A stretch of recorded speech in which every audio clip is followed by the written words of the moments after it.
here on out. All right, we live right now, man. The source in the building. We got my brother Damon in the building. You know what I'm saying? D Red, the blue collar scholar. And then we got the argument king in the motherfucking building. My brother James. And we got a guest today, man. He wanna step in the lines den, well, not the lines den, but he wanna step in with these wild ravenous animals and fight. You know what I'm saying? We got Mugabe in the building. Excuse me, Mugabe's in the building, and I want him to explain his position on Haplogroup E in the Levant because the brother seems to be at an impasse with me. So I want him to, educate the people on why he disagrees or why he thinks it's erroneous. So I'm gonna open the floor with him. Go ahead, man. All right, I'm gonna cut straight to the chase. When we talk about the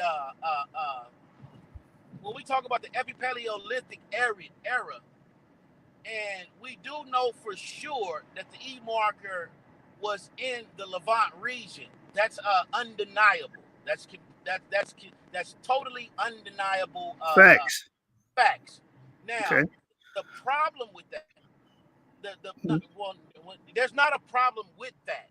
The problem, the problem that I have is with individuals that are of, and I'm using this colloquially because I don't know what you guys consider yourself specifically.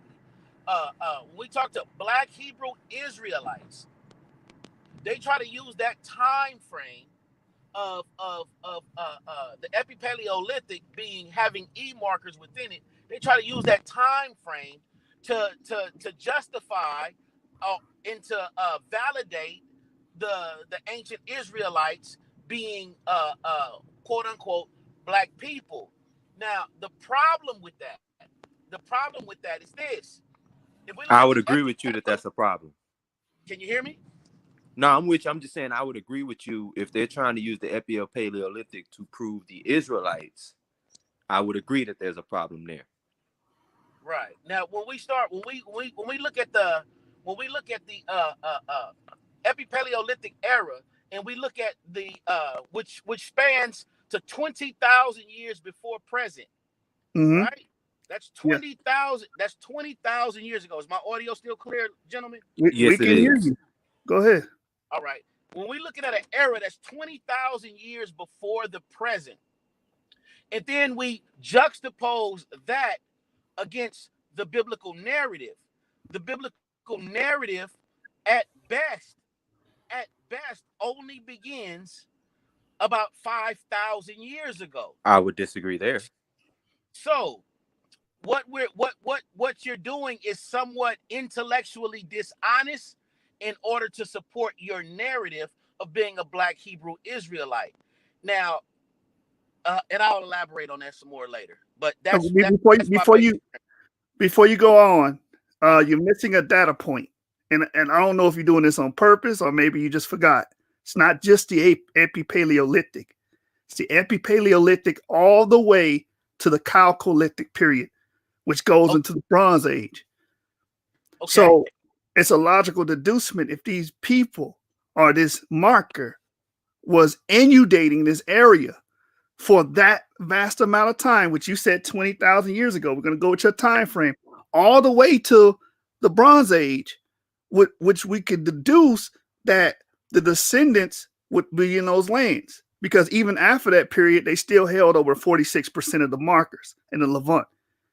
And we have a people in a tradition saying that, hey, we descend from people in these areas. And if it's been predominantly dominated with E markers, we can deduce that these people, including Israel, including these what we're calling Shemites, would have E markers. That's just one. That's a simple deduction. And what we can corroborate that information with, all original Jewish populations are admixed with E markers. We have plenty of articles corroborating that fact. So that's the data point you're missing. You're just looking at the Epipaleolithic, but it stretches all the way to the Chalcolithic period, and that's when we started smelting bronze. And we know what time frame that is. That goes into the time frame what they say the patriarchs, the time frame of early Israel. But And then that's they absolutely transit. incorrect. That's absolutely incorrect, brother. The Chalcolithic the Chalcolithic, the time period that you're It's the Copper referring Age, right?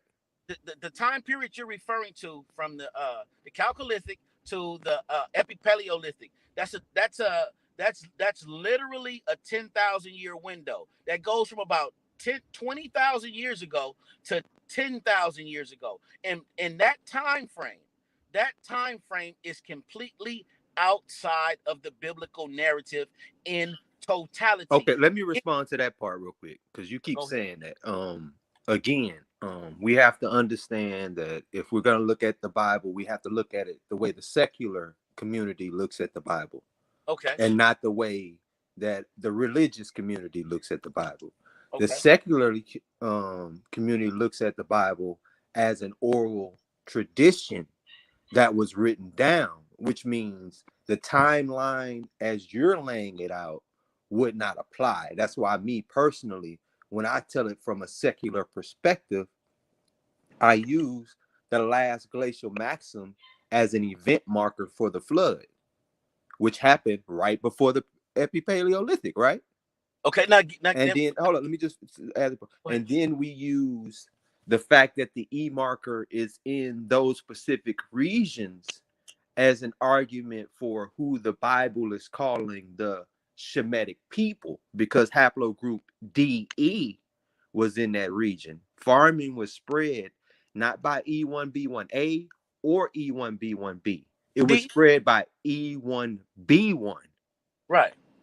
You see what I'm saying? The predecessor or the common ancestor to both, which existed during that time period. So what we're saying is there's a common ancestry that goes back to that region that deals with the people who the Bible call the Shemitic people, who were populating that region after the last global climatic event involving water bottlenecked the human and animal populations. Okay, I don't what you're well, and I don't think it's done intentionally. I don't think you guys are being intentionally intellectually dishonest. I think that you guys just aren't fully understanding genetics. When you look at an admixture, and you say that these people have an admixture that shows that they have E marker in them, which is absolutely factual. There's no denying that. What we need to look at is what are these people's Y chromosome marker? The Y chromosome marker, as you guys know, stays intact from father to son. You are what your father is, what his father was, what his father was, what his father was, what his father was. Now, I said that to say this. Using that knowledge, using that fact, we know that the Y chromosome marker should stay intact long enough to be traced to the era of the biblical narrative. So if these people were anything,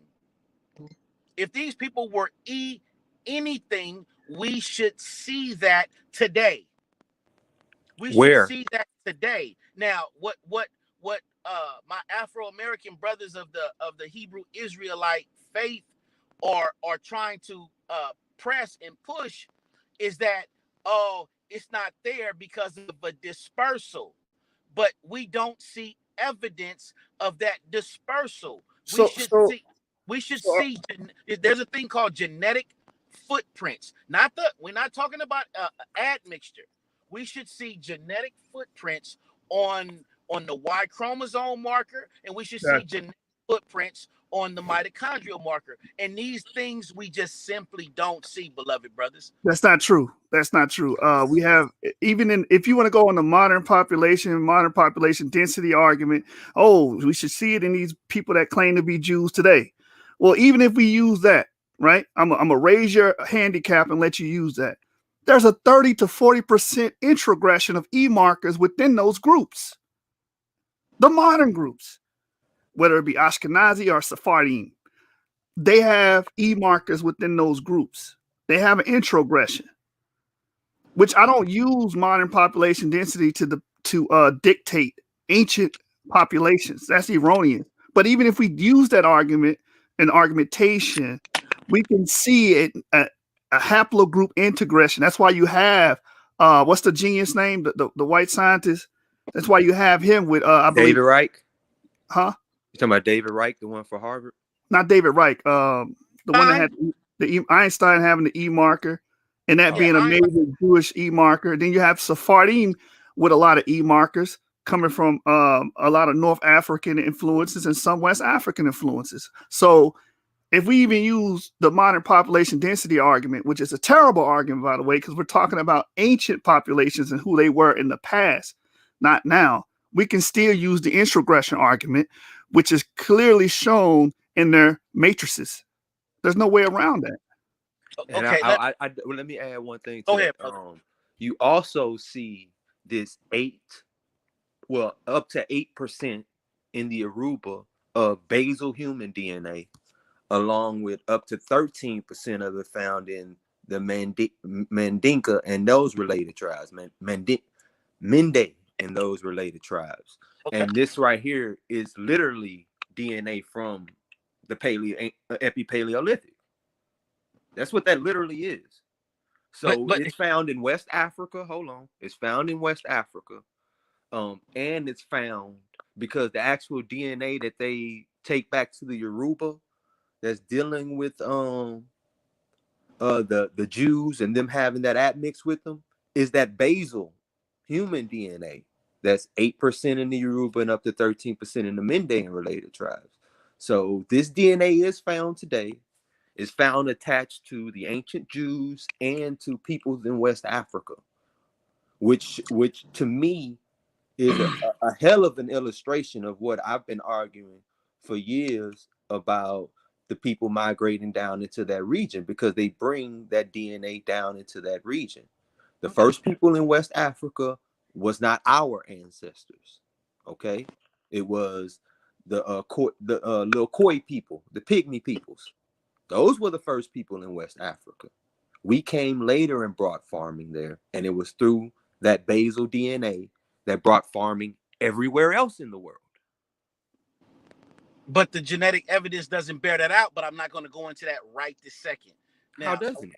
what I'm going to say is this: I'm going to give you a contemporary example of what you guys are doing, and and the only reason why you're doing it is because you have a narrative that you're trying to uh, stitch the pieces together, and that's understandable. You know, this beast did a number on our people. This beast stole everything that we knew of our culture, stole everything that we knew of our heritage, and so it only makes sense that some of us are going to stitch together the pieces that's feel good.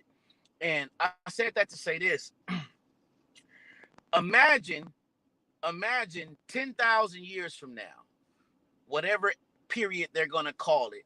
Imagine 10,000 years from now, a group of Native Americans try to lay claim to writing the Constitution, because the Constitution was written in the Western Hemisphere on quote unquote American soil. They would be intellectually dishonest to do that, because we know that a different population of people moved into this area by force, by brute force, and those people dominated the area, and they created the narrative known as the United States Constitution. So it would be intellectually dishonest for the indigenous Native Americans in 10,000 years in the future, mind you, this is hypothetical, for them to say, we invented the Constitution. Look, because we were on that landmass first, so it has to be of us. This is essentially what you brothers are doing. And I don't know if you're doing it willfully, or I don't really think it's malicious. I think it's just because there's With so many. what? I'm confused on what you even talking about. You being so vague. What I'm saying is, within, and I'm using this colloquially because I don't know how you guys characterize yourself. Uh, and within the Black Hebrew Israelite community, you guys are trying to define yourselves within the biblical narrative. And in order to define yourselves within the biblical narrative, you're trying to make a genetic claim to the people that actually wrote the text. And the analogy I'm giving you is as if the Native Americans of 10,000 years in the future tried to make a genetic claim to being the people that wrote the Constitution because the Constitution was written on American soil. Do you follow me better now? Okay, let me ask you one question, and then Yes, sir. then Jashub gonna go in, and then I want to start pulling up evidence because I think you mean. So, are you saying that the pre-exilic Israelites, according to the scientific data, not my opinion, not Jashub's opinion, not your opinion, according to Harvard University study, are you saying that they were not admixed with Africans, which coincide with the Yoruba? According to the study, or is that what you're saying? Repeat that again. Okay. All right. Let me see if I'm gonna reword it. All right. Are you arguing that the Israelites, before the exile that took place between 8th and 6th century BCE, that they were not admixed with sub-Saharan African, which coincides with the Yoruba, according to the medical studies, not any of our opinions on this phone or on this line? I am, without a doubt, wholeheartedly in full agreement with what you just said. It was a Yes. question. It wasn't a statement. No, I'm confused. I'm saying I agree with everything you just said. But that still does not support the narrative of But those I didn't people. say anything. I asked a question, brother. I think you missed me. I asked a question. I didn't say anything. I'm saying, are you saying that this is not true, what I said, and according to the scientific data? That's a yes or no question. I'm confused. I said, let me say this again. I agree with what you just said. So it is true. Okay, cool. Is that clear enough? I mean, a yes would have been fine, but yes. I don't. Now, when I ask a question, when I ask you a question and you say you agree, it's kind of confusing. Do you get that? Stop. Just pause. Oh, my bad, brother. My bad. Yeah, I agree with that. But what you're doing is you're looking at admixture. You're taking admixture to no. Okay, I'm just saying they were there. I'm just saying they were there. That's all I'm saying. I'm saying they were there. People that... All right. Look, okay, so you agree with me they were there then. Here. Because that's the only point I'm kind of making, that they were there.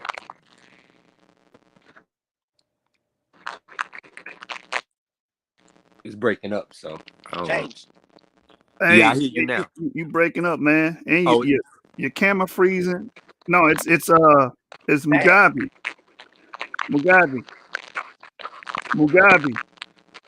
Yeah, I'm gonna mute you real quick. Just have him turn off his camera. Turn off your camera and see if it's probably the bandwidth. Turn off your camera. I'm gonna mute him real quick because it's getting horrible back feed from his mic. Like you sound terrible right now. I can't even mute the brother. All right, there we go. Yeah, man, he having some technical difficulties, family. Just I guess when you get that together, unmute yourself and you can speak. Just leave your camera off, though, man. I think your camera is hurting and diminishing your bandwidth, and that may be why you're having connectivity problems. Hey, James, you still there? Can I be heard? Yeah, you heard loud and clear, bro. All right. To address a few things, we have a model that we have built to come with these deducements. We didn't pull them out of the thin air, and this is how all scientific models are deduced. You have a hypothesis, and then you find corroborating evidence to confirm or deny the hypothesis. And I haven't seen anything to deny the hypothesis yet. That's what I'm looking for. We showed we pretty much discussed the evidence. We haven't shown it yet. We done shows on it before. pretty much Haplogroup E dominating that area.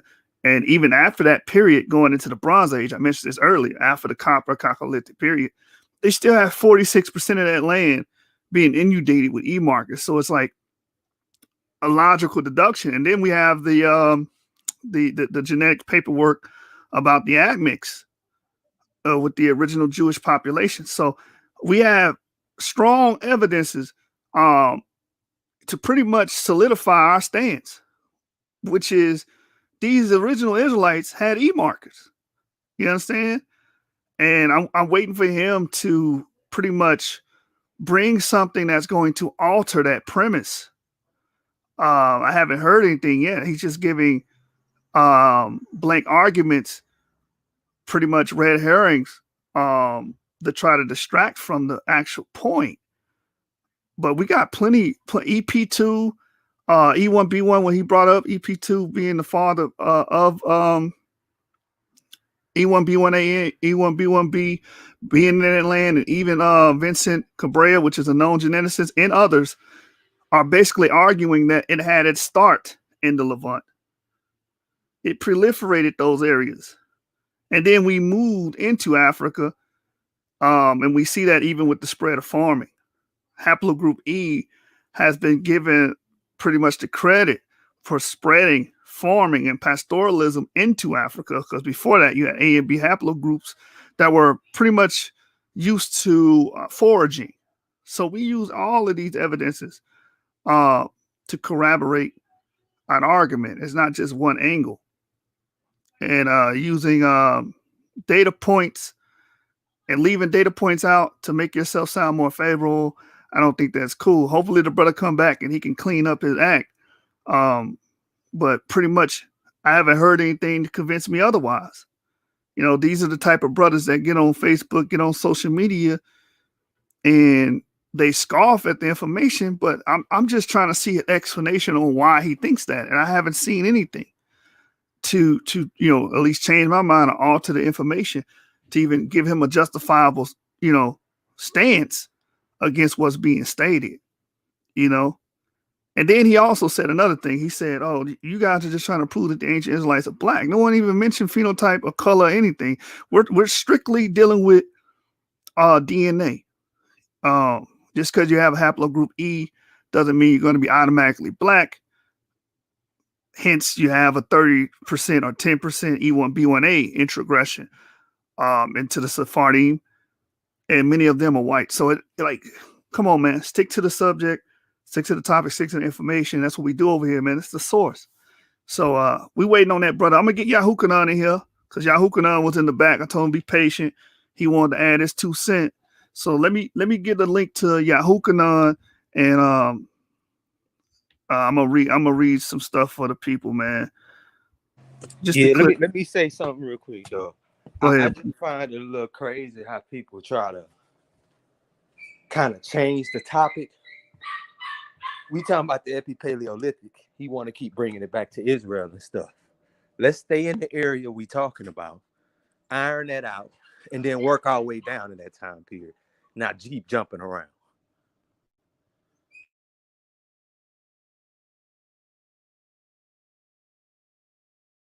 I agree, but when you ain't got a leg to stand on no more, and you gotta move away from that point. You know what I'm saying? The brother been conceding this whole time. He said it's actual and factual that these people were here. Okay, we're making a logical deduction now. If these people filled this land, wouldn't their progeny have the same markers that they had? And that's pretty much what we're saying. They're in all these places that the Bible prescribes as Shem or Shemitic. And we're going to sit here and ignore that and say, okay, that doesn't mean anything. That's pretty much what you're doing. You special pleading. What special pleading is when you ignore facts that go against your premise, you know, because brothers are so anti-Bible, anti-Israel, anti-Jew. You're so anti-everything. But you know what's funny? They'll say we're getting that from the white man, and we trying to force ourselves in a white narrative. But you're forcing a white narrative on us by saying, well, you can't be anything other than what they told us we can be, which is just landlocked into Africa. You know what I'm saying? It's a cardinal sin to black people to say that we're anything outside of being in the land of Africa. The fact that I said that these people are in the Levant bothers him. You know what I'm saying? Because he's been told, the Lucy lie, and that we descend from Lucy, and we not even A and B. You understand? That don't even make sense, because A and B would be the closest relatives to Lucy, or the quote unquote bridge between the Epithecus and the hominid species. You know what I'm saying? So it's just, if anybody's going against the status quo, which is from what's the word? I was looking this up earlier. It's something called a binary oppositional model, meaning that's what we have here in America. You either black or you white. You can't be anything in between. They directly or diametrically opposed to one another. So if I say these people are black, then they can't have anything to do with what we call white. And that's what he's doing. Oh, well, we know the Jews are white, so how the hell are you going to be black and claiming to be a Jew? That's his whole argument. It's a binary oppositional model, man. And I believe the science don't agree with no binary oppositional model, because white people can have E1B1A markers as well. You got Sicilians with E1B1A markers, and they fucking white, and they got the hair texture is not nappy. You understand what we call nappy hair syndrome? They don't have that. They don't have the same facial features as a polite. You understand? But they genetically were similar. But that's going on off another topic. But I just wanted to touch on that, because he's claiming that we're following the white man pretty much without saying it. Inadvertently, he's saying, well, y'all just following the white man in his book. But you're following binary oppositional models, which was created by white Germans. Wasn't created by us. So who's known racist? Known racist.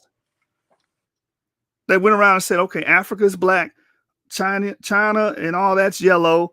These people are brown. The Australoids are brown. Like, they went and said that. They created that color code and that binary oppositional model where black can't be white, white can't be black. They created that. And you follow it faithfully. You don't question it. You don't get on Facebook and social media and tear people down that use the terminology and push it.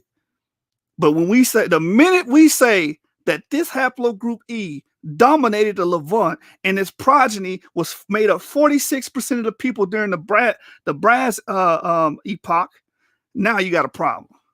The minute we say Israel, the original Israelites had E markers, now you got a problem. Now it's an issue. Why? Because in his mind, these people are supposed to be white, and white don't mean us. You understand? So this is why we got to look at this shit scientifically and not, what's the word I'm looking for? It's like, it means on the surface. Brothers and sisters, superficially, yeah. All right, here we go. We got him back. There we go.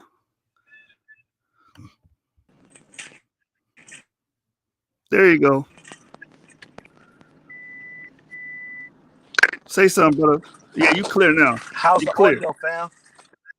You good now? I'm clear? Okay, cool. All right. Sorry about that, man. I was having technical difficulties. Like, I'm in a little canyon area, kind of, sort of, so it's choppy. But yeah, back to what I was saying. I mean, it's not. This isn't difficult to understand as long as you don't have an agenda. If you have an agenda, you're going to muddy the waters. And unfortunately, I know you brothers feel a certain kind of way about the biblical narrative, about the text, about that whole get down, and I understand it. But you guys are muddying the waters when you're trying to stitch together the pieces of the genetics and stitch together with the biblical narrative. It just doesn't fit. Okay, let's do this. Let's not mention the biblical narrative no more. Okay, and just use the science. Is that fair? That's fair enough. Okay, cool. All right. So we're not gonna talk about the biblical narrative. We're only gonna talk about science. Cool. All right. Right. According to the science and archaeology, the people when they gathered the DNA from everyone who's claiming to be a Jew, okay, they found a common link that they never found before between all of them. and it had to do with that DNA I was telling you about, that they in the study matched to the Yoruba, which is about almost 80% of our people in America descend from the Yoruba or Yoruba related groups. Wait, can you repeat that, brother? I'm sorry. Can you repeat that, brother? James, can you repeat that, brother? I'm sorry. Yeah, I'm asking you, which part do you want me to repeat? Where did it go? Where did it stop for you? It from the beginning. Okay. Pretty much I was just saying that when they gathered all the people who claiming to be Jews, your Ashkenazi, your Sephardim, the people in Iraq, everywhere, they found that at different time periods, not all at the same time period, but at different time periods, they had mixed with sub-Saharan African groups, which they relate to the Yoruba and Yoruba related groups, which 80% of our people who are African American in America come from those groups. Are you disagreeing with that data? Because I'm getting confused on what you're saying. Because in one moment you're like, yeah, I agree with the data you using, but then you turn around and just disagree with the conclusion without giving a reason, but just trying to, I guess, undermine anything we're saying by trying to make it related to our beliefs instead of the actual facts, which we're trying to discuss. You keep talking beliefs, we trying to talk facts. You see what I'm saying? Because you keep doing that. So what I want to do is get you, because you said you agree, huh? Because you said you agreed earlier with the facts. I got you now. What? Yes. Yeah. And I still do. I still do agree with the facts. What I'm saying is that you are guilty of an extreme conflation. We're not talking about the Bible no more, bro. I'm not talking you can't about, even stick to the. Then what am I conflating with then?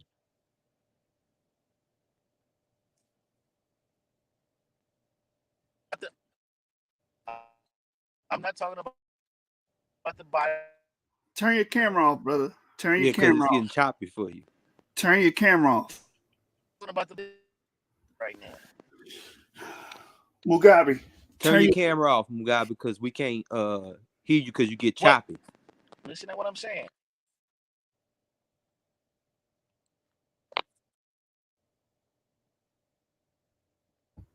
Keep your camera off, brother, because you're choppy, and I think your camera is like decreasing your data or something. It's eating up your bandwidth. Yeah, we're not hearing you.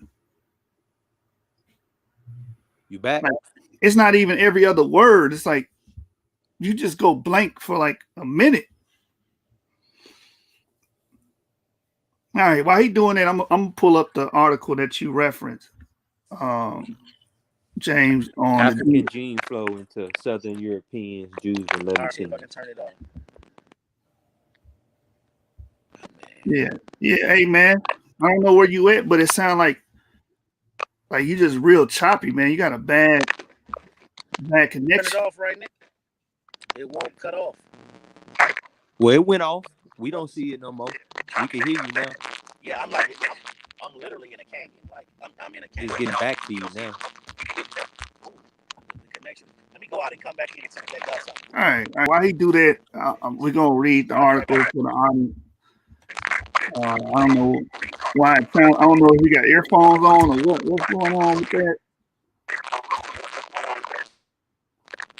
But let me mute you because we got horrible backfeeding going on. Look, I can't even mute them, man. It's so like the delay is so bad. I also want to respond to somebody real quick. Somebody made a comment. This Ben Cuevas guy. Let me see. Real quick. He said, LOL, they sure do look like their native ancestors. We have records that we can compare to. The only comparison you guys have only traced back to West and Central Africa through DNA and oral tradition. What do you mean only comparison? DNA is a very powerful tool because when you look at genomic sequences, that lets you know who descends from who. Exactly. It gives you common ancestry and everything, man. Right. So You just looking at pictures. I mean, you're at a kindergarten's level on this. You're just looking at pictures and say, okay, who looks like these pictures? We're looking at genomic data and genetic sequences to tell who descends from who, and SNPs and strong tandem repeats. And then once we line it up, we can do genetic barcoding. We can say, okay, these people descend from these people in the Levant. That's how they linked the Natufians to the E marker, because they found that DNA in their eardrum and they sequenced it. It was like, oh wait, these people carry E markers. You understand? So we're using genetic data. We're not using your guesswork by looking at pictures. Come on, man. Anyway, let's get to it. Hopefully that troll learns his lesson. Let's see. All right, so let me pull the article up. Brother James came in and presented, alluded to, and we're gonna read from it. All right, so y'all should be able to see it on the screen now. The history of African gene flow into Southern Europeans, Levantines, and Jews by Morhani and others, right? Abstract says previous genetic studies have suggested a history of sub-Saharan African gene flow into some West Eurasian populations after the initial dispersal out of Africa that occurred at least 45,000 years ago. However, there has been no accurate characterization of proportion of mixture or of its date.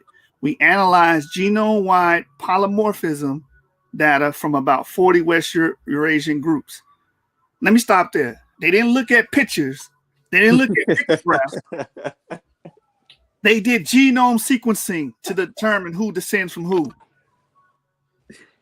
All right, let me keep reading, man. The silliness of the people. Non-contemporaneous pictures at that. It'd be non-contemporaneous, whitewashed, but they didn't look at pictures, man. You pictograph brothers. All right, it says we analyzed genome-wide polymorphism data from about 40 West Eurasian groups to show that almost all Southern Europeans have inherited 1 to 3% African ancestry, with an average mixture date of around 55 generations ago, consistent with North African gene flow at the end of the Roman Empire and subsequent Arab migrations. Levantine groups harbor 4 to 15% African ancestry, with an average mixture date of 32 generations ago, consistent with close political, economic, and cultural links with Egypt in the late Middle Ages. We also detect 3 to 5% sub-Saharan African ancestry in all 8 of the diverse Jewish populations that we analyzed. For the Jewish admixture, we obtained an average estimated date of about 72 generations. More than twice the 32 for the other people in the Levant area. This may reflect, I want that brother that made that erroneous claim early in the comments, this may reflect the descent of these groups from a common ancestral population that already had some African ancestry prior to the Jewish diasporas. That's 8th century BCE for those who don't know. So that means the pre-exilic Jews, at a minimum, were admixed with sub-Saharan Africans. That's the minimum. And my stance is, if you look at those markers, especially the paternal markers for all those other groups, they seem to either adhere to some European markers, some Levantine markers that predate Israelites ever coming into the region, or anything like that. So that means those people at best admixed into the population and then took away their culture. It looks to me like that core group, especially since all the admixture dates different. Like if you look at Iraq and Iraq, it goes back to like 600 BCE with their admixture. But then you look at like the Ashkenazis, they're closer to around early, anywhere from about 3rd century Common Era to 1st century Common Era, something like that. So the admixture dates are different. So that to me says that core population they admixed with and took that culture for them had to be sub-Saharan African. That's just using the least common denominator in math will give you that. You know what I'm saying? Right, right. Let me go to the discussion. It's the discussion, right?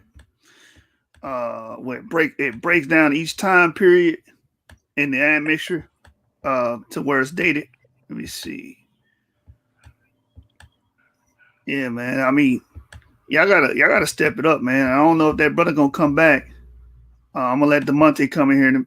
The brother DeMonte, yeah, who can let that brother come in here in a minute? Here it is, the discussion. Here it is. It says the finding of African ancestry in Southern Europe dating to 55 generations ago or 1600 years ago, assuming 29 years per generation, needs to be placed in historical context. Let me stop right there because this guy, Mugabe, is trying to indict us for trying to put this genetic data into historical context. But this is exactly what geneticists do. They examine it and they put it into historical context.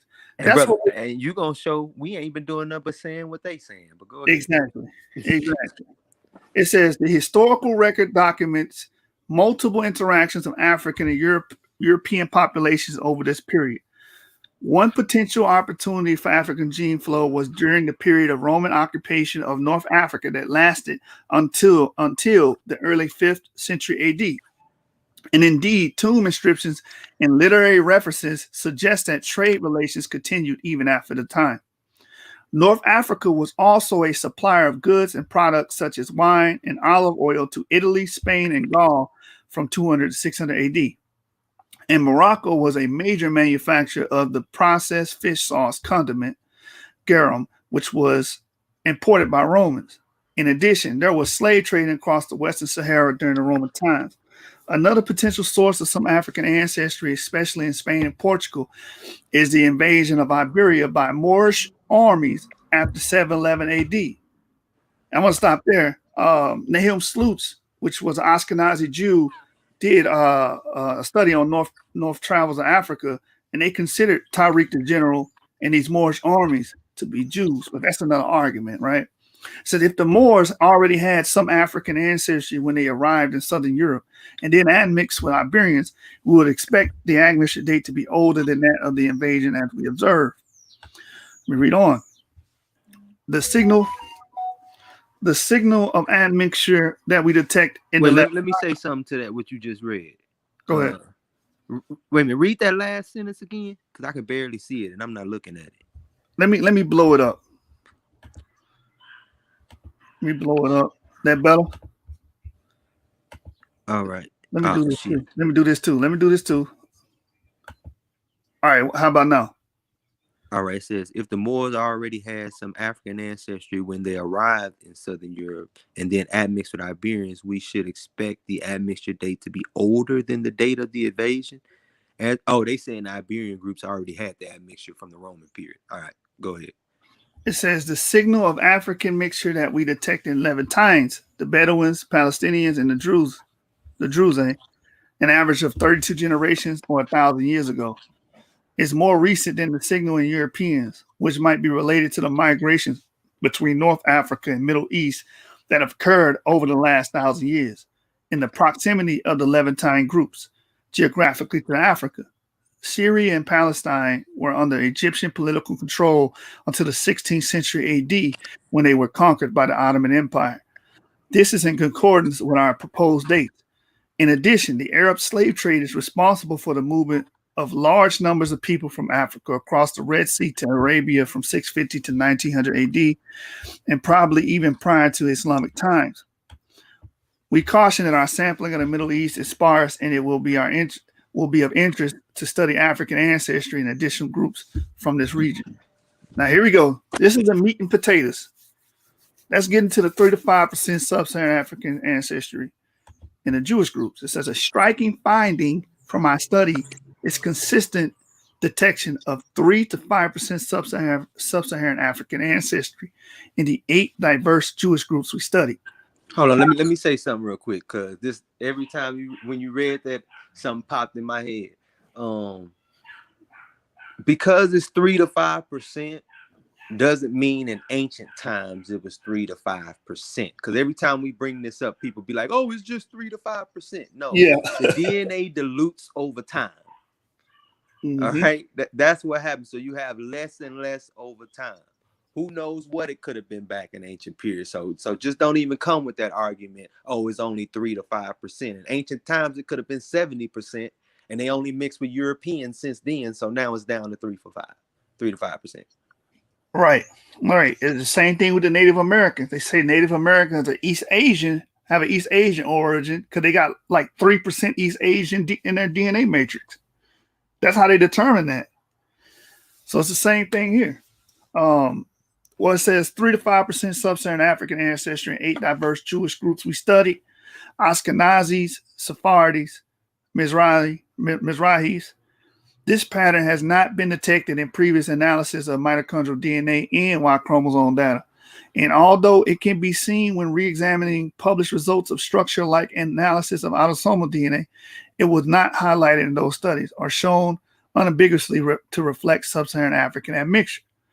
We estimate that the average date of mixture of 72 generations, which is 2,000 years, assuming 29 years per generation, is older than that in Southern Europeans or other Levantines. The point estimates over all 8 populations are between 1,600 years to 3,400 years ago, but with largely overlapping confidence intervals. It is intriguing that the Mizrahi, Irani, and Iraqi Jews, who are thought to descend at least in part from Jews who were exiled to Babylon about 2,600 years ago, share the signal of African admixture. An important caveat is there is significant heterogeneity in the dates of African mixture in various Jewish populations. A parsimonious explanation, which I want to pause on that because That means it's different dates. I just want to say that about when it says heterogeneity, that means it's different dates for the admixture, which goes to my point about saying if you got different dates for this admixture for all these populations, it looks like they ran into somebody. You know what I'm saying? Admixed with those people. Those people moved on, but they kept their DNA through the admixture and their culture. Right. And in a part, what these geneticists do and many scientists do, they use the law of parsimony because you don't know everything, right? So they make the best explanation they can with the data available, and that's what we do. And we get condemned and scoffed for it, but that's exactly what these scientists do in their day-to-day work and their lab work. They make parsimonious explanations. In other words, they do the Occam razor thing. You understand? So a parsimonious explanation for these observations is that they reflect a history in which many of the Jewish groups descend from a common ancestral population, which was itself admixed with Africans prior to the beginning of the Jewish diaspora that occurred in the 8th to 6th century BC. So go ahead, James. I know you want to cut in. Go ahead. Hey, all I was going to say is that mean the original population. You know what I'm saying? That's Exactly. The original Israelites had that sub-Saharan African element. You can't get around that. You can't. So when Mugabe saying like, "Oh, y'all trying to twist it and warp it into your view," no, brother, this is literally what the literature says, yo. This is what the academic literature is saying right now. And just because it agrees with us, I don't see why you got to be discarding it. The truth is the truth, whether it agrees with us or not. Facts. Let me get this link to the brother Yahuka. This brother Yahuka, I've been wanting to get in here, man. I apologize, but I'm trying to run the show, facilitate. But let me give you the link, man, so you can jump on and you can give your piece. And I'm gonna finish this article. Because again, we're not going off of, oh, look at this picture. They look white right here. So, bro, that's not telling you anything about their genetic matrix. And they tell you nothing about their genomes and who they were and who they descend from. You just looking at a picture, man. And that's the silliness that we got to deal with within this community. That's the ignorant statements we deal with, and they think they smart when they say this stuff. Let me get this, brother, the link, man. I would say, please do. You done said it like 8 times. Yeah, man. Man, it'd be hard because I'll be trying to focus on what Mugabe's saying and the topic and facilitate.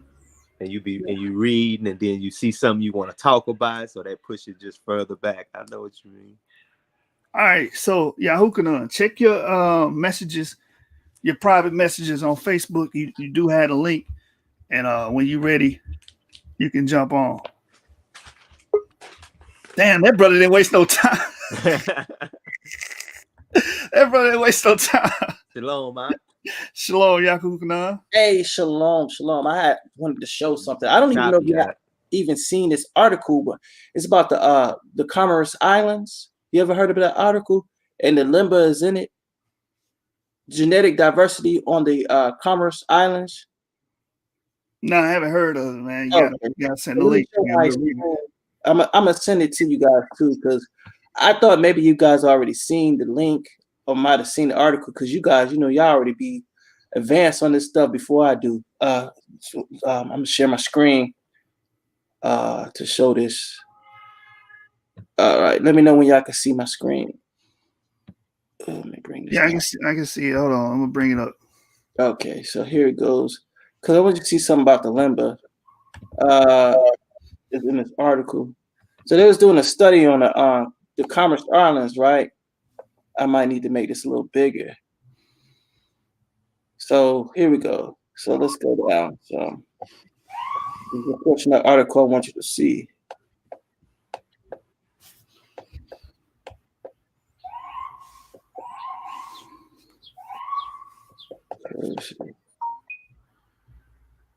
Yeah, so you bringing information about the Limba because I guess because people look at the Limba as accepted Jews. Okay, yeah, something like that. Well, they are basically accepted, but a lot of people don't know their haplotypes, and so there are Bantu as well. This is the thing, and I have to find out other article. The Yemenite Jews have sub-Saharan African admixture in them. I have to find an article because I found it. So the Limba and the Jews, the Yemenite and the Limba, they have. I've seen the Yemenites have sub-Saharan African and just in general E markers. I've seen the Mizrahi Jews having E markers, which we just read in the article. The Mizrahi Jews, the Iraqi Jews, right? A lot of them have those E markers, and what's intriguing about that is they're supposed to be the population that has been pretty much unchanged and descend for these people that came after or before the Babylonian extraction, when they left Babylon. Right. So those are powerful points that the only way you can get around that is being disingenuous. That's the only way. Well, we know if you look up, because if you actually, even though Wikipedia, I don't really care for it, but I try to look at the sources it gives and go and read and buy those sources. When you look up E1B 1A or V3 or whatever, like I looked up your haplotype. The thing is this: there's a thing they found. The oldest E1B1A guy they found was in Malta. He was an Ethiopian. He had Eurasian admixtures. So why does a dude, if E1B1A has never left Africa, as so they say, right? And it's all supposed to be all about Africa and all around Africa, why does this dude have Eurasian admixtures in his DNA? You understand what I'm saying? Why does he have that? There are other scientists who believe, because they have some type of proof that E1, that the E haplotype, right? E1B1A, or however you want to say it, it left out of Africa and went over into basically India with DE, which we talked about that before. And if you guys get a chance, check out the show we did with Vocab. Was it Vocab? Well, Vocab, we showed Vocab that L2 and L3 was in the Levant through DNA, through the database of family tree DNA. And we also showed that the Haplogroup E was there. But people are just saying that E1B1B was there, and that's not true. And the reason why I'm bringing up this article is because the Limba is proof that E1B1A was actually in the Levant as well. So that's why I'm showing this article. But like I said, if you get a chance, Watch the show we did with vocab, and it'll show you through the family tree database that L2 and L3 was there. For like I told your show, they took that database, they took that off of their database where you could see the frequencies of the different haplotypes in the areas that they're in. They took it off.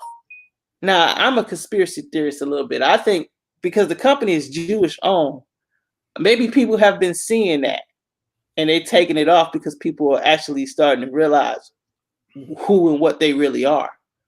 So let me read this real quick. It says, an ambiguous genetic signal from the Middle East has not, however, been detected in East Africa further south than Ethiopia, right? So it's saying that there was basically a genetic signal from the Middle East, but just basically in Ethiopia, but nothing further than that, right? Or in the ethnic group samples of Madagascar. So they didn't find none in Madagascar, but check this out. The Limbu people of South Africa carry a putative Semitic Y chromosome, currently provided the only evidence for gene flow from the Middle East into Southern Africa. The alleles of some autosomal genes found in the expatriate Comoran population living, Marcellus, indicated a genetic contribution from Western Eurasia. But the population living on the Comoros have until now not been studied.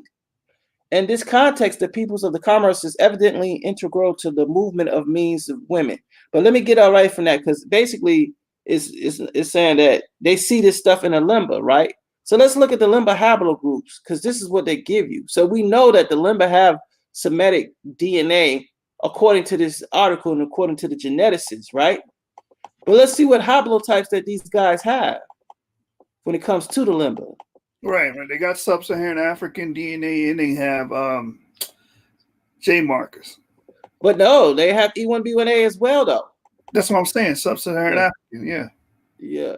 Let me see here. Where's that? I follow. You know what? Also, before you continue, the brother earlier that was just using phenotype as an argument, that kills it, because you got people that have what we call "quote unquote" Negroid features. And I know this antiquated terminology, but you know what I mean when I say Negroid features: prognathous nose, wide nose, high, the cheeks, the lips, the same hair texture or whatnot, and they got J markers. So you can't use phenotype to judge what a person is. You can't just use phenotype alone and say, okay, this person is X, Y, and Z, or this person is. That's idiotic at this point. Go ahead, brother. My bad. No, you good. You good. I'm just trying to find it because it's down there. I came across this article yesterday, and like I said, I was gonna send it to you guys, but then I was like, yo, you guys might already have it because you guys y'all be a step ahead of me. Okay, here it is. The limba, right? Can y'all read this?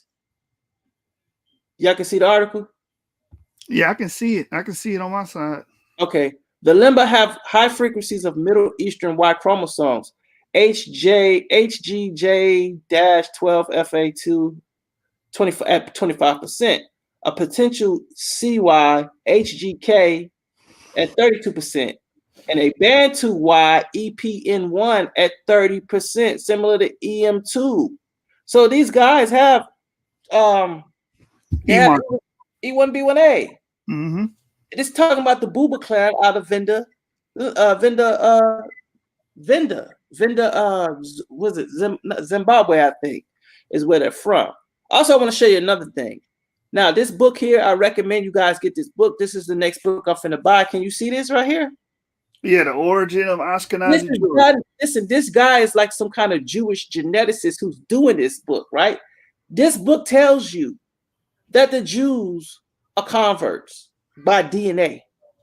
This dude is like a biologist or geneticist who actually does the studies and looks at these guys. And he did a book on them. He's their own people. See, their own people even tell on them. You understand what I'm saying?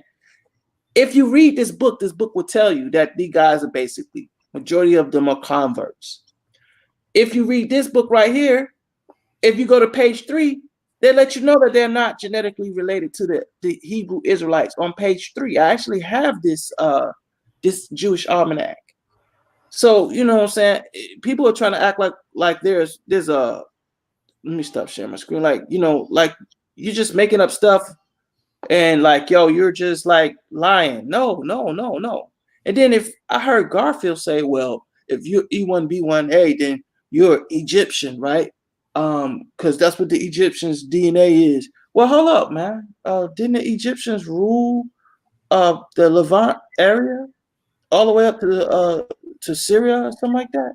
Yes, they did on the Ramesses. Yep. So then there was in the area then.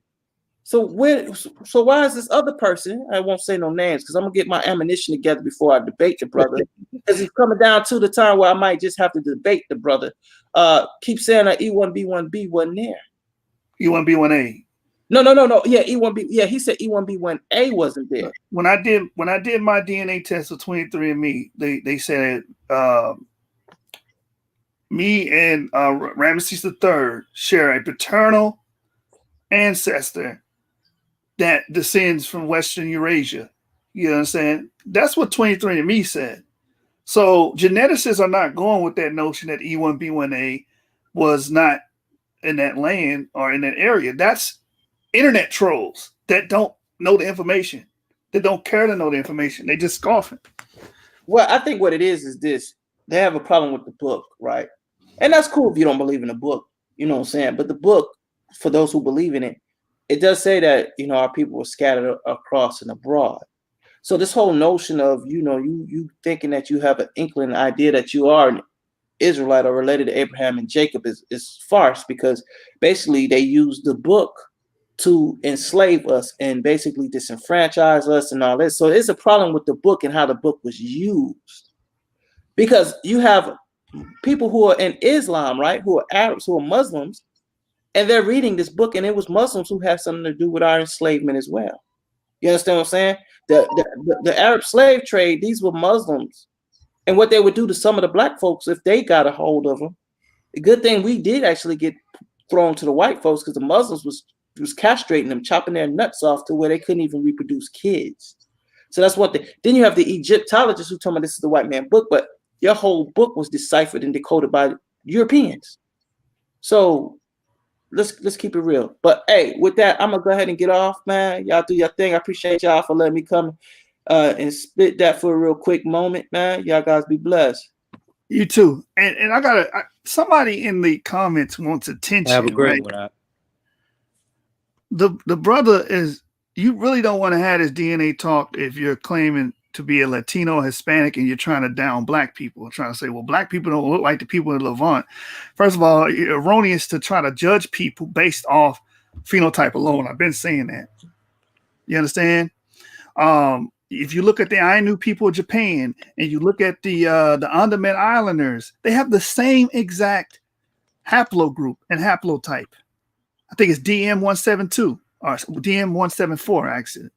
They look completely different. The Ainu people look like any other average Japanese person. And the Andaman Islanders look like sub-Saharan Africans. But they are the same genetically. That meaning they have the same common ancestor. They descend from the same father, ancient father, or what they call super grandfathers. You understand? Kyle, man, you want to get in here too, man? Or are you saying drop the link for the brother? No, he don't want to come in here and have that discussion, man. Because this brother, he deal with pictographs. We don't deal with pictographs. Kindergarten stuff. This is a picture of a duck. That's what, oh my God. But everything he's saying, and then you don't want to have this Hispanic argument, because I could be extremely petty now and say that y'all are East Asian. Or you're R1B or R1, you know what I'm saying? I can say that you have a European haplogroup, but I'm not going to do that. So don't come on here trolling, man. It can get ugly for you. Stop playing. Kyle, man, you come on here, bro. Let me see what this brother. Kyle don't bang with us no more, man. Yeah, Kyle watching. He said drop the link for him. Yeah, man. Any Hispanic, any brother that's Latino, whatever, you better tread carefully, because if you want to get in here in these genetic arguments and we start talking about East Asian origin and we start talking about European introgression, which a lot of these Hispanic and Latino places have European introgression. A lot of it. Yeah.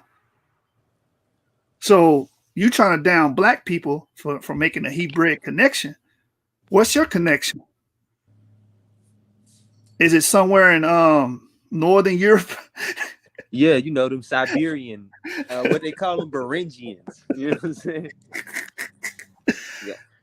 Y'all got hungry and followed animals over a land bridge and shit. If you ask them, you accept that. Huh?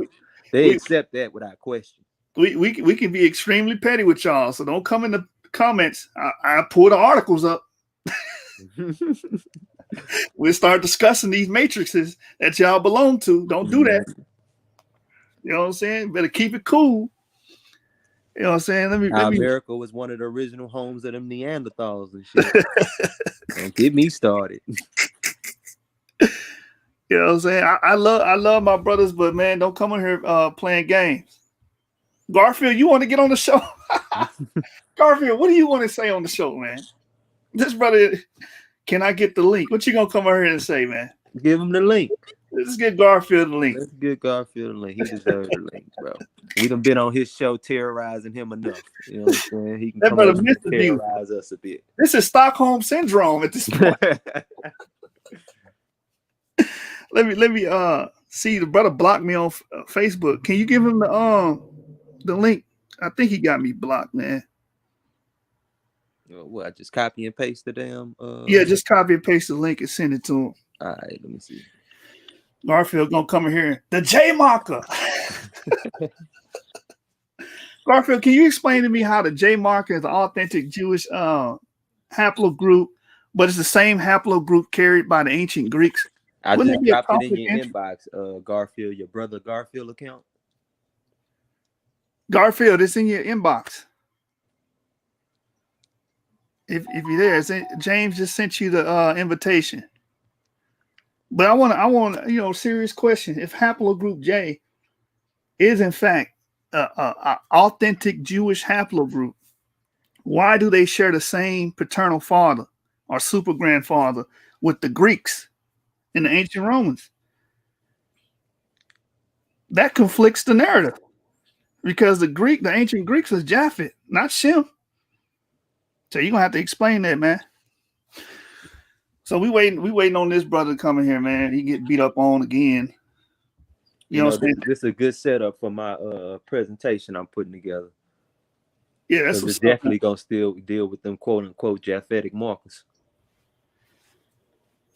Yeah, them Japhetic markers, man. Like he gotta explain that. J1, I think it is, or J2. I can't remember off the bat, but Wikipedia got it. These people were supposed to be Javan and Grecians, and you know what I mean? Early Europeans, and the biblical narrative and Josephus, they say that's Japhet. Now, if you understand genetics, you can't say that a Shemite and a Japhite got the same marker, same paternal clade, because Shem and Japhet are two different, fathers. They will have two different Y chromosomes. So make that make sense to me, Garfield. If you're going to come on here, you got to explain that first. Before we go anywhere else, explain this J marker shit. Because you be riding that J marker way. We had a debate, and I smacked you all around. You know what I'm saying? Had you looking silly 3 rounds straight. And look, here we go.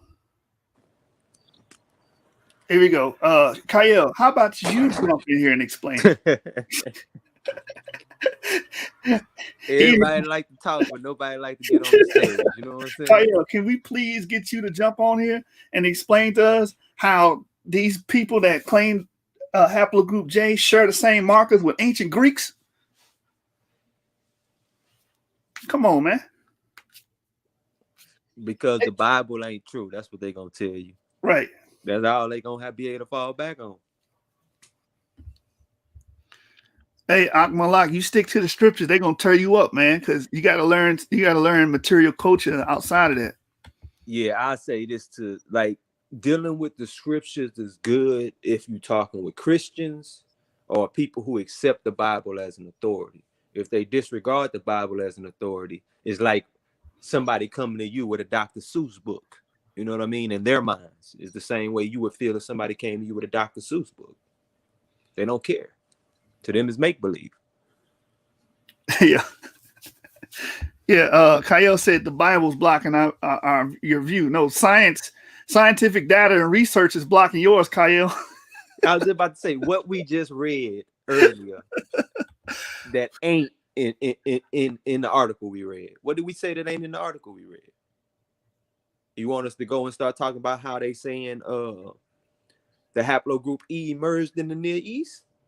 You want to go into those articles? They saying that the fossil record and the genetic record is now starting to point to a Middle Eastern origin of fully, and I'm gonna make that word key, fully modern humans.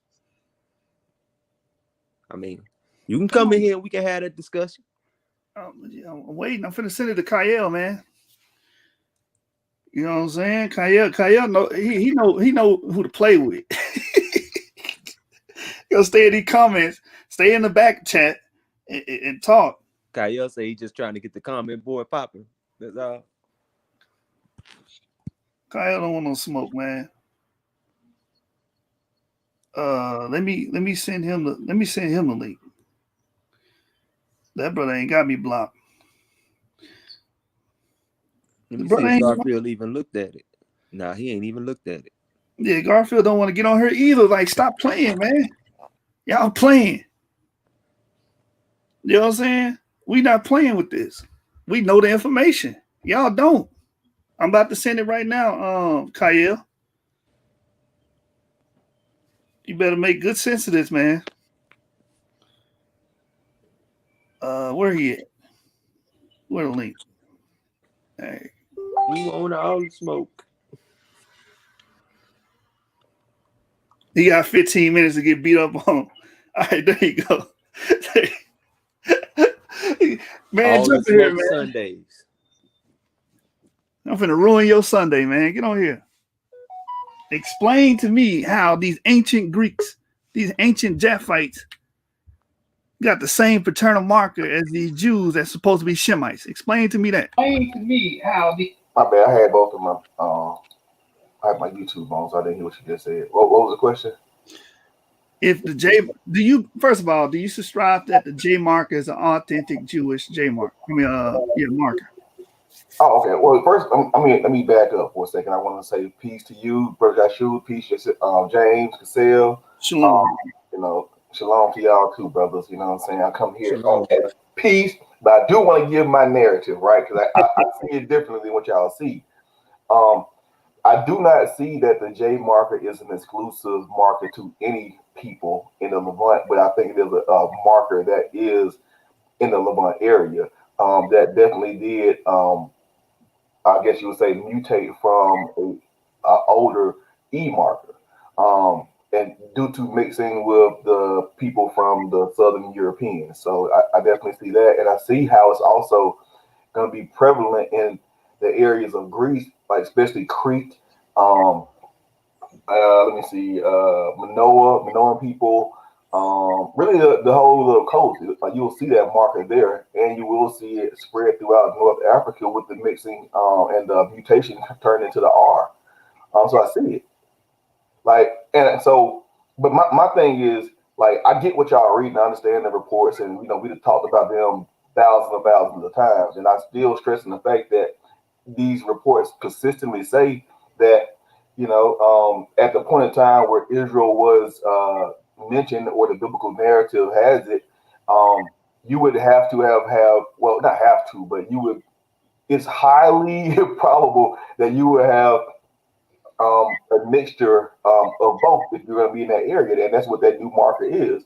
And I think that y'all stress so hard on the southern sub-Saharan African part that y'all kind of forget about the fact that it's definitely saying that you have something else in you that's from European, and you're not acknowledging that. You know what I'm saying? You're not acknowledging that you would have to have that J in your DNA to. Wait, J descends from E?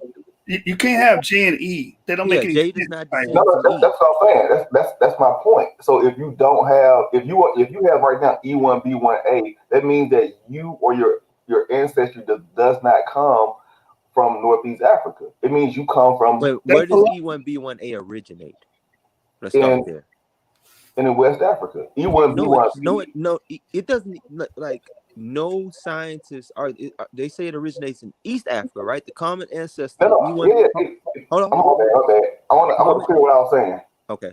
All right. So I know things happen from the east. I get that. You know what I'm saying? And I'm saying that the E1B1A, when it split, the diverge happened definitely, yes, in southern East Africa. And then they migrated and went into West Africa, where they then had their civilization and lived there. Would y'all be agreed on that? I can partially agree with that. Okay. Sure. So what about you, Yashub? Is that sufficient? No, I go with Cabrea's model, and Cabrea's got EP2 starting in the Levant and Western Eurasia, and then spreading into Africa. But you forget about EM. I believe it's. I'm going to. If you go EM, you're going below EP2. Yeah, I'm going to the father, the paternal clade, which is he's talking about E1B1. Yeah, that's EP2. Okay.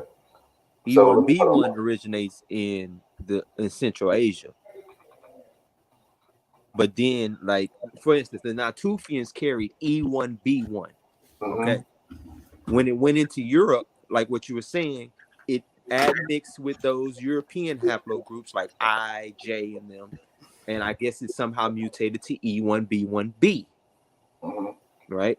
When it went into Africa and admixed with the hunters and gatherers in Africa, it became either E1B1A and later then E1B1B, depending on who they mix with. So it's a branch of basal human DNA which still survives in us today. Not E1B1A, the basal human that predates even the Khoisan Y chromosome. I guess my issue is the picture that you're painting. You're saying that because the things that you say it happened, but it didn't happen like it wasn't like an effect where they went here, then they went there, then they came back to there. They went separate ways, and they split. Okay. Like what I'm saying, like I think the way that you was describing it, some people can take it as if you're saying that they went to the Levant first, and then after the Levant they went to Europe, and then from Europe they came back in and went to West Africa. No. What I'm saying is there's a parent group, right? Yes, that's in Central. Some of the descendants of the parent group become E1B1A. Some of the descendants of the parent group become E1B1B. Some descendants of the parent group stay E1B1 as well, right? Yes. Okay, what we're saying is the percentage of the group. I mean, all we can do is look at our ancestors' narrative, right? And do our model based on what they're saying. Their whole narrative is we didn't mix with these other groups that mix with these ancient humans, which is what I categorize the Nephilim as. These ancient humans, we didn't mix with them. We stayed pure to our bloodline. That is their whole argument, all the way down until they become a nation state and then start mixing with Canaanites and everybody else from then, right? So if they stayed pure, they would have stayed E1B1. They would have been the group everybody branched from, right? I'm just saying, if we give their narrative credence in that region, they would have had to be E1B1. Let me show my screen right quick. No, I just want to be clear on that. Is that a true or false statement? That we all come from E1B1? No. Well, if you got E1B, if you're E1B1A, yes, you do come from E1B1. If you're E1B1B or any of its subclades, yes, you do come from E1B1. That's without a doubt. That's why you're E1B1, then the A, or the B, or whatever else. So, but what I'm saying though, like the mutation, there's two different groups that are classified as E1B1A. They have a mutation that came from E. Yeah, they have other subclades. And then they have a mutation that happened on the P252. Yeah, they're just different subclades of the same. They still go back to the same ancestral E1B1. Their ancestral paternal father would still be E1B1, no matter what their subclade is of E1B1A. I think this is where we're not, I guess, on the same page yet, because I'm looking at EM96, which developed from it the subclade of E1B1A. Okay, then what did E1B1A develop from? EM96. Okay, EM96 is another name for. I'm saying, what did that come from? No, I'm saying like okay, EM96 from No, everything that I've ever read has subclades, and E1B1A is one of the subclades. I mean, E1B1 is one of the subclades or subnames or submutations of EM96. Within EM96, different mutations happen based on the area. But I'm saying that you have two separate areas, EM96, and you have the okay, so you're talking about EMP252 that D. has Wait, the hold on, real quick. You're talking about DE. You're not talking about E anymore. You're talking about its parent group, DE. if I can share my screen, this would be so much better to look at because I'm going down what you're talking about. Okay, go ahead and share the screen because I'm not getting. Okay, so let me zoom in. This is my DNA results, me personally. So it ain't, you know what I'm saying? Yours may be different if you don't have that shared ancestry, but I'm just going through the map, right? So we have A 275,000 years ago. We have DE, which we're talking about right now, at 76,000 years ago. From DE developed the clan of EM96. EM96, as we see, is right here. And like we were saying, this is pretty much the entrance to the Sahara. This is sub-Saharan Africa. Then they went up, and then this is where you're talking about them going into Europe. This is one branch of EM96. And what I'm Okay, saying, okay, what I'm saying is this. All right. With every um I guess how EM or E whatever has a corresponding haplogroup. Like for instance, EP2 is E1B1, right? Um, EM96 would be the first E branch off of DE. Like it would be easy. Do you have a haplogroup chart that shows father to son descent? Because I can't share my screen. Yeah, it's a file. He's asking for A a phylogenetic. phylogenetic tree. Yeah. Yeah. I mean, I can go to YouTube. And, I mean, not YouTube, but Don't Google it. It go don't you matter. Anyway, we can find a Yeah, phylogenetic let me tree. go. I mean, It'll Google. make this easier. because what he's showing is when DE split. Yeah. Mm-hmm. I don't know exactly how they classify it. But it would be something to the effect of E1 or E. It would have to be one of those. So how to pull up a different window up there. Yeah, man, you too far back.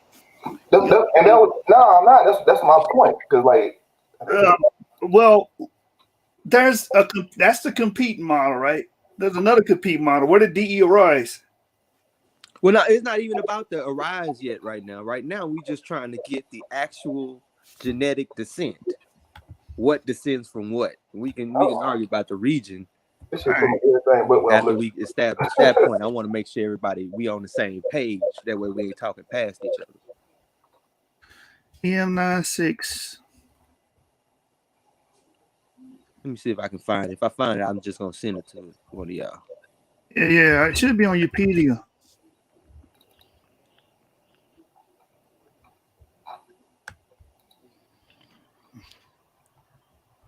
And then another thing is the jargon changes too. So yeah, that's another thing, and that's the reason why they stopped calling it E1B1A because it was so confusing to a lot of people because it was two E1B1A listings. They had one that came from the EM96 and another one that stemmed from the E1B1. Yeah, they had different subclades. Yeah, different. Yeah, so two different subclades were treated or given the same haplogroup. Yeah, like people in East Africa are different subclade than people in West Africa, but both of them E1B1A. Yeah, man, I cannot find no daggone. I know I got one somewhere. One of those little split charts. Man, it should be a Y hap. What? hey man, you better not be giving us a mitochondrial group, are you? Huh? I'm trying to find the Y chromosome and I can't find it. EM96. I can't find EM96. No. He right. It exists. EM96 is the first descendant off of DE. Oh, so he dealing with, like we said, the split. Yeah, he went back. He went back about 2 or 3 parent groups before where we were at, and that's what I was trying to tell him. He's still in the same line. He's just going further. He just went back further than we were. We're not at EM96. We were talking about EP2 and its descendants, its progeny. yeah. Hold on. Let me grab which one we were talking about specifically. Yeah. And I'm again like you're like E3B. because I'm not E1B1A. I'm E1B1A7 according to the old marking. I mean old labeling. So if you're talking about E1B1A, I can't speak to that because Okay. just, Does your subclade descend from E1B1A though? That's like the main point we're making right now. well, most genetic companies that I'm familiar with because I did just pretty much I did this in what I do GED match and ancestry, right?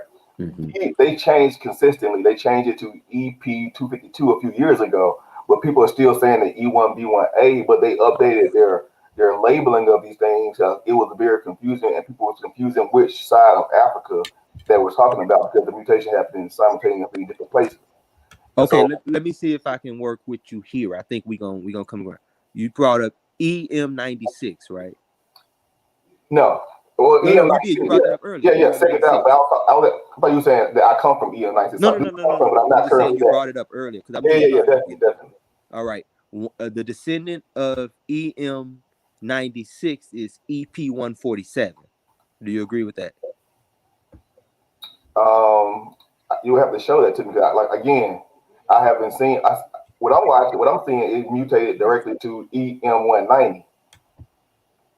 What it says is my paternal line stems from EM90, a branch of E which dominates south of the Sahara. The haplogroup originated about 17,000 years ago in pockets of Western Africa that were inhabitable at that time when much of the continent was extremely dry, blah, blah, blah. You know what I'm saying? It's just telling me that that's where I personally came from. So, I mean, like, again, I am giving you opportunity that you could have come from a different area. I'm just saying that I don't have traces to the Levant region. The reason I'm so lost is someone who admits they're a subclade of E1B1A. Do you agree that you descend from E1B1A? Yeah. Okay. All right. Cool. Do you agree that all the subclades of E1B1A descend from E1B1A? So I think you said yes to that. Okay. All the descendants of E1B1B descend from E1B1B. All its subclades. We're saying those both groups are descendants of E1B1. Do you agree? This is where we're literally getting a disconnect. I am in agreement. They all okay, so they do descend from E1B1. Okay. Which was over here, right? Where I'm circling out. Okay, so our whole argument is that like the groups like the Natufian and the spreading of farming was spread from E1B1, which is a common ancestor for us and anyone who's E1B1A or of the E1B1B subclade. No, wait. You said the Natufians? Can you say that one more time? I didn't follow what you were saying. I was saying the Natufians carried E1B1. Natufians are responsible for spreading farming. They develop agriculture and responsible for it. They carry E1B1, which is the parent group to almost all of Africa other than A and B, and the little minor dispersal groups within. All of E1B1A and E1B1B subclades descend from E1B1, which we just agreed to earlier. Yes, but I think you're skipping the fact that E1B1 they went here. They went this way. They went that way. Fine. No, I'm not skipping that. I'm not. Look. Well, you're not saying it though. You're not saying it so that people can understand what the argument when I'm making a point, right? When I'm making a pointed statement, I don't talk about everything around the pointed statement. I make the pointed statement. Gotcha. You know what I'm saying? So I'm not saying that. So just because I left it out didn't mean I disregarded it. It just wasn't relevant to the point I'm making that these groups descend from these groups. E1B1 was all over the Levant, went all over Southern Europe, even went over into China and areas like that. That's it. In all of in the genetic studies I've seen, that thing's been everywhere, almost everywhere on this planet. That group. Okay. So would it be fair to say that we know for a fact that E1B1A7 is exclusive and it is straight West African, right? Is exclusively found amongst people living there today. Yes. Okay, cool. Yeah, that's the fallacy with modern population density. You're trying to use modern population density. We're talking about archaeogenetics here. And we are. We definitely are. I just want to make it known that now I'm gonna digress on that point. Because it wasn't no people in West Africa of our line at this time period. You said our or our? Yeah, our descent. It was pygmies there okay. during this time period. It was only pygmies in West Africa. What? We displaced the original people of West Africa are pygmies, bro. I get that, but what time period are we talking about? Food producers did not enter West Africa until about 4000 BCE. Tops. That's tops. Okay, so you're saying that these people that came from EM96 that went, because this is 73,000 years ago. No. What I'm saying is, okay, look, there was an integration, right, into West Africa, especially, of archaic DNA that goes all the way back to this time period. I could drop an article in here right now that talks about how us in West Africa, we have this ghost DNA population within us. Yeah, I have that same article. Okay. Right. Mm-hmm. All right. And then they talk about how it goes back to the spread of farming and stuff like that. Gotcha. But that is that DNA. It's found in 8% in Yoruba and its akin group, 13% or up to 13% in Mende and its related groups, which is pretty much all the people in West Africa. Yes. So that integration definitely happened, and without a doubt, there's been studies talking about a back migration into West Africa for the beginning of the spread of farming. Those studies have already begun coming out showing this. So the data supports it, and that's all we really is doing. Y'all make it seem like we making this stuff up. No, we reading the data and going literally by what it says. It just happens to coincide with what we're saying. No, I get it. I'm not attacking y'all, but y'all know every time we talk, we have good bills, we have good discussions. You know what I'm saying? Oh, definitely.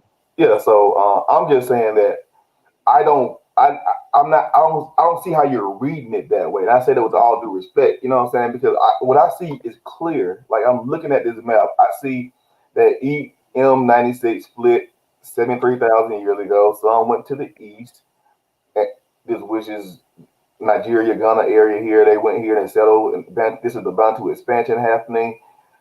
And you're saying that this happened way later than what science is. Wait. Go again. You're saying that this area wasn't inhabited. Wait, when did the Bantu expansion happen? Like 5,000 BC? No, 5,000 years ago. Sorry, 5,000 years ago. No, the Bantu expansion happened 1000 BC. It began 1000 BC, around about that. Some people give estimates as early as possibly 2000 BC. Tops. And those were the Bantu people are the second peoples to go into West Africa, because the original people were the pygmies. That's why they're so deeply admixed with pygmies, the Central Africans right now. You're right. It's right here. I'm looking it up. So when I'm wrong, I digress. You know what I'm saying? But so we not them. What y'all do, what people on your side do, rather, is trying to make it seem like we are those people that were always there. That's not true. I'm not disagreeing with you. Like I understand that the people who was there, like when you look at the articles of the yellow area, I think is what it is, the dig from 17,000 years ago. I don't believe that. I understand that people came this is all happening, all this mixing taken care of, and then they morphed into something else. Like it's different species of humans. I get that, you know what I'm saying? And they combine that, and where that's where we come from. But I don't understand like what the like. I guess, but I'm saying I don't understand y'all timeline. You know what I'm saying? Like the timeline that y'all are saying doesn't match up because if you got DNA that goes back, you know, so 20,000 or 15,000 years and is here, then that would be great. But yours is showing that you was here, and I'm not understanding how you're getting. Okay, the what DNA. do you mean by we was? Where's here? Let's start. Where's the here we're talking Oh, about? y'all not. You I'm said yours tripping. is Am sharing I not we're sharing? here. Oh, my bad. You know. Because I'm so confused. No, I'm like, I he's saying was it like he's sharing looking my at a screen chart that I on don't the see. map. You know what I'm saying? No, I was pointing something out on the map on the screen. I thought I was, but I was doing it on the wrong screen. So I thought I was talking and y'all could see it. That's what I was saying Oh, here. okay. My bad, man. My bad. But I'm back on the right page now. But No, yeah, but just tell me like what time period? Because I mean, all we was kind of doing was laying out what the geneticists are saying. These populations were at these time periods, where they were, and where they would have had to eventually migrate to. yeah, no doubt, no doubt. So I guess let me restate my question. Now I got my right screen up. Can you see where I'm kind of circling that? Like, so we're talking about the Levant, the you know what I'm saying, this area that well, I'm talking about it right now at least. Um, and I would like to see like how is the DNA from the people that's here in the Levant in comparison to the people at that same time period that are in West Africa. That's the question because we have things about the Levant area, like Ashkelon, for instance. We got that information. You know what I'm saying? You can look at the what is it? Tel El Daba. They have information there. They're showing Minoan style artwork, and you know what I'm saying. It's a lot of information that we have. Um, and why is that not what we have on in West Africa? Because we have a different culture and different genetics that's being found. And I'm like, how is that connection being made when we just compare just the time frame? Like, because we know what it is. You make it seem like all the people in West Africa just been there. There's been no migration back and forth in the West Africa. It's just like this isolated place. Like that's how you literally describing No, it. no, no. I get it. I understand that these people they communicate back and forth. They did trade with the North. They did all that. You know, I'm not saying any Okay. of that. You know what I'm saying? I'm just saying like if the people who is here have a definite subclave that that comes from the EM96 by way of EP252. And the people that are in the north come from EM96, but then they develop and turn into other things like the J haplogroup. You have the E1B1B that's up there in Sudan and Ethiopia. I think it's still finding it there. But we didn't turn into that. And so y'all are saying that like Why would you? hmm? Why would you? You mix with different No, hunter. I'm Wait, saying let me just be. You yeah, mix yeah, with okay. different hunter gatherer groups, so Mhm. you're not gonna have the same DNA as them. You had different admixture than them. Like the Correct. people who went up into Europe, like when you deal with like the Scandinavian hunter gatherers, for instance, they had Neanderthal DNA in them, while you had the what's the ancient North Eurasian um Mhm. ones who also had it, but nobody else really had it to the extent they did. And Yeah, they were the only ancient groups that looked anywhere near close to modern Europeans. yeah. No, You see what I'm saying?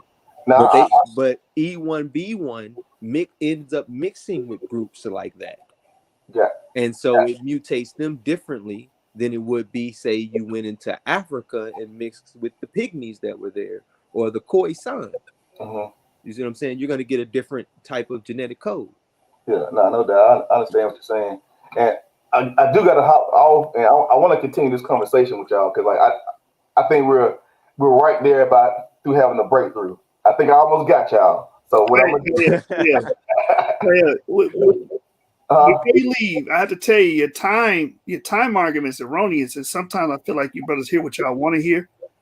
We preface this whole thing showing you that during the Iron Age 2A period, we're there in that land. E1B1A is in that land. You understand? yeah, We but preface that. So but when you say, "Oh, the timeline doesn't match up," what timeline are you referencing? This timeline matches exactly in a historical context where the Israelites would be where they will be a populace and where they would be influencing. It's exact. It's not even out of place. It's not like 200, 300 years off. It's right where you need it to be Yeah, in that time period. I do have to hop off, but I want to. This is just a rhetorical question. You can answer when I hang up or not. But is there only one group that is called E1B1A at that point in time? Of course. At that point in time, no one's saying that either. Okay, but is there? It is though now, right? Like when you look at the study, it says it is also conclusive with a robust number of West Africans. That's why I mentioned that 8% admixture in Yoruba and likewise related groups, and the up to 13% admixture in Mende and likewise related groups. That admixture is an archaic integration from the Near East coming back in. That's what I'm saying. That admixture. That's why they talk about how that DNA is also included at the beginning of farming. And if you look at other charts from other studies I have, you'll see they literally call it basal human DNA. I mean, it's older than the Khoisan Y chromosome. It's so ancient. It's older than the split between humans and Neanderthals. It is such an ancient DNA, and it still lives in us today. I gotta go out the door quick to drop somebody else. So I'm gonna be back though. If y'all still be on when I get back, yeah, we can hop back on and finish. Just put a thumbtack right there. I'll be right back. All right, peace, bro. And peace. That's you too. Shalom. So, I mean, the whole timeline thing is blown out of the water. That's the first damn thing we said. Go back to the Israelite, the Iron 2A period, which is, according to paleontologists, a known Israelite period. That's where you get the King's List from. That's the period where you start seeing an influx of Hebrew material culture. Mm-hmm. You understand? The 7 sprouted lamps. Remember, I had the debate. I was just about to talk about your debate. I was about to say all the info you talk about in your debate was done. I mean, all the stuff you show in that debate was done by them people that they talking about. Exactly. These are original Israelites. So you can't sit here and special plead your way or special plead these people out of history because it doesn't fit your narrative. That's what you guys are doing. But I will say this about Kyle.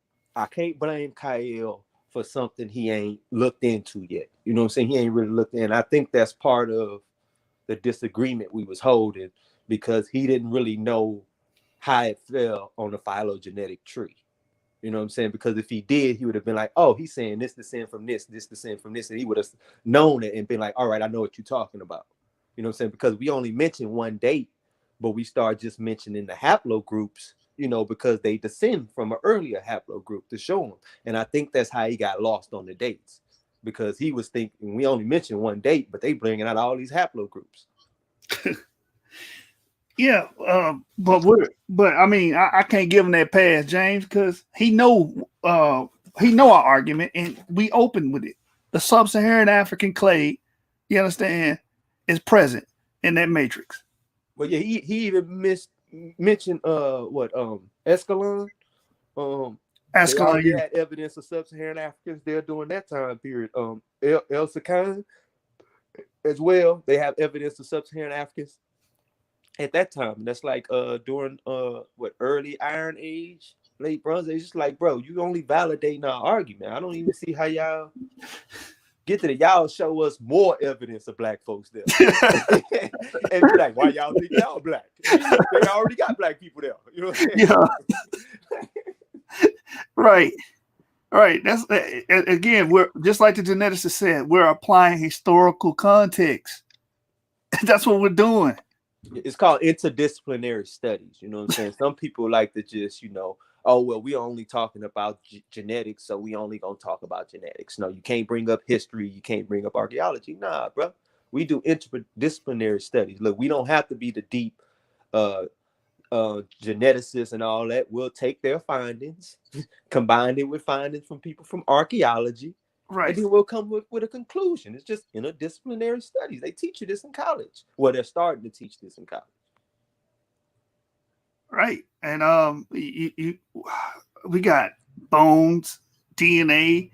I mean, what more do you want? We got the historical consistency, the altars, being brought up. Like I said, the material culture being brought up, the terracotta structures and stuff of that nature. But we got scientific papers on why they won't do the genetic testing. Like scientific papers explaining the politics around why they can't genetically test these things. But if you look at the cranials and stuff, it's all pointing to us, but you tell us why we think it's us. Right. Right. And like I said, I did 23andMe. 23andMe said Ramesses III and I share a paternal father that comes from Western Eurasia, man. That's what it said. But people don't want to accept that because, again, you got to be anti-Bible, anti-Israel, anti-Jew, no matter what. You're not going to move from your... Ramses the third, what he like, what, about 1200 BCE, somewhere around there? Somewhere around there, yeah. Somewhere around there? Oh, no. He like 900, huh? Ramses the third. Ramses the second is 12. I think he around 12. He in the Iron Age. I know that much. Yeah, he in the Iron Age. So again, like you can't. What you can't do is separate us from that area, and that's what we've been establishing all day. We was in that area, and they get mad. We established that and try to move the goalpost of proving that exact genetic marker is your exact genetic marker. That's not what we want to establish right now. We'll get to that point when we get there. Right. Because for years, these guys have been on a rant in the internet saying that E1B1A was West African bound. That's pretty much their argument. You understand? West African bound. They were landlocked. You know, these people were dumb, blind, and deaf, didn't know how to do trade, didn't travel. You know what I'm saying? Hey, but then check out what happened. They find out, we just read a study that say it pops up in West Africa, or a connection to West Africa with the Jews, but then also West African DNA pops up in Europe at the same time. We always argue Jews got there, right? We always argue that during the end of that Roman period, a bunch of Jews went over there into that region. That's why we argue like King James and all of them were Jews. The evidence is saying the same thing. And we know about, the crypto Jews and all them that went up there during that time period. Like everything we say ends up lining up with the archaeological and the historical record, all of it pointing back to us. But they still have an issue with it. It don't make sense to me at this point. It's just, to me, they just being dogmatic and religious at this point. Exactly. And that's just all it is to it. So I've been arguing with atheists lately, and I just be like, man, y'all some of the most dogmatic religious people I've ever met in my life. Yeah. You know what I mean? Yeah, they don't move. They don't budge from their premise, no matter what type of evidence.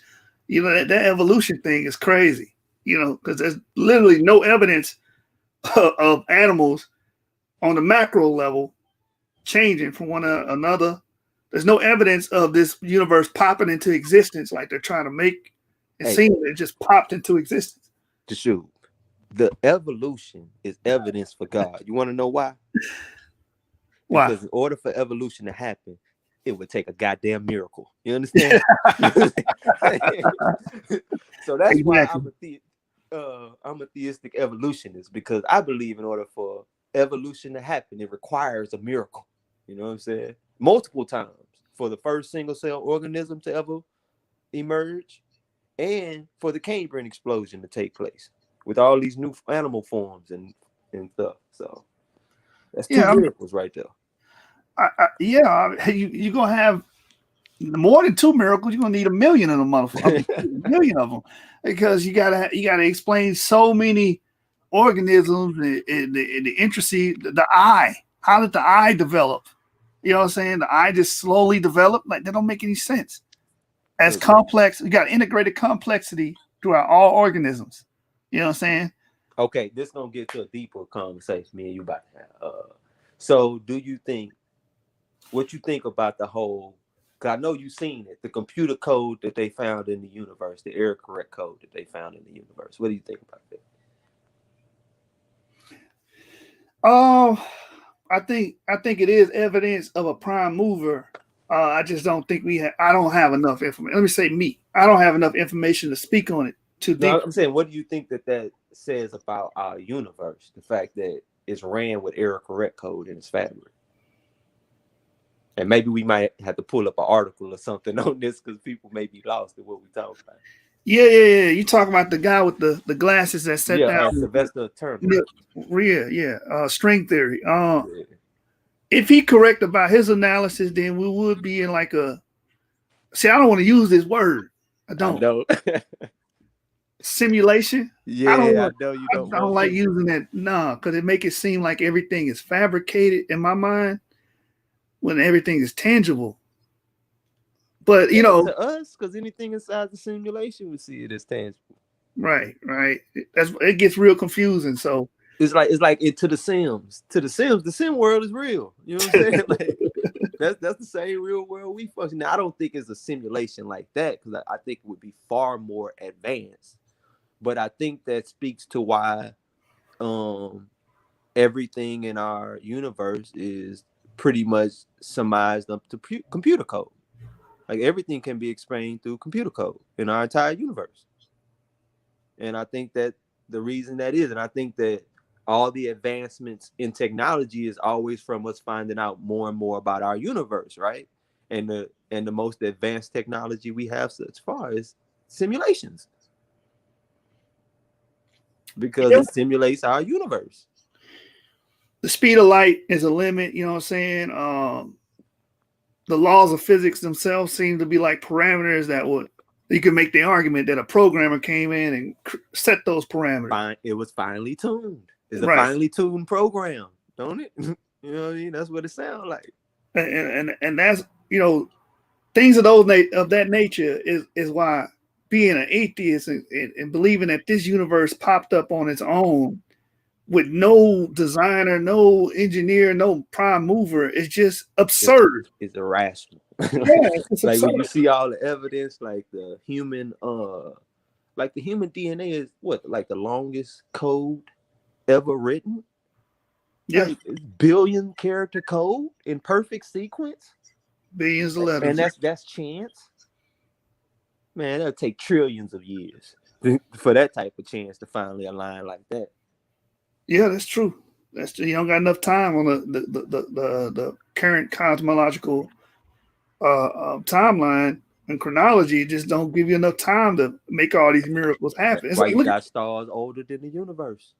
Yeah, because they ain't got enough time to explain all this stuff. But if you have somebody or a program which brought it into being, you know what I'm saying, it's completely plausible that you know what I'm saying, light you seen was some of the first burst of the universe, you know what I'm saying, before it became what it is. You know what I mean?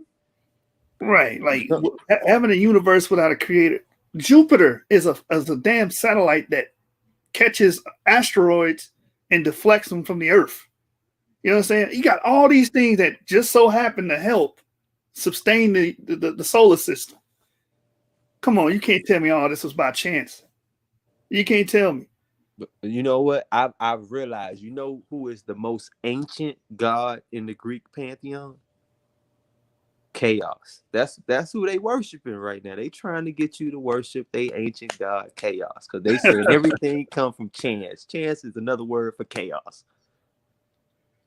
We got Brian Hess. Hey, Brian Hess, you want to come into the chat, brother? I'll be seeing you all the time. I be wanting you to come in the chat and actually, come into the video and actually speak your piece. You know what I'm saying? I'm trying to get y'all out of that scoffing mode and actually stand on your swear and stand on these premises y'all have. So basically, he said, so how did all this come into existence? Is the biblical narrative the answer? My question to you is, but I want you to do this live. Get on the live and answer this. What is the alternative? What is your alternative to explain the universe? We don't even have to put the biblical narrative in it. I'm just saying a prime mover had to been involved. You understand? Because I can't find a logical deduction that says that the universe just popped from nothing. So I want you to come on here and explain naturalism pretty much. Everything is self-existing. You understand? And give your priority. That's all I'm asking, Brian Hess. Matter of fact, I'm gonna do you a better one. I'm gonna put it in the chat. I'm gonna put it in the chat, man. Everybody got the link now. So Brian Hess, I'm trying to make you evolve, brother. Because you do this on I'm trying to make you naturally evolve. You know what I'm saying? Come on the live and discuss your premise. You understand? Explain naturalism to me. Explain how the earth just so happened to be in the Goldilocks zone where the ocean doesn't freeze because it's not too far away from the sun, and the waters don't boil off the earth because it's not too close to the sun. I don't know if the right. brother atheist or not from his stance. I don't know. Brian Hess, so? Brian, I know Brian Hess from being a heckler on Facebook, and this brother, he pretty much against anything Bible, anything that deals with a God. He just against it. So I want him to get on here and educate the people of his knowledge on from a secular and naturalistic standpoint. And I say that because a lot of y'all that be scoffing don't even understand the cosmology or cosmogony of the universe. You don't understand none of that. You just on here scoffing. So I was about to say, if I take you through the cycles of the universe and line them up with the first chapter of Genesis, then I'd be like, well, yeah, this is the closest ancient text out of all the ancient texts I read. When I was in college, I had a world religions course that literally says first it was nothing, and then some being or some God, as we call it, brought the universe into being and goes through the cycles which the universe went or the earth went through, as far as how it was chaos, and then the clouds separated, then you start seeing the plants come into fruition, then after the plants came the animals in the ocean, then after the animals in the ocean you start getting the land animals, then once all that's created, finally at the end you get mankind. You know what I'm saying? I mean, I think that is spelled out clearly in the cosmology and the evolution of the earth. I don't think there's no way around that. Look, man, the scripture said light existed before anything, and the scientific research and data is pretty much coinciding with that fact. So look what Brian, he said, I just asked if the biblical narrative is the answer, is all I'm asking. I have no interest in coming on the show at all. Okay, well, stop commenting. You have no interest. You know what our answer is? We Israelites. What you think our answer is? You know what I'm saying? So you don't want to dialogue, stand on your premise and on your swear. Like, you guys are keyboard warriors. What I've learned is people like to question you, but they don't like to be questioned. And they know when they come on your show, it ain't like being on Facebook where they can just ignore whatever, and just keep, trolling. On the show, you're going to keep bringing it back to the point. So can you answer this right here? Let's have an actual conversation. And they don't want that. They just want to heckle. All right. Where did all the energy come from to create the universe? Matter of fact, I thought energy cannot be created nor destroyed. I'm confused. From a naturalistic standpoint, where all these things need to take place, where is this coming from? Thin air? I mean, I can't even say thin air because that don't even exist. Energy ain't created or destroyed, but you run out of it. Right. I'm just saying the universe is gonna run out of energy, right? Yeah, it's called a heat death. Yeah. Okay. So I mean, what do you call that? What do you call running out of energy when there's no more energy? I mean, there's no more usable energy. Okay, there's no more energy. I mean, what is that? Like, they act like energy just gonna be here eternally or something.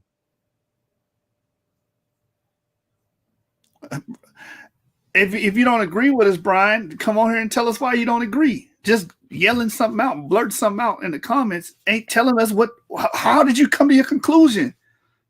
That's what I'm trying to find out. The people want to know. They're intrigued. Why did you make the statements you make? That's why we call you troll. You have no meaningful discussion. Whatever anybody says, it's no. Okay, why, brother? Well, I'm not going to discuss anything just because you don't know anything to discuss. And that's how I'm going to interpret it. You get the balls to get on here live and explain yourself. Oh man, you use the B word. You know they not coming. They don't know what you talking about. Right. Standing on your square. Who does that? I asked brother a simple question. Can he just give me his cosmogony of the universe and how it came to be? Because what we're standing on is that we had to have a prime mover, a grand designer, if you will. Yeah, in order for nothing to become something, it requires something to do it. All right. You know what I'm saying? You know, 0 plus 0 will always equal 0. Okay. So you have to have a 1 there somewhere to get nothing to become something. All right. Yeah, I'm trying to, Brian, man, I'm trying to help you really. Like, where, like, can you give us a starting point, a reference point, or something that we can, maybe an article that we can read that backs up your stance? That'd be good. But, you know, evidence, you know what I'm saying, it's like a curse word to them. You know what I'm saying? It's like holding up a cross to a vampire to them to say something like evidence. Yeah. And then we can talk about how life forms just popped into being. That don't even make no damn sense. Everything just popping into being, but we're the silly ones, James. Hey, look, man, all I need is about $1 billion to pop into being. You know what I'm saying? Right here on my bed, my right. nigga, I'd be good. Hey, look, I believe them. You know what I'm saying? I would become an atheist tomorrow if $1 billion just pop up on my bed out of nowhere. Yeah, Brian, I want you to explain the process. I want you to explain the process of naturalism, of how the universe came into being, the cosmogony, the origin. Because God ain't real, remember? God, we don't have a God. We don't have a designer. Nobody created this universe. So since nobody created it, popped into existence, can I get some mechanics on how that happened? Is there something that we can witness that can testify to this happening? Look, he said he can explain it after the universe already get here. You know what I'm saying? Like, yeah, just like the evolutionists, they can explain life once life already got here. Right. Right. You can't give me abiogenesis, where it comes from. Ahaya B. Praise said, what they have now is the multiverse theory, where there is an infinite number of universes. Hey, let me say something to that, bro. Look, there's as much evidence, empirical evidence for a multiverse as there is empirical evidence of God, okay? And I mean experimental data that you can take into a science office and do, or to a science lab and do. There's no experimental data that's going to prove a multiverse. You know what I'm saying? So that's like atheism of the gaps to me. You know how they always say God of the gaps arguments? To me, that's atheism of the gaps, because they have to come up with some way of explaining how this could happen, but then their whole way of explaining it itself doesn't have an explanation. Like the explanation for like saying God is an explanation in and of itself. It's something that exists in and of itself because it must necessarily exist. You know what I'm saying? The multiverse, no, the multiverse is a material worlds that just pop up into existence from a foam. You know what I'm saying? Like a virtual foam or whatever. It's just popping universes in into out of existence.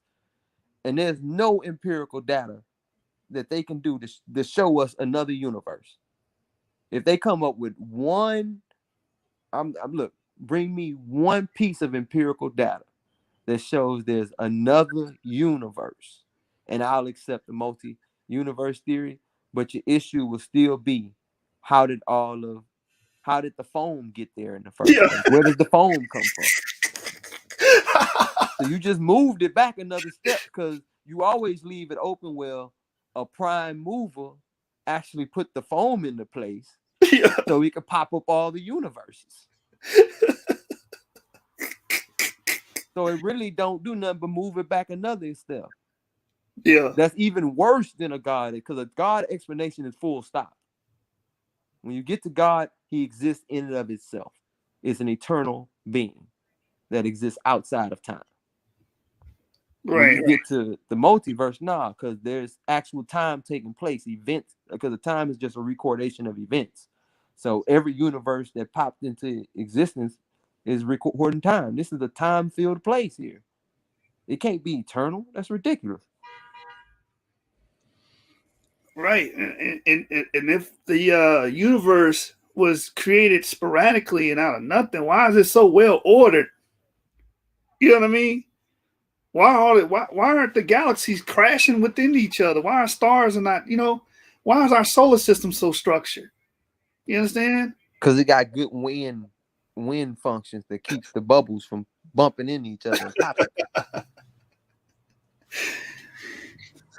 Why do we have gravity? It doesn't even make sense. If everything's so random, we shouldn't even have gravity.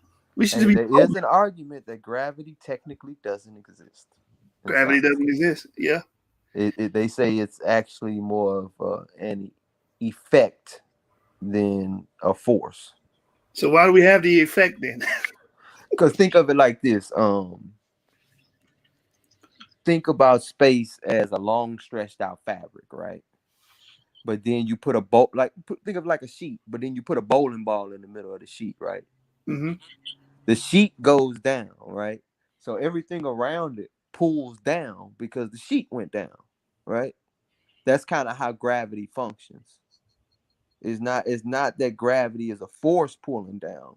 It's a reaction from, I guess, the earth or whatever sitting on this plane of existence and pushing it down.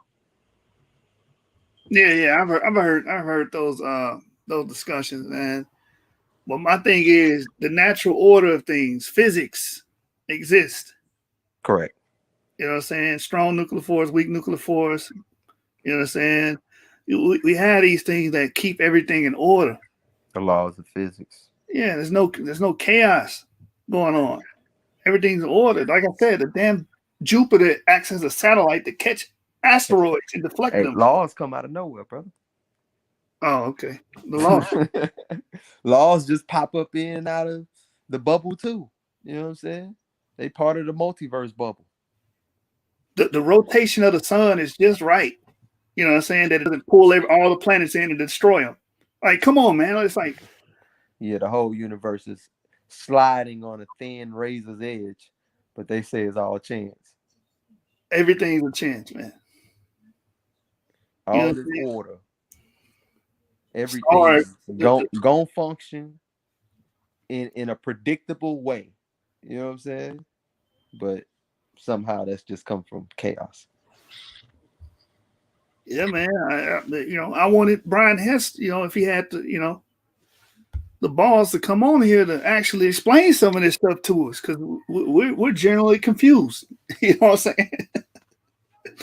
It's hard for men with low testosterone to, have the testicular fortitude to step up, man. Sure. Like we go. Well, Kyle was on here. The other brother was on here. We don't mistreat people on this platform, man. So you can't say that. You know what I'm saying? I just think brothers understand that they don't have no ammo. All they got is the scoffing they do on Facebook and on social media. All they can do is say, "No, you're wrong." The well ain't that deep. There's no substance there. Hey, they like Christians. Why are you? like everything surface level. You know what I mean? Yeah. They don't even know what's in the Bible. Like right. You go into Egypt, they be like, "Oh, why you looking at Egypt, man? Nigga, why you ain't? It's your shit." Oh man, these dudes is crazy. It's like with the DNA argument. You'll put something about DNA. Oh, these people had the markers in the land of Levant, and they the main ones scoffing at it. No, that ain't true. All right, so get on the show and tell me why it ain't true. Because we were just bush people out in Africa. You know what I'm saying? Running around until the white man and the Arab man from the Middle East came and civilized us. Apparently. Right. We were just foraging, running around eating scrubs and shit. Eating insects, you know what I'm saying? And chasing wild hogs. That's our legacy.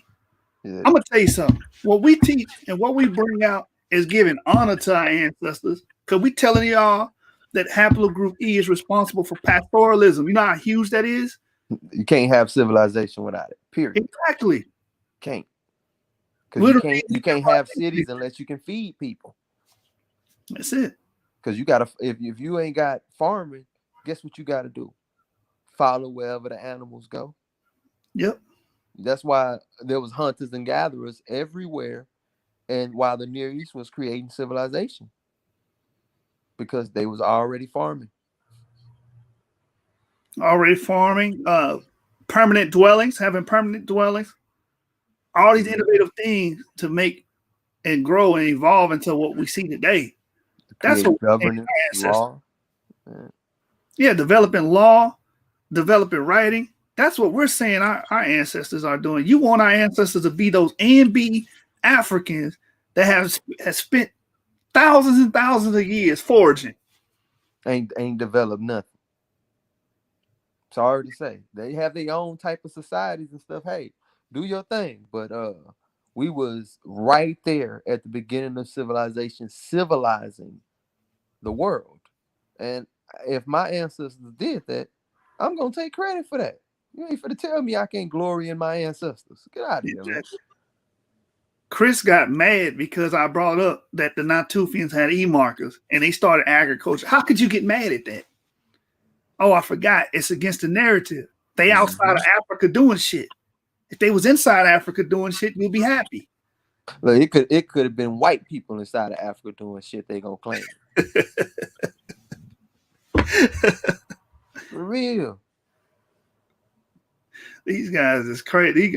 It's bizarre. You know what I'm saying? I'm giving the honor and the glory to our ancestors, saying Haplogroup E did all of these great things, were these great people, and ushered in civilization into the modern world. And you got these people scoffing against that. No. We want to be those A&B Africans that was in the bush, that was isolated from any other place, didn't do any maritime trade, no advancement in technology. All they did was wear leaves and wear those little rags, you know what I'm saying, chasing monkeys in the bush somewhere. With spears and shit. Right. That's what you want. That's why like, man, look, Africa, man, it was Eden, brother. It was Eden. It had all the food you needed, brother. You didn't need the farm. That's what they say. They say, man, you just walk outside, man, fresh berries. Polite was saying this. I remember Polite was saying, "Oh, yeah, just look at the Africans. They naked. We should be like them. Everybody should walk around naked. Men and women just walk around butt ass naked." Hey, he say, go back to being uncivilized. Yeah. I was like, do y'all know what y'all advocating, bro? Yeah, they advocating. You know, our ancestors took a lot of time teaching these people how to farm and clothe themselves. And he want us to get naked now. He wants the masters to become slaves.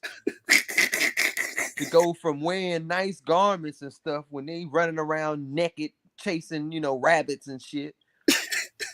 Wearing nice garments, teaching them how to farm and stuff. To go from that to taking their place. Yeah. Come on, man. He wouldn't survive 2 days out there anyway. Yeah. They be done cooked his ass. Hey man, shout out to Ahaya, man. Ahaya be dropping them bombs, man, in the chat. The brother said, in other words, they want to turn us into the A and B haplogroup. Yes, brother. Facts. Yes. Those are the original people of Africa, and they need to accept that. You know what I'm saying? Get over it. Right. When a lot of these people say, well, we the original. No. That's them. That's, like you said, the bush people, the pygmies. That's them. That's their legacy. That's not our legacy. Our legacy is the Natufians. Exactly. They ancestors left Africa, to grow up. You know what I'm saying? To mature. You know what I'm saying? Yeah, and then if you know anything about genetics, then it's a what they call a genetic distance between A and B and E. We skip from B all the way to E. Nigga, it's C, D, D, E. You just GHIJK. You know what I'm saying? They like, that's what be crazy. Like, I don't think that they be getting that, man. I really don't, bro. Right. I think it's because they never really looked at it. Like, you know what I'm saying? Me and you, we've been talking about this for about 3-4 years. So we've been looking at, building our models and stuff like that. To them, this is like speaking a foreign language. Right. And that's why it's important to call these people out, bring your ass on the show, and tell us why you disagree. That's all I want, because it's gonna show to the world y'all don't know what the fuck. Y'all don't know what y'all talking about. Yeah, no. Hello,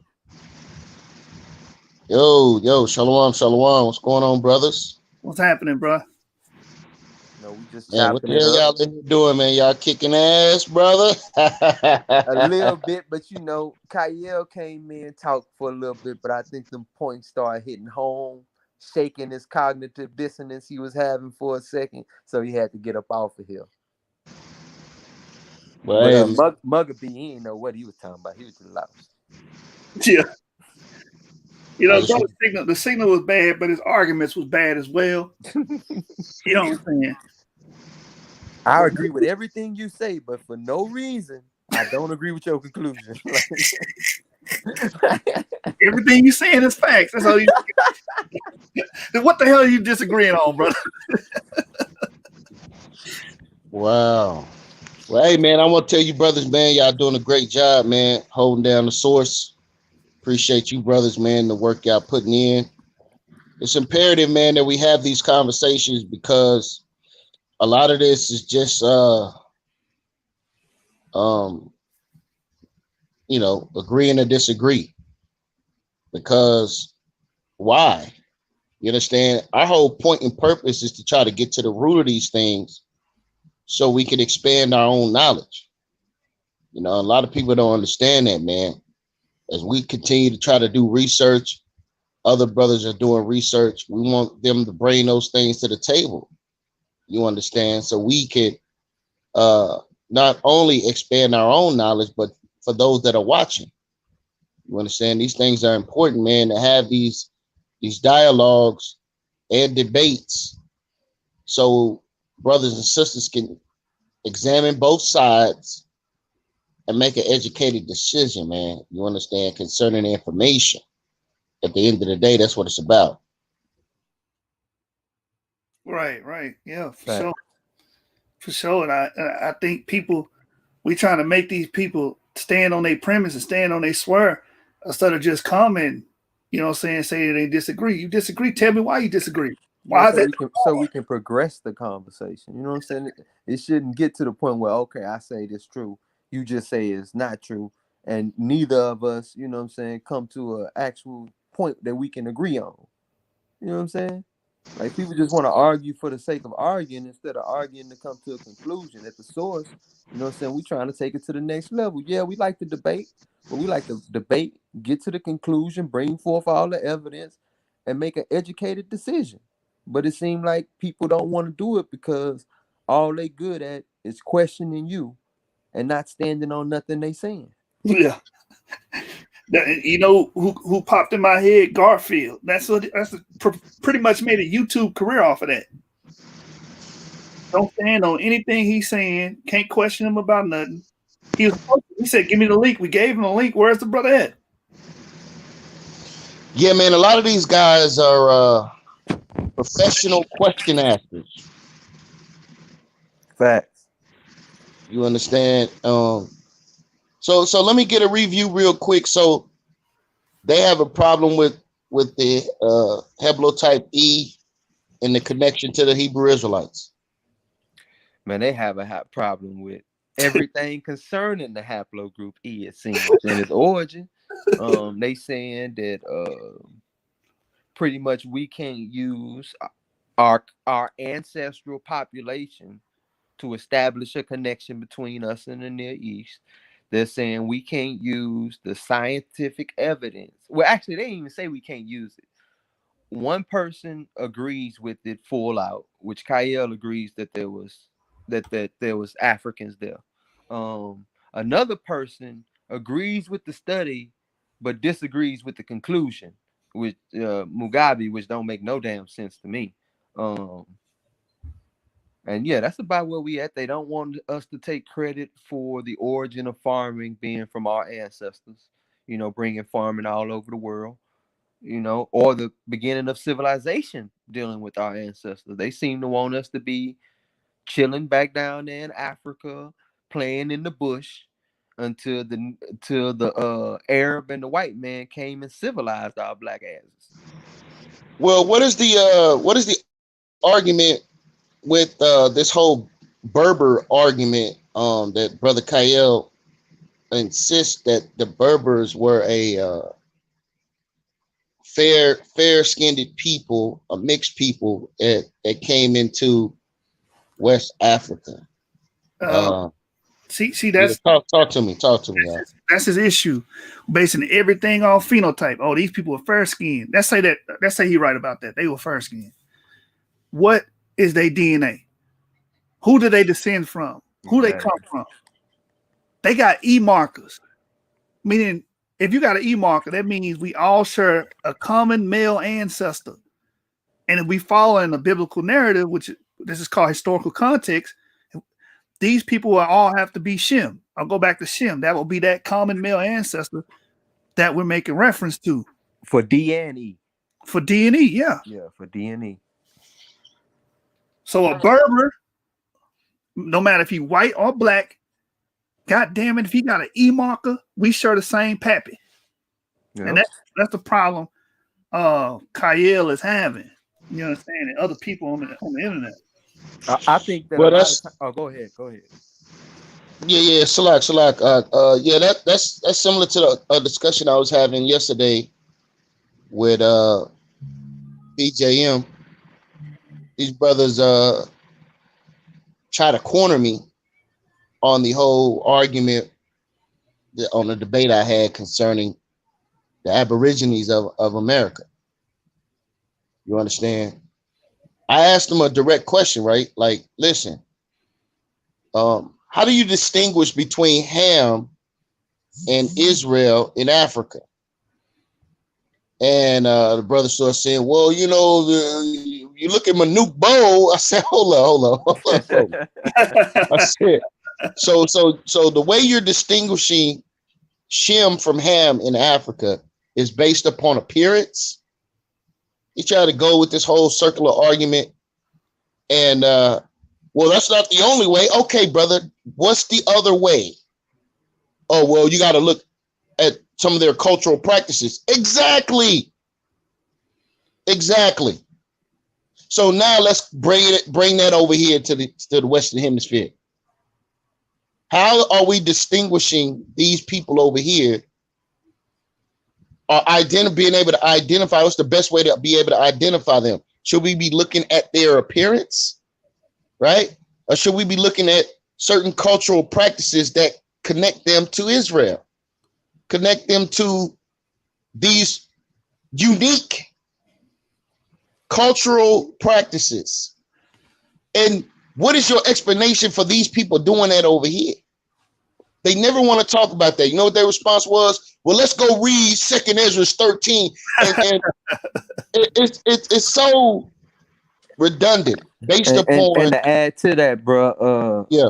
Let's say, 2nd Ezra, we talking about what, like 400 BCE, 500 BCE, around about that time period, right? After they've been here, what, about 1,000 years? Right. Before the white men get, why wouldn't they look like the people they've been around? They may have tried to keep it, in house as far as mixing, but after a while, it's not tenable to just keep having sex with the same members, in a small group. You start having genetic malfunctions and stuff. Right. And these Indian groups were already admixed, which. Mm-hmm. If we arguing from a biblical standpoint, again, adding his historical context, these people would be these Polynesians, from my standpoint, my research, like the ancient Java and stuff like that. These would be these Polynesian people that we that the native Indians or ancient Indians or the predecessors of the Indians would have mixed. Right. So of course we will find a Polynesian introgression with these people, and that's exactly what we find. Mm-hmm. You know what I'm saying? Studying them. Well, man, I had to have growth in that area. You understand? So I came from the school of thought that everybody over here was Israel. Mm-hmm. You understand? And I had to have growth in that area, man, because it was people over here prior to the split of the north and the south of Israel. Correct. Right. So I can't go in there with that argument and argue with someone. No, brother. All these people are Israel. I can't say that, because how do I explain these people being over here? So I had to have growth. So I started to look again at those particular practices within the subgroups that occupied the Western Hemisphere. You understand? And Hosea 8:8 said what? That Ephraim will be amongst the Gentiles. Fact. So we have to take those things into consideration. Salaki, Joshua, go ahead. Yeah. I mean, that's a powerful point. And I mean, we look at the DNA. They even have DNA going back to the Levant, connecting them to the Druzy people and stuff of that nature, Haplogroup X and stuff like that. So to completely remove them from the equation, I don't think is you not being intelligent or intelligently honest when we're dealing with that. And also, if they using culture to determine who's who in Africa, they would have to do the same thing in America, like you said. Exactly. And another thing is, let's say they were here beforehand. If you genetically test it, it's gonna be obscured by the fact that you have people from the transatlantic slave trade brought here, and you don't know where that DNA would have came from. So they're gonna automatically assume any DNA that's African comes from the trans-Saharan slave trade. That's true. Because it's just logical to do so. You know what I'm saying? Because it'd be hard to differentiate unless you really start taking a real deep look at it. Yeah, look, man. So we in this argument. Your boy.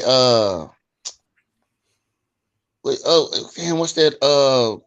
What's that Northern Kingdom brother name, man? That dude is.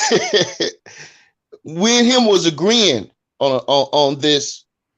And the brother gave an excellent breakdown on 2nd Ezra 13, and which I used in my debate prior to him giving it, but he just reiterated what I brought out in my debate about the Northern Kingdom and the breakdown of 2nd Ezra 13. Went back up into, the brother kept saying, well, we don't see no boat. Show me the word boat. Like they want to ask questions knowing damn well the word boat ain't nowhere in 2nd Ezra. You understand? But we can see that, well, show me the word boat, or show me the word sea. I don't see sea or ocean nowhere. The brother took him to 2nd Ezra 13 and 2, and it said sea. You understand? Well, these people, or this man will come from the sea. It's so simple. This is like when we started getting downright retarded.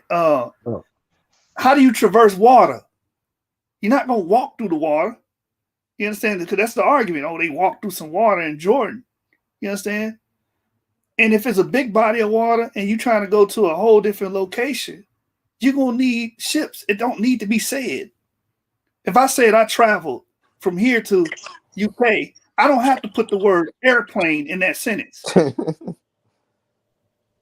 Right. This is getting silly. You know, so I asked him directly. I said, so let me get this straight. If Drake's son came to your barbecue claiming to be Israel, would you identify him as Israel? The man told me, hell no. I said, so let me get this straight. So I said, well, is Drake an Israelite? No. You got to have the mother and the father. I said, okay. Wow. So then what do you do with King Solomon? Right? What do you do with Rahab, the prostitute, being in the lineage of Christ? Right? What do you do with the multitude of women that the sons of Jacob married that were non-Israelites? Just about all of them was heathens. You understand? So what do you do with that? Then I asked him a direct question. I said, Joseph's sons, are they a part of the 12 tribes? He's like, yeah. Well, how? because of their father. Then what the hell are you talking about, Negro? What are you talking about right now? You Negroes are something else, man. Oh man. Every time I had these arguments with people, it's like, all right, let's go to Genesis and let's see how they did it. We know who's a Shemite because of Shem. We know who a Japhite because of Japheth. We know this is just getting ridiculous at this point. We know all these people. We know who an Ishmaelite is because they descended from Ishmael. That's how it's done traditionally in the Bible. So you read all that and then come to the conclusion you need both parents. I don't understand these people, man. I don't. It's just downright silly at this point. Right. Then I took him to I gotta get this brother on the show because this is the new brother from the firehouse was on the show too. So this was the argument I was having with him before we entered into the discussion about the Western Hemisphere. So this brother told me this brother got to be held accountable for this. He told me that Paul was not a full-blooded Israelite, talking about Paul was a Roman. So I said, well, wait a minute. Well, Paul tells you himself what he is, bro. Romans 11. You understand? He tells you he's from the seed of Abraham. So clearly a brother's is identifying the patrilineal lineage and identify himself according to his fathers. You understand? So you're trying to say, well, in the New Testament, in the Old Testament, they went off the father's lineage, but in the New Testament, they go off of the mother's lineage based on what the Jewish people are doing in Jerusalem today. I said, well, they ain't got a damn thing to do with us nor the Bible. Right. Orthodox Jewry is directly opposed to the Bible. You understand? And that's one way it's directly opposed. They go off the mother. That ain't in the damn Bible. Right. And another thing, that's how we know Timothy was his father was a Jew. Right. They considered him a Jew. And then those times they went off the paternal lineage. You had to bring your records. So, like again, it's silly arguments. Just like we got this silly guy that don't want to get on the live right now, Brian Hess, making silly arguments out in the back chat. If you feel that way, Brian, the link is in the chat. Jump on here. Wait, I got a question. Didn't Paul say he was a Pharisee, the son of a Pharisee, when they came out against him in Acts 23? He yelled out in the crowd, I am a Pharisee, a son of a Pharisee, which means he's a Jew. His father was a Jew. Hold up, man. What scripture is that, man? I think that's Acts 23. Let me see. It's where Paul was going before the Sanhedrin. Let me start find right that here. for us real quick, man. I want the brothers and sisters to have access to that because a lot of people hate Paul, bro. Yeah, pull it up on and leave Paul alone, man. What's wrong with people? Yeah, I'll pull it up, James. Yeah, Acts 23. You know what I'm saying? And yeah, man, listen, man. I did 5 hours with those guys, man. 5 hours yesterday. And you still got your sanity? God damn, you hey man, I'm halfway off my rocker. That's why I'm still talking about. This brother's strong as hell. Yeah, he's trying to sort through all of it right now with us. Yeah, like I'm just really trying to recap my mind based upon some of these arguments, bro. You understand? So I'm in the middle, right? So I got Jose Vega, that's his name. Jose Vega did an excellent job on breaking down Second Ezra, right? So I got Jose Vega on one side talking about you people. Then I got the all Negro lights on there talking about you wetbacks. And I mean, I'm in the middle like, man, y'all need to cut it out, bro. Like, you know, like you can't deny the history of the Aborigines of the Americas. And you can't deny the hardship and slavery of the people that was brought here from Western Africa. Y'all have to cut it out, man. It's ridiculous, man. You know what I'm saying? And this whole black argument, Jose Vega got black people in your family. What the hell's wrong with you, man? You understand? And then the other brothers, I'm telling them, like, listen, all of this history that we have, all of these books of eyewitness, firsthand, primary sources, eyewitness accounts of the hardship of these people, and y'all don't give a damn because they are lighter pigmentation than you are. That is ridiculous and absurd, man. Yeah. And so I'm like in the middle, warring with both of them. One want to say something, I have to check him. Hey man, no, look, that ain't right. Then Jose Vega say so. Hey man, listen, man, you wrong for that.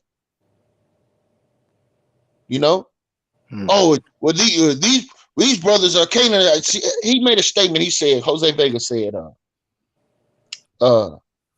show me in the scriptures where Judah would join Esau to take down the northern kingdom. I said, that is stupid as hell. You asking questions knowing damn well that ain't in the Bible, right? But I can show you Deuteronomy 28, verse 54, which says that our eyes will be evil toward our brethren. You understand? So I said, show me where in the Bible where it said that the northern kingdom would enslave the southern kingdom because the so-called Indians over here had Negro slaves. So show me that in the Bible. This Negro took me to Genesis and went to Shem talking about he would have Canaanites as slaves. I said, man, that is intellectually dishonest, man. You understand? That is intellectually dishonest and disrespectful. Go ahead, bro. Man, you listen, man. You gotta let the pigs wallow in the mud. I know all them people you talking about, and they internet trolls. That's what they do, bro. Like they professional trolls. I got the verse right here if y'all want it. Yeah, bring it out, man. Public shot. Acts 23, verse 6. But when Paul perceived that one part were Sadducees and the other Pharisees, he cried out in the council, men and brethren, I am a Pharisee, the son of a Pharisee. Of the hope and resurrection of the dead, I am called in question. Woo! That's a cold cut, boy. It's another scripture that said he from the tribe of Benjamin. Yep. Yeah, that's Romans 11. That's Romans 11. 11 and 1. Go ahead and pull it up. That's a cold ain't cut, no way man. around it. His father That's was a cold cut right Pharisee, there, James. and he of the tribe of Benjamin. That's it. You understand? Yeah. We go off. In the New Testament. They go off the mother. I said, what? You gotta cut your damn mind, man. Who said that? Who said that? Man, the brother from the firehouse, brother. I can't think of his name. Zion. Zion is his name. Okay, so they go off the mother in the New Testament. So what was Christ? Right. Right. You understand? All right, man. I'm confused. What about any of the apostles? I don't know, man. Anyway, Romans 11, verse 1 says, I say then, have God cast away his people? God forbid, for I also am an Israelite of the seed of Abraham of the tribe of Benjamin. Check. Boom. I hit him with that. I say, you notice it said he was of the seed of Abraham. So we have in the New Testament, Paul identifying himself according to the patrilineal lineage, right? So what are you talking about, man? What the hell are you talking about, brother? Right? So it was a very trying day. Shout out to King Self in the heretic branch of the source. You know what I'm saying? Them brothers was doing their thing, man. And Black Jesus ended up sending me this link, and it was like an ambush. I get in there, it's damn 14 Negroes in there trying to question me about my debate. I was like, man, let me make this clear, man. I ain't running from none of you brothers. Understand that. I stayed on there the whole time. You understand? Dealing with those brothers. You know what I'm saying? And Jose Vega was actually a big help concerning some of those things, some of the information he was bringing out. But he's just so damn disrespectful, man. Damn. I'm like, man, you gotta have more self-control and better decorum, man. You're never gonna get anywhere insulting people to the degree that you're insulting them, bro. Like it is vile. I'm It's gonna a say sport to this. some of us, though, bro. You gotta understand, it's like a sport. Being at a sporting event, you get hyped up and caught up in it. Your side against their side. Yeah, but it's some brothers do it tasteful though, James. You know what I'm saying? Like at some point it's tasteful, Hey, and it others it's take like time, bro. Think about when we all first got in here. I right, know when I first met the show, you know, he guns blazing now. But man, right, when I first met, he was bazookas drawn, ready to shoot and everything. You know what right. I'm saying? Look, the more you learn, the more you grow. And I think there's a lot of truth to the statement when they say, you know, the more you know, the more you realize you don't know. You know what I'm Right. saying? So it kind of humbles you a bit. But when you fresh in it and it's all you know, you think that shit the truth, man, you come out guns blazing. Man, you right, bro, because I'm thankful to the Most High, man, because I have really expanded within these last 2 years.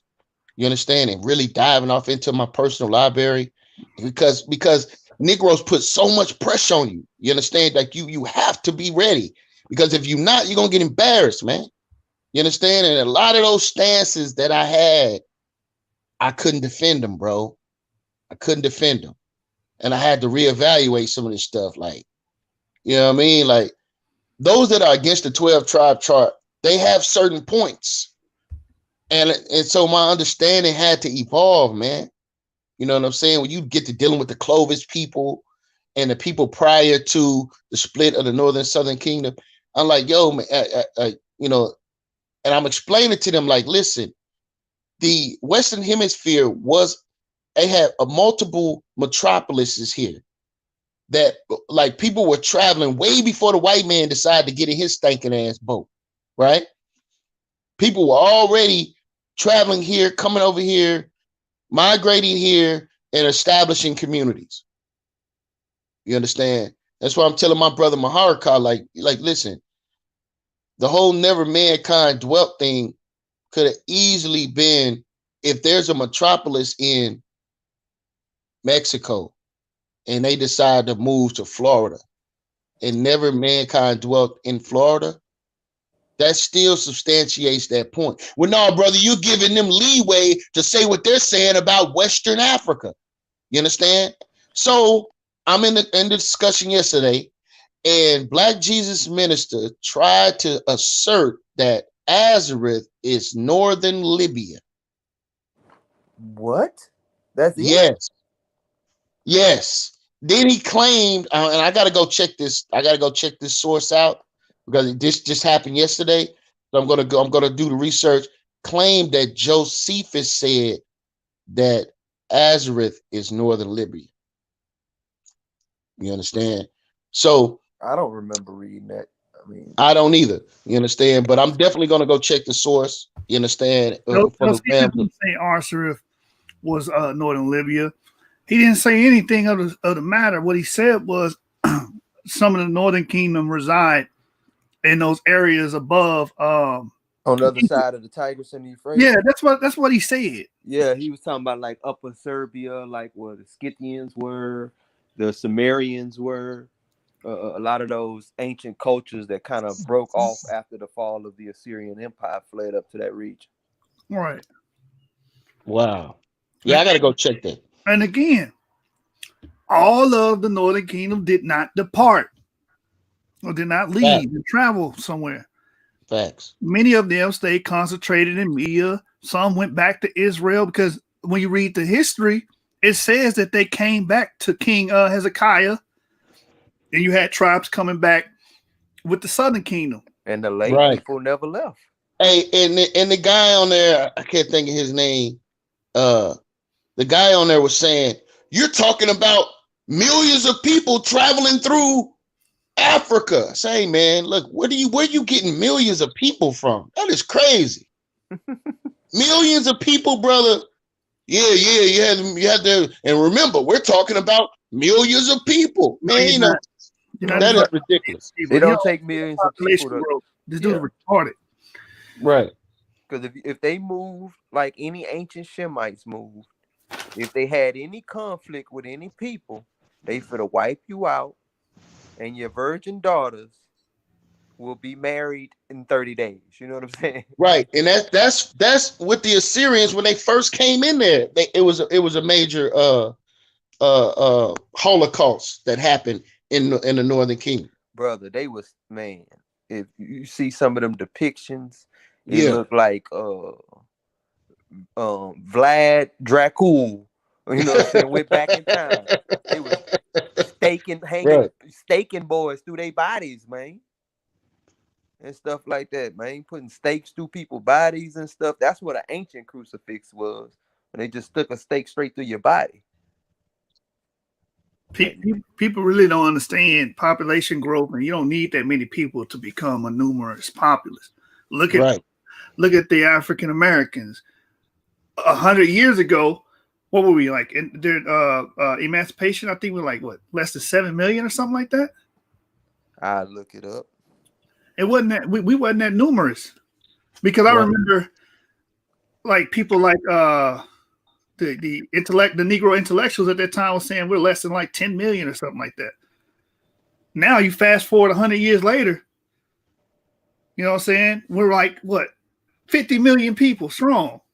In 1790, which is before that, they say there was like 700,000 slaves in the U.S. Right. That's like 210 years ago. Well, 30 years ago. Right. And now we 30, well, we like almost 30 something mil, and would be almost 70 million if not for abortion. Exactly. So we deal with ancient people. It don't take that much time to enumerate them. Especially when you got the genetics like we do. We pop out babies. Back then they had multiple wives, and they didn't have the traditional 1 or 2 children. It didn't take long. And you needed a lot of sons for protection. It ain't like you had cops. You know what I'm saying? And stuff like that. Being a small group in a region, you have a lot of sons to protect you. You going out making babies for protection. Hey, and if you're a Bible believer and you believe the narrative of Jacob transforming 72 people into 1 million people with the time span they was in Egypt, 400 years. Yeah, that's population growth. That's how, because population growth compounds. Hey, look, we did more than that in less time. Exactly. We were 700,000. We like what? Like I said, 40 million, something like that. Right. Hey, look up the population of so-called black African Americans in the United States right now. 50 million.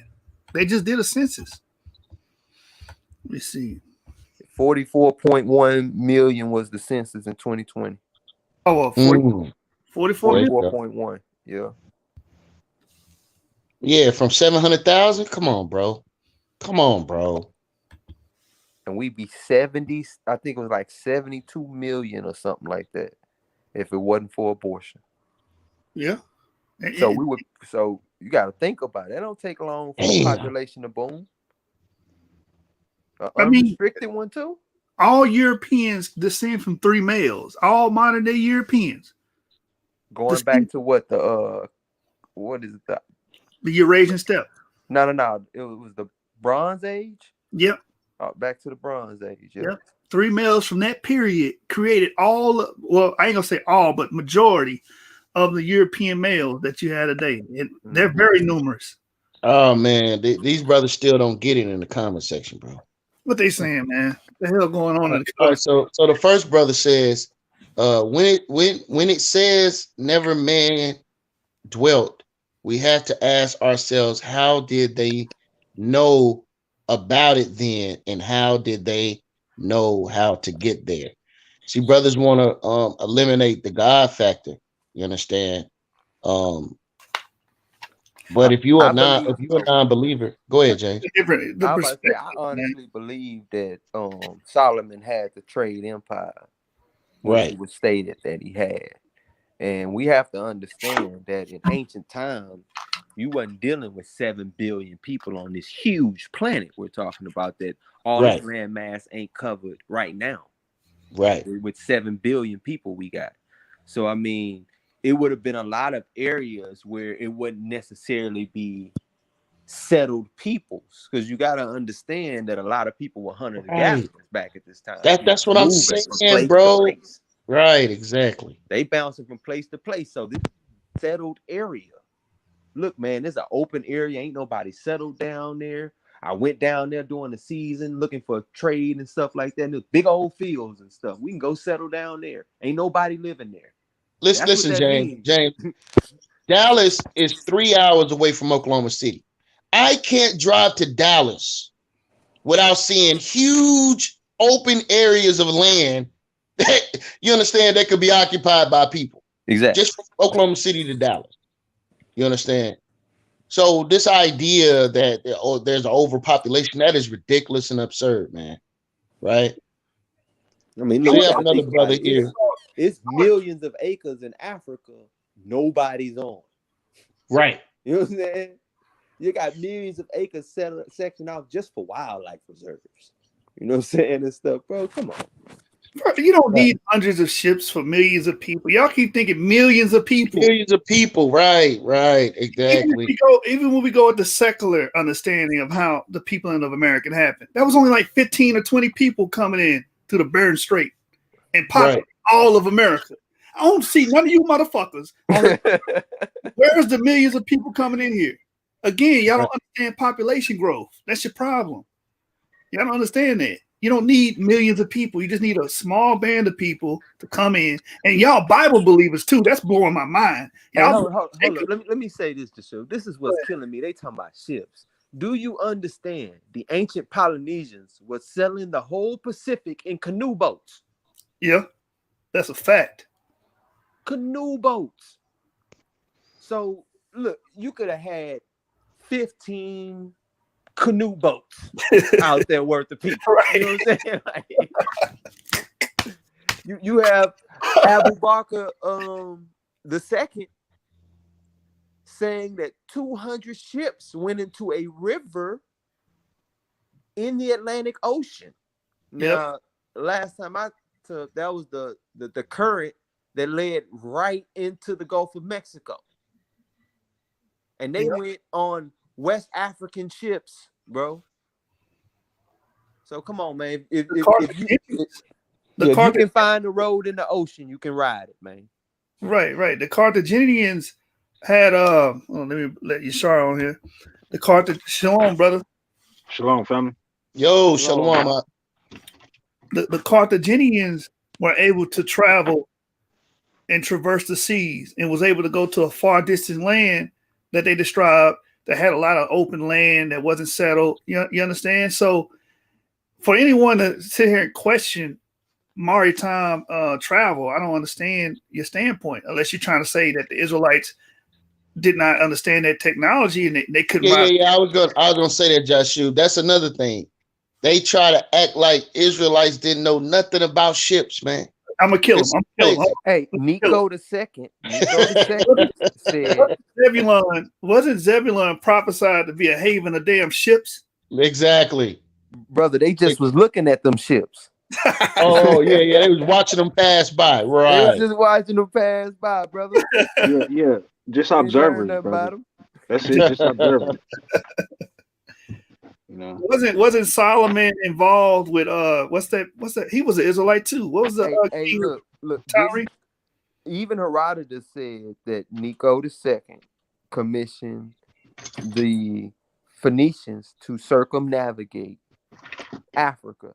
Anybody can go look up Phoenicia right now, and you will see Israel is part of the Phoenician Empire. Anybody can go look it up. Right. No, they hired those Phoenicians to build the boats because Israelites didn't have the technology or the knowledge to do it themselves. Right.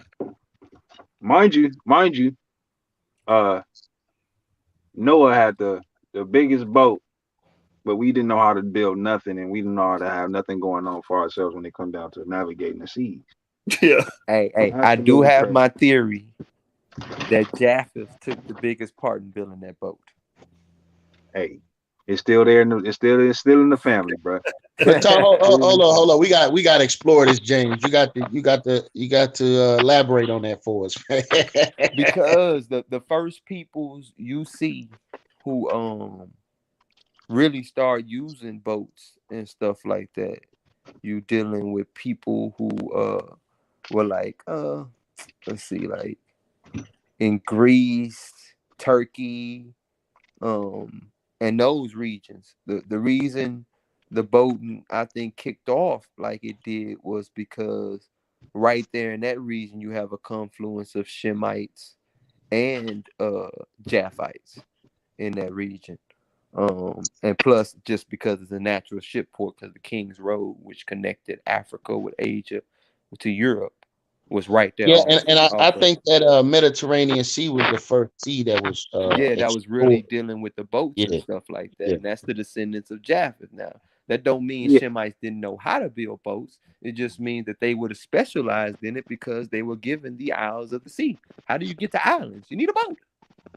right, and, right. Listen, man. just to be clear, Empires share information and knowledge. Like Correct. you have people that are that deal with trade, the merchants and whatnot. You know, their merchants are natural travelers. You understand? They travel and they bring information and knowledge back to their communities, man. A higher Right. be praised need to click that link, man. He done Hey, said a couple things that I've been like, man, you need to come on here and speak with us on that. Fill us in on some things. he a six man. For That real though. six man. You know what I'm saying? well, We see go this. get a triple double. You know what I'm saying? I got to rest. This brother gonna handle. He gonna make sure that we win the game. You feel me? Yeah, because I agree with him on that Dan was a seafaring tribe. Hey, You know my stance on the connection with Dan and Sparta. So yeah, I'm with that. I'm with him on that. right. Even archaeology attests to that's why you see Minoan and early Dorian Greek material culture in those regions, in the region where Dan would have been. Because they was doing what? Trade between Javon.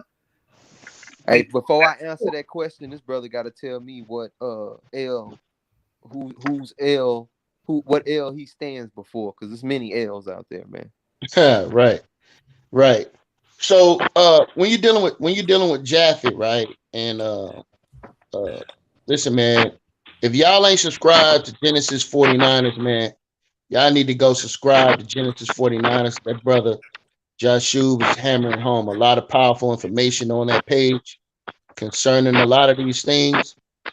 Japhet, man, has dealt with a lot of population infusions and population replacement in a lot of their regions. Correct. You understand? This is why a lot of people hold to the fact that Esau or the white man is not Esau, but Japheth himself. But there's a book called Off the Coastline of the 13 Tribes to do an excellent breakdown on exactly population replacement. A primary example of population replacement is what happened to the Khazarians. The Khazarians had a subclass group of people that was forced there by the Byzantine Empire, and this subgroup were known as white Khazarians. These white Khazarians inserted into that land, and Attila the Hun struck up a deal with the white Khazarians, which was the second-class citizens in Khazaria, to take down the black Khazarians, which were actually from the seed of Japheth. So Japheth is a melanated people. So you have Japheth, you have the Persians, right? You have the Medes, you have Salakia, not the Medes, you have the Persians, because the Medes are Shemites. You have the Nah, it's the Persians. other way around. The Persians Persians are from Elam. The Medes are from Japheth. Oh, okay. Yeah, I have to look that up.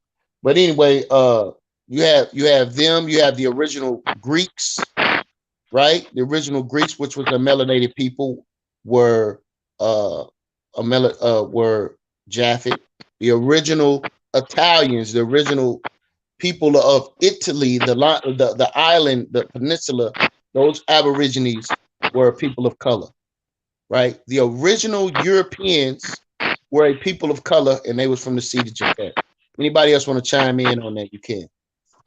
Oh man, I'm just gonna say I got that presentation that I'm working on.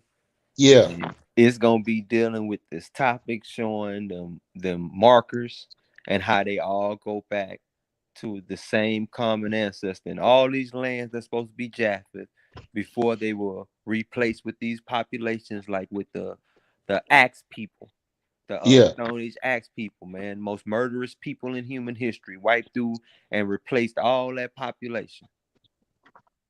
Right, they've gone through many of them. So the brother, right. Right. Yeah, man. Cheddar man.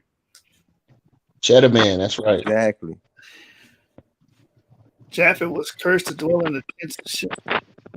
How is that a curse? See, adding stuff. Yeah, this dude to say anything. All right, I'm gonna give him a break though. I ain't gonna do him like that. But Esau took Europe from them.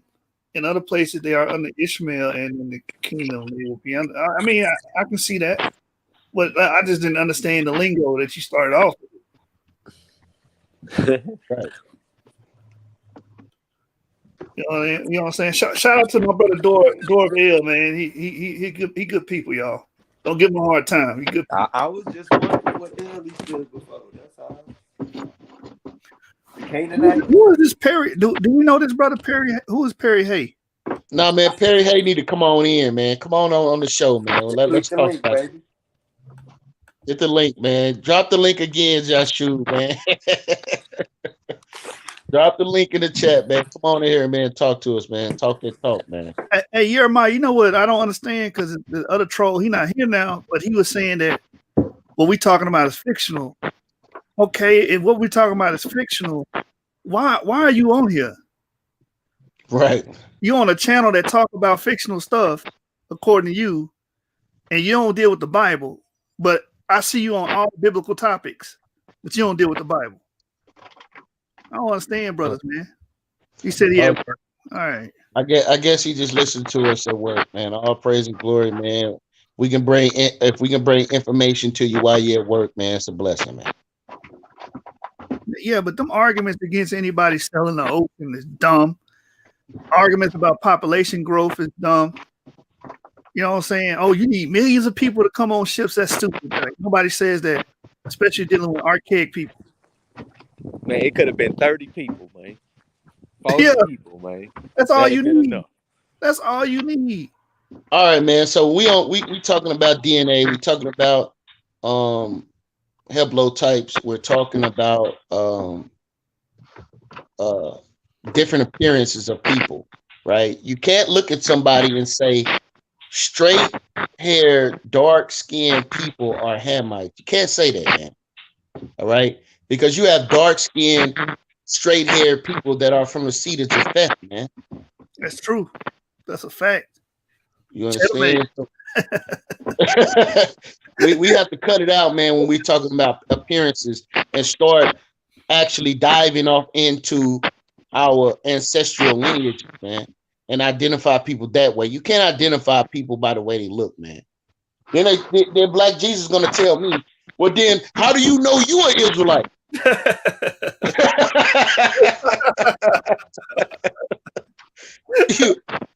you understand? So these arguments, man, are just really asinine to me, bro. Like, my ancestors went through something, family.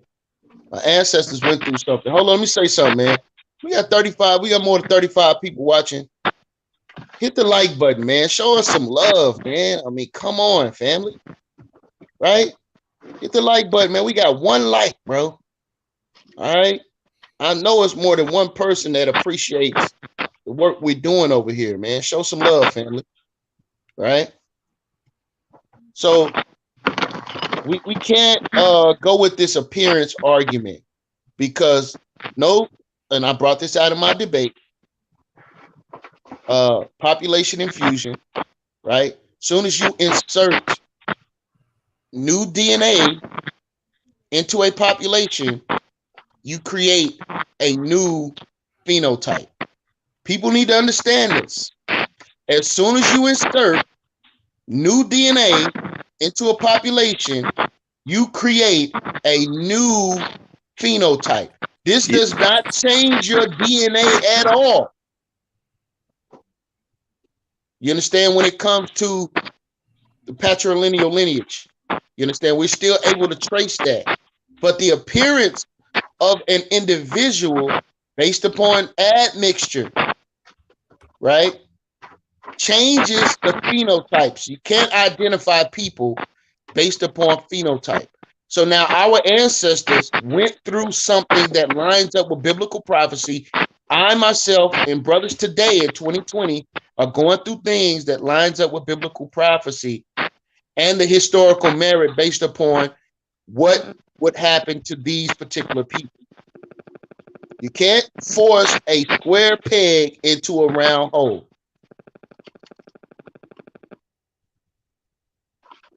Right?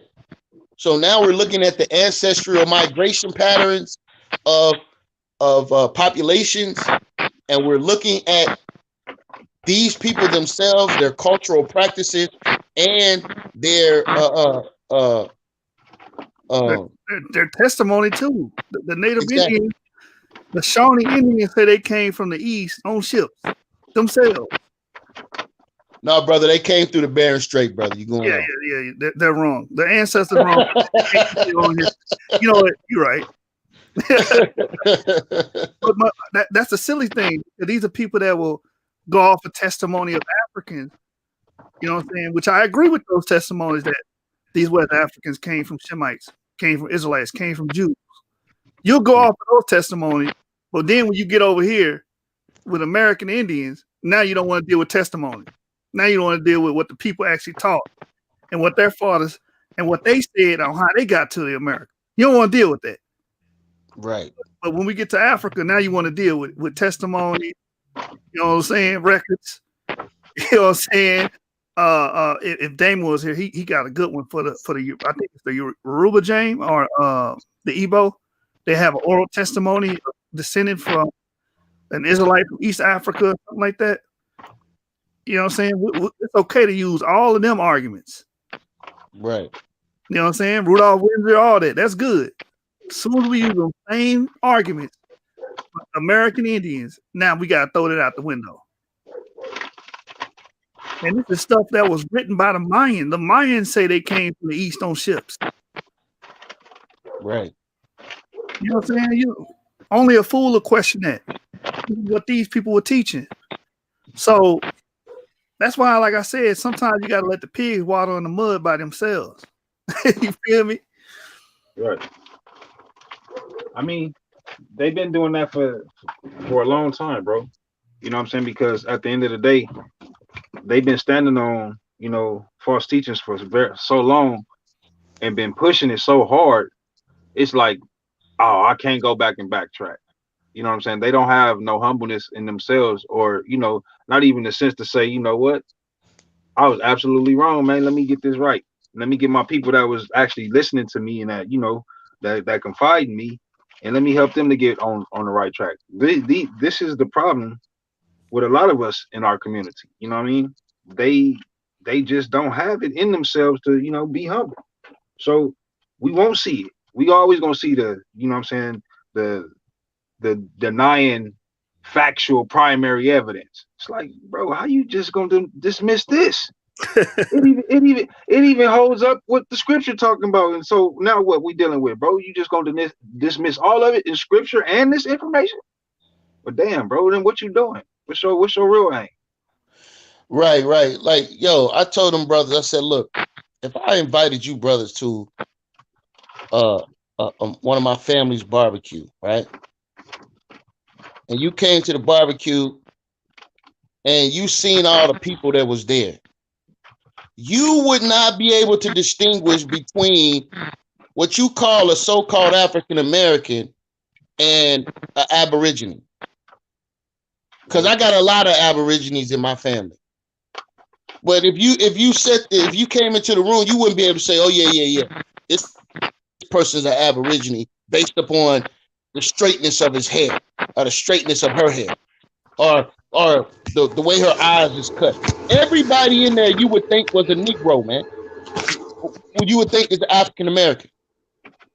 Everybody's there. You wouldn't question it at all. You understand?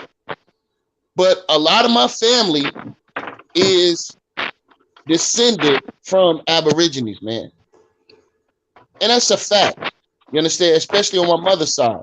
So on my father's side, you understand, we're descended from slaves. So you know, this whole thing about I can tell by looking at somebody or a person's phenotype. The phenotype argument is ridiculous, man. Facts. Hey, we got another brother in here, man. You what? Yo, Aitazar. Yeah. Khan, Shalom, brethren. I'm the Perry Hay guy that made the comment. Oh, okay. Yeah, let's talk, brother. Let's have a conversation, brother. Shalom, brethren. How y'all doing? Man, all praise and glory. What's going on, man? Come on, man. Khan. Hey, I just wanted to say something about something I was mentioning as far as growth and being able to change your understanding. Me, I've been in the truth since 2002, and I was one of those hardcore brothers with the chart, where pretty much the normal typical breakdown, very general broad interpretation, so forth and so on. Yeah, very broad, man. They just pay everybody's a damn Israelite, man. Yeah, pretty much, man. And as time progressed on and being amongst other Israelites, people who believe in the chart, people who don't believe in the chart, as years progress on, you meet different people.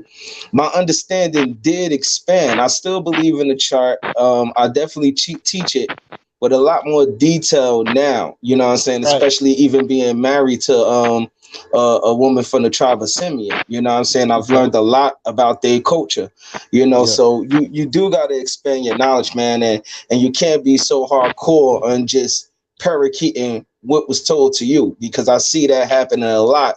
And then when people have to go into the breakdowns of who's who, they're not able to. And I gained a lot of understanding from even younger brothers, that came into the truth way after me. I gained understanding from new people, younger brothers, even this channel, Genesis 49ers, it was like an eye opener for me, so brothers, they can't be so hardcore with they main understanding. You do got to expand your mind, read more books. A lot of people don't know the book Hebrews in West Africa supports people in the Americas. No, hold up, brother. Hold up. We only read the Bible here, bro. We don't go outside. That is ridiculous, man, for a man to say he don't read outside the Bible, man. That is crazy.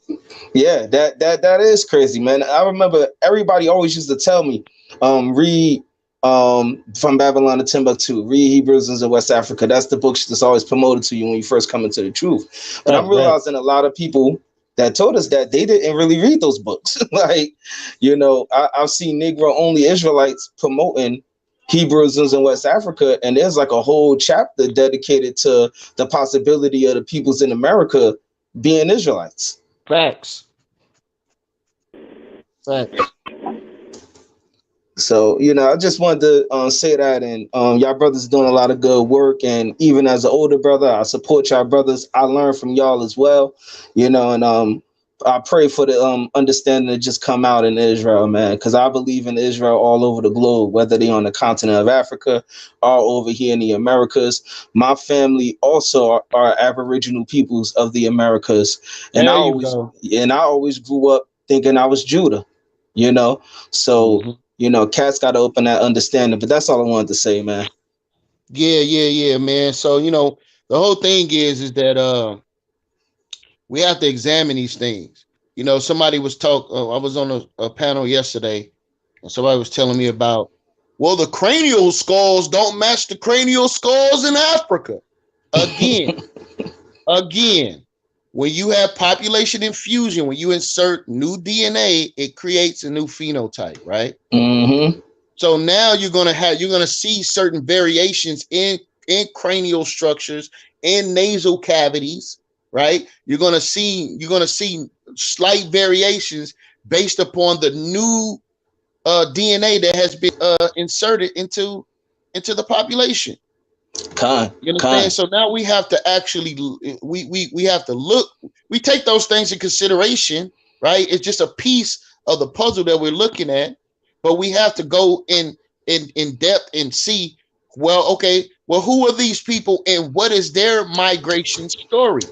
Mm-hmm. You understand? I can't just limit it and say, okay, well, since they have different pheno, we're going to eliminate them. No, who are these people and where the hell did they come from? Yeah, that makes sense. Right. Yeah, I want to say one more thing too. Another thing that I think we do have to start stressing on is the fact that Israel was mixing long before they came over here to the Americas. So a lot of times when we pull the scripture about Ephraim and all of that stuff in the book of Hosea, we always apply that to the Spaniards dealing with the Israelites over here. But that goes way beyond that. That actually is talking about our people mixing with people in the Assyrian Empire. You know what I'm saying? Elam got straight here too. Our people was mixing with Elam. So let's even deal with this thought process even before that, right? So we talk about our grandfather Jacob. Now, Leah and Rachel was his first two wives. Am I correct? Yeah. Okay. So were they maids? Were they Israelite women or were they of other nations? No, they were. My bad. I was gonna say they. Well, the Israelite nation wasn't born yet. Exactly. They were being born. So that means then that what? They was not of the family line that of Laban. It was not a family line of Laban. Oh, so were they? I don't know. They could have been Shem. They could have been Shem, but I know they was not the family line of Laban. Go ahead. Rachel and Leah, the wives of Jacob are from the house of Terah, Abraham's father. So what I'm saying is, when we talk about who his wives, right? All of his wives that he had children by. Because see, that's what I'm trying to get at. Because see, a lot of times, a lot of people don't even mention the two maiden servants that he had children by, and what nation of people that they come from. Man, you gonna put some respect on Bill. You gonna put some respect on Bill Ha's name, man. Hold up. Hey, brothers, I gotta get off the line because I'm at the plantation, man. But it was a pleasure talking to y'all, brothers.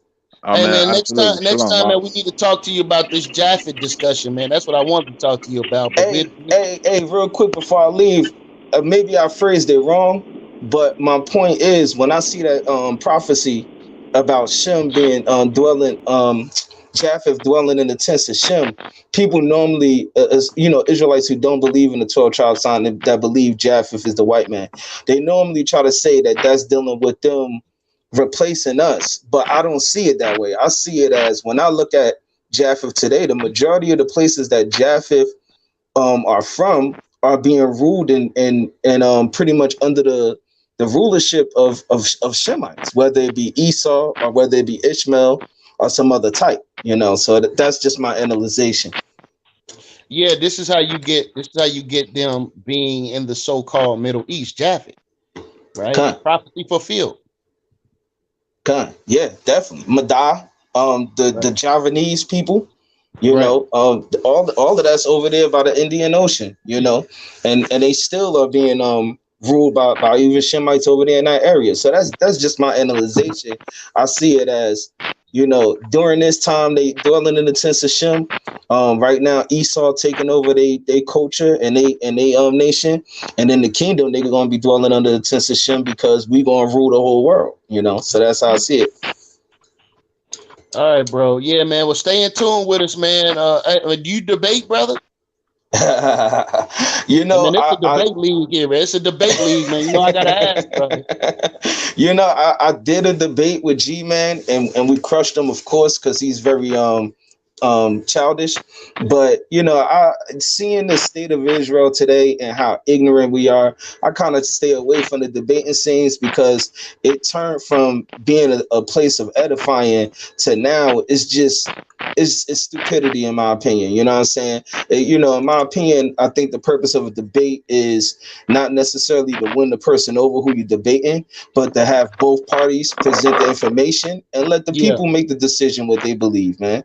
Right. That's Look, how man, do that's me a how we favor, moving man. forward. Right, yeah, do me a favor, man. Go to the source on Facebook. Join the source page, man. And send me a DM, man. I want to chop it up with you some more, man. Con.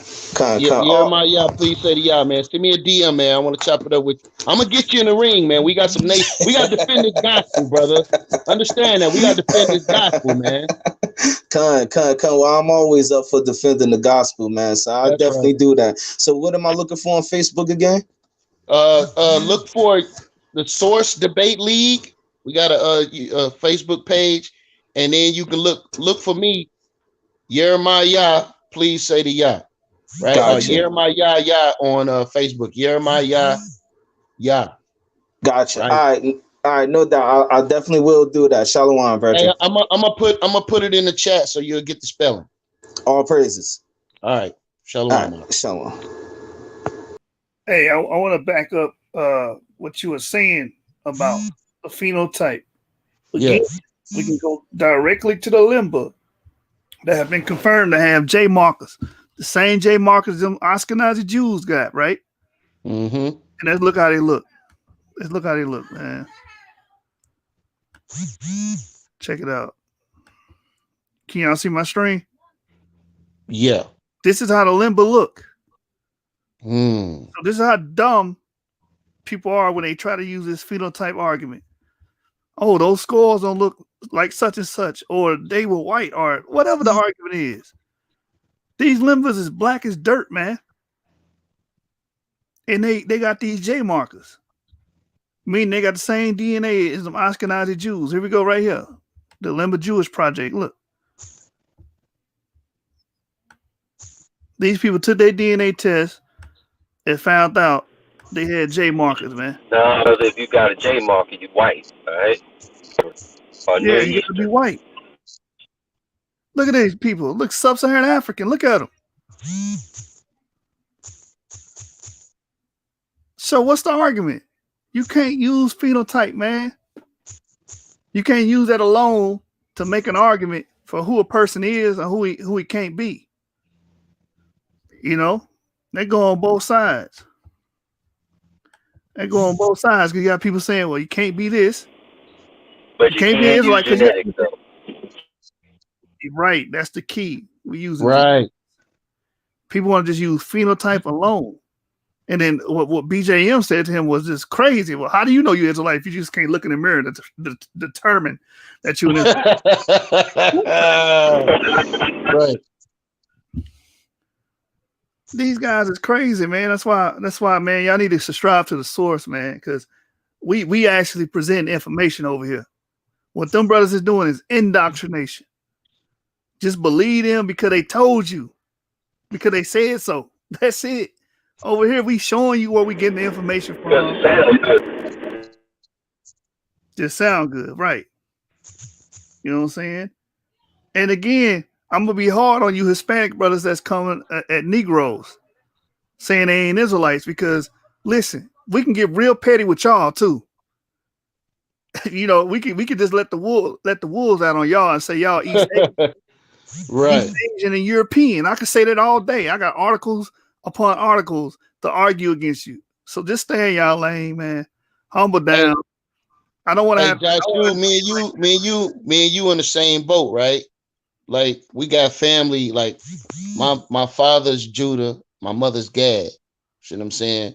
So I'm the same as you. Like, you know, I'm fighting both sides when it comes to, like, man, listen, we have to be able to actually go into the research. You understand? One thing that I was taught while street teaching, you never assume a person's nationality. You never assume. See, a lot of these brothers that do street teaching, don't have the foundational understanding of what and how you're supposed to operate while street teaching, right? I was taught by my elders, you never assume a person's race or nationality. You ask them, you understand? And in the mindset of this world, they're always going, if they got any ounce of some heathen blood in them, they're going to acknowledge that first. You understand? But then you have those that'll tell you straight up, yeah, I'm my family's from Mexico, from the Aborigines of Mexico, not the conquistadors. You understand? So, and if the person don't know, then you urge them to go do their research. First thing when you come into this truth, first thing you want to do is go do the research on your family. Go ask your parents, go ask your grandparents. Start doing research on your family. That's the first thing you should be doing, man. You understand? And be able to substantiate that at the end of the day.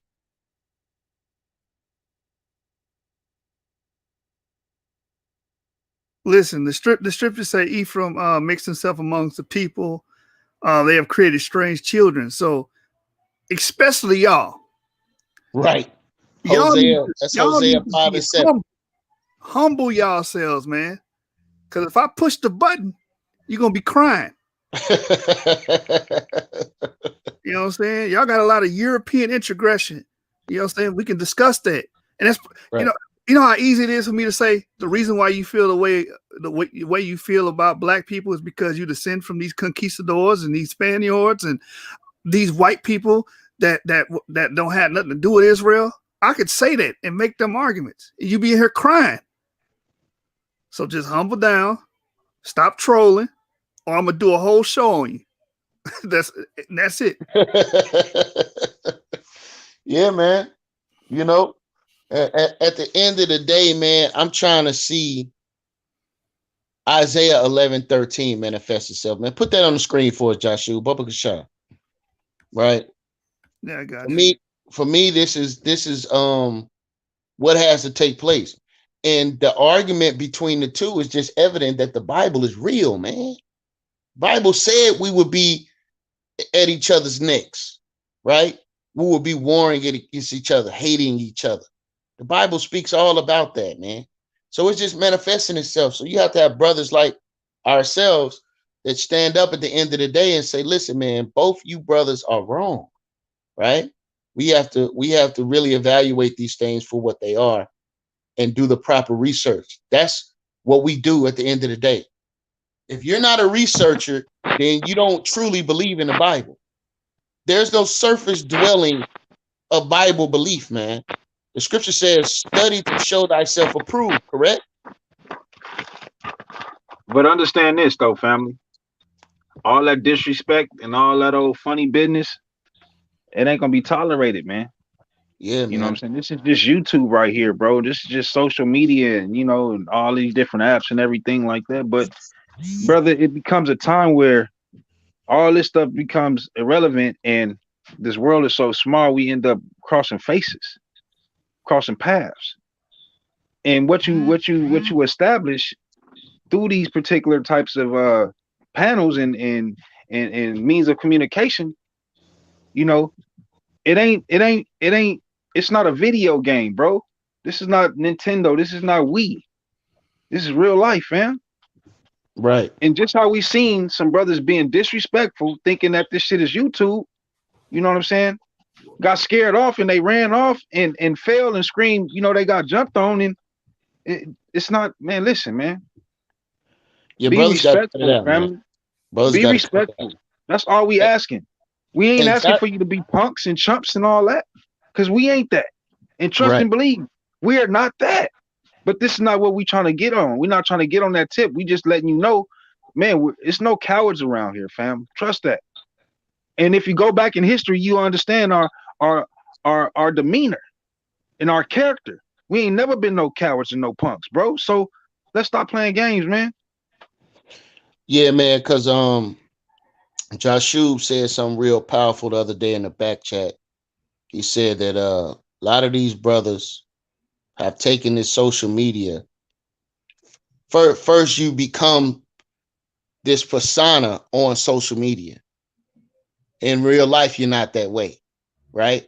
So you got this persona on social media, talking tough on social media, but in real life, you're not that way. And then you take that persona from social media in the area where you feel safe because nobody can reach out and touch you. And you take that persona and you stand in front of a man with that same persona that you have on on social media. And now you're able to be touched, right? Now you're able to be socked in the mouth. You understand? So it's like it's like a horrible cycle. You understand? The psychosis of a man. You understand when you be in one way and then you get into a physical altercation based upon this social media persona that you have created. People need to wake the hell up and understand that this is still real life. Just because I'm holding this Bible don't mean I won't sock you in your damn mouth, man. You understand? So just cut it out, man. At the end of the day, we're all men, and as the brother is saying, you have to give respect in order to get respect. Right? Yeah, I got that scripture if you still wanted it. Yeah. Read that for us, Art. Okay, Isaiah 11, verse 13 says, the envy also of Ephraim shall depart, and the adversaries of Judah shall be cut off. Ephraim shall not envy Judah, and Judah shall not vex Ephraim. Exactly. So this lets us know prior to the nation of Israel reaching unto their fullness, right? Once they reach unto their fullness, then we're going to overcome this pettiness that we're dealing with. This is an example of letting you and I know that is the nation of Israel have not reached their fullness, because you still have certain prominent brothers on both sides saying that neither side is the nation of Israel. That lets me know where we are in time frame. We're not where we need to be yet. You understand, family? So we're continually working towards improving ourselves so we could turn around and be that bearer of light that Isaiah 60 is talking about we're supposed to be to the rest of the world. We Israelites got a lot of work to do, right? And brothers try to attack us on that. Certain Christians and Muslims try to attack us on our disorder. But for me, it's a sign of the time, right? And it lets me know what we need to do to improve, man. That's just it at the end of the day. Number one, it begins with knowledge. You wouldn't make these statements if you actually read these books. These brothers never read these books. I asked them again, Josh Shub, yesterday. Have you brothers read these books? I just read the Bible. That is ridiculous and absurd, man. You know why brothers want to just read the Bible? Because there's certain levels of ambiguousness in just simply reading the Bible. If you don't bring out the historical sources. A lot of stuff in the blood. Let me ask you a question. Is these Israelites that saying they only just read the Bible? Yeah. Oh, well, they not okay. So them is just the New Age Christians then.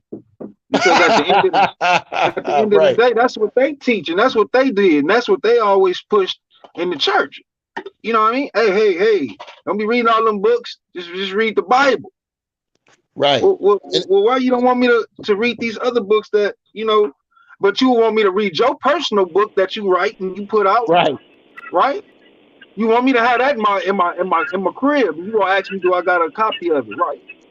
But you don't want me to touch these other actual scholars and these actual primary sources that was actually with our ancestors back in the day. What type of shit is that? Right. These are the questions you got to ask yourself, and you got to ask these pastors that's out here pushing these agendas, and even our elders that's in these certain camps. Exactly. Hey, Jashu. Yeah, this ain't a religion, it's a culture, man. Jashu, we got somebody that just joined us? Yeah, the Doorbell just stepped in the building, man. Shalom, brother. He might unmute your mic, Dorfell. Shalom, brother. I was on Shalom, bro. YouTube listening, and they got a huge man. Y'all got a huge delay because I'm still listening to y'all talking about the the DNA evidence, man. It's a huge delay on YouTube, man. Yeah. What's going on? You probably got to restart it or push it forward. Yeah. That's what we got to do. Yeah. Pause that for a second, though, man. Talk to us, family. Oh yeah. Well, I was trying to get y'all because I can never get nobody to really talk much about the E1A haplotype. Do y'all get into that one a little bit? Oh, we Anything we started on the show, Tom? we went a whole hour and a half. Well, y'all was with E1B1A. I'm just talking about E1A, not E1B1A. E1A. E1A. Oh, E1A. You gotta get us on that one, man. Now, what about it? You gotta get us hipped on that one. Well, that's coming They're from not particularly dealing the Dogon and Mali. That's Dogon and Mali people is E1A. So the Dogon. So the Dogon people is not really like you would call say Israelites, and we having 12 tribes, right? The Dogon just represented what you would call the priestly. It's like the Kohen of Yahusharah, right? You have the Dogon of I guess you could say of Cam, because they would be the priest from my understanding. Like I could be wrong, and I'm not trying to cut your bill, but from my understanding of who the Dogon are, those are just priests of Cam's blood, of his people.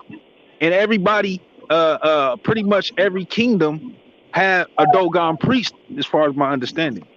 But if I'm wrong, you can correct me. Oh no, I can't correct you. I'm trying to get more information on it myself, because that's one haplotype that people seem to not really fully dive into. Everybody want to be on that E1B1A and E1B1B, but they just skip that one totally. Well, from my standpoint, I started EP2 and then worked my way down because I see evidence of that in the Levant. You know what I'm saying? That's my strongest argument for it. That it erodes, EP2 erodes. Also, we don't carry E1A.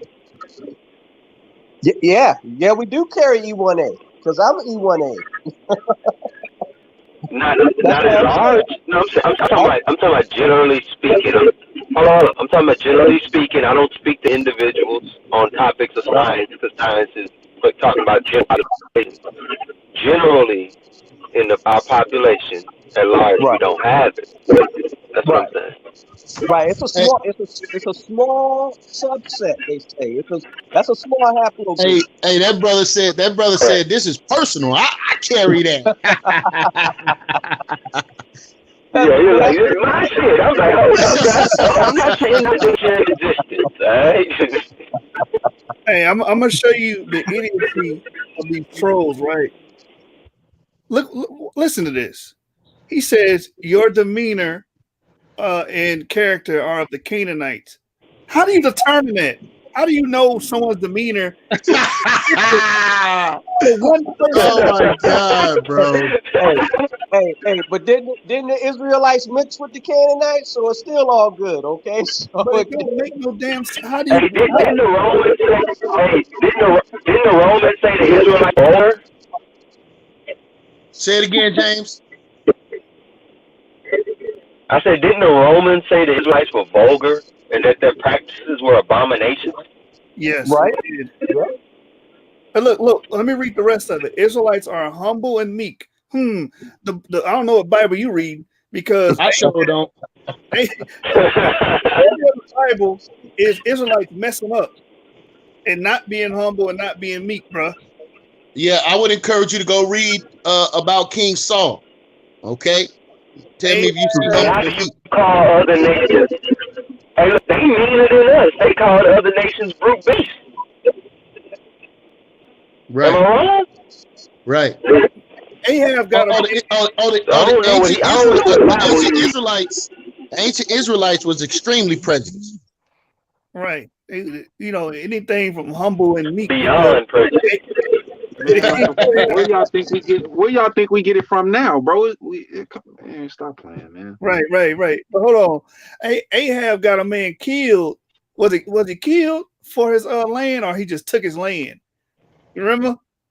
I think Jezebel looks for him to get killed or something like that. I forgot. Did something underhanded.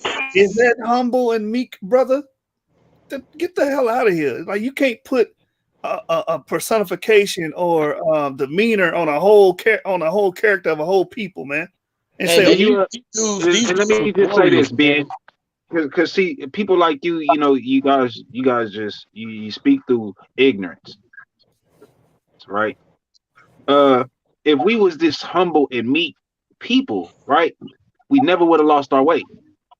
Thank you. It was pride and disobedience that got us in this situation now. So what the hell is you talking about?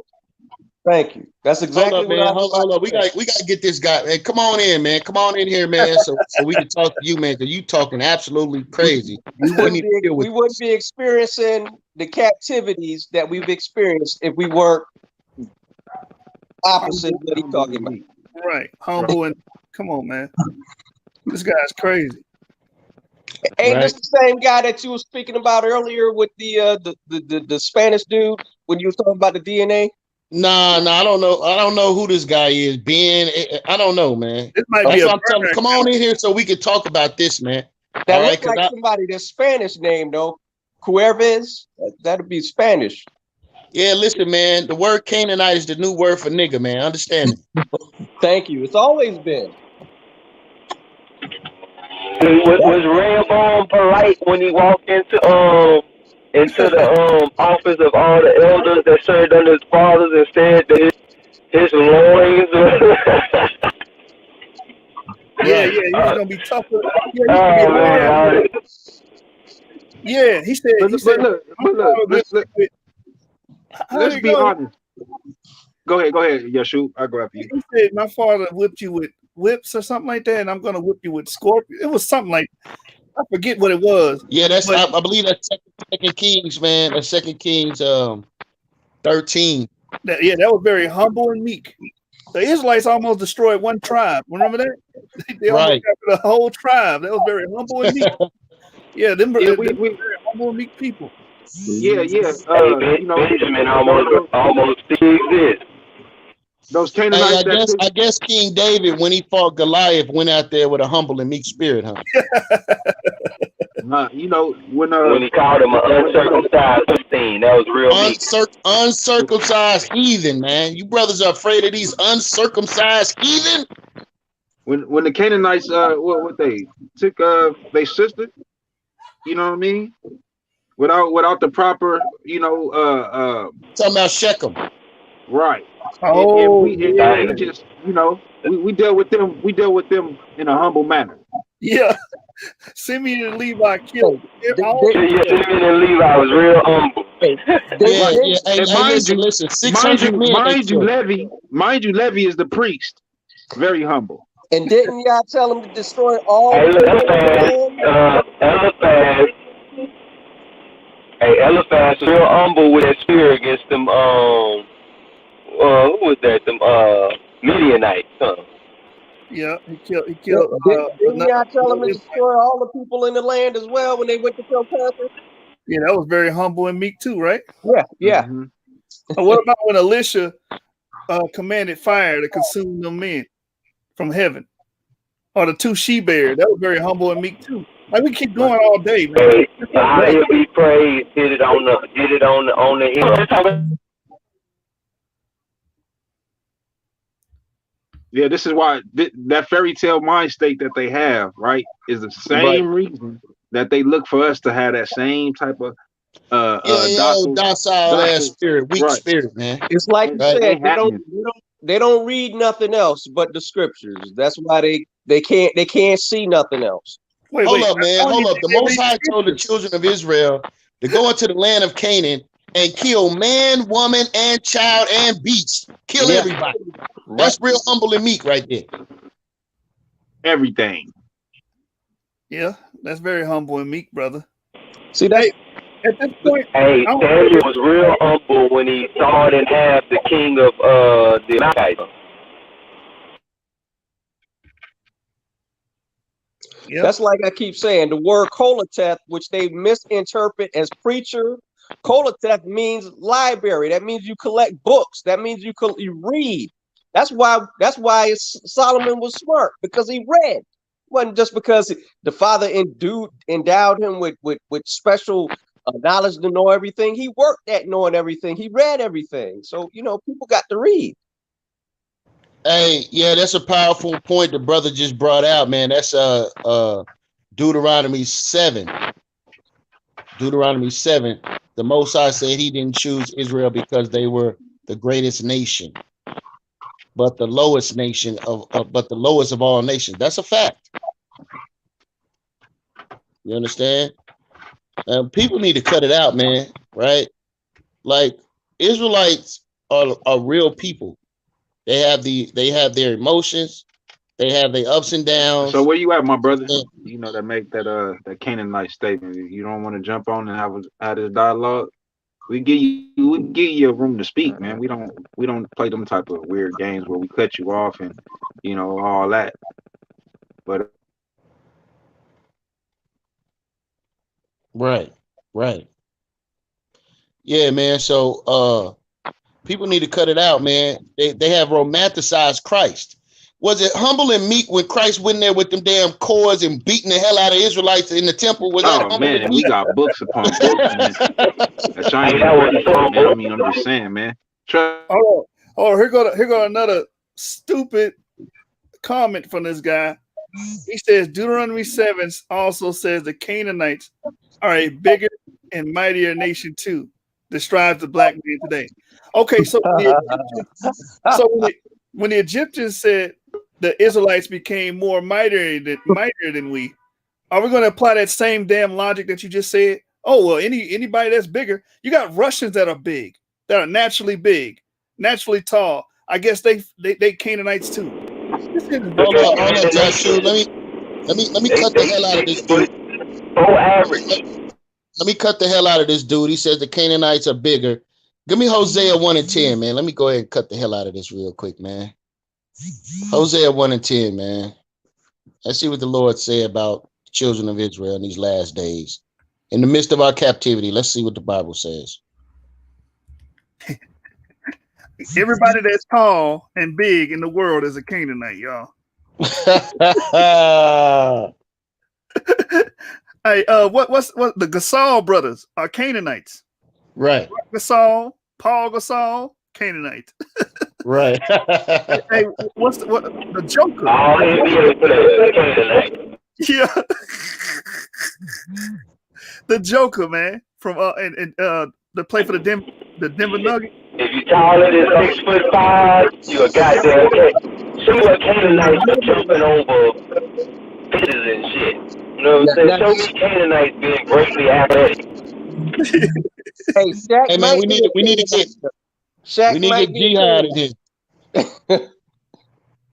Now Dirk Nowitzki's a Canaanite, brother. He's 7'1". Shaq might be Canaanite, man.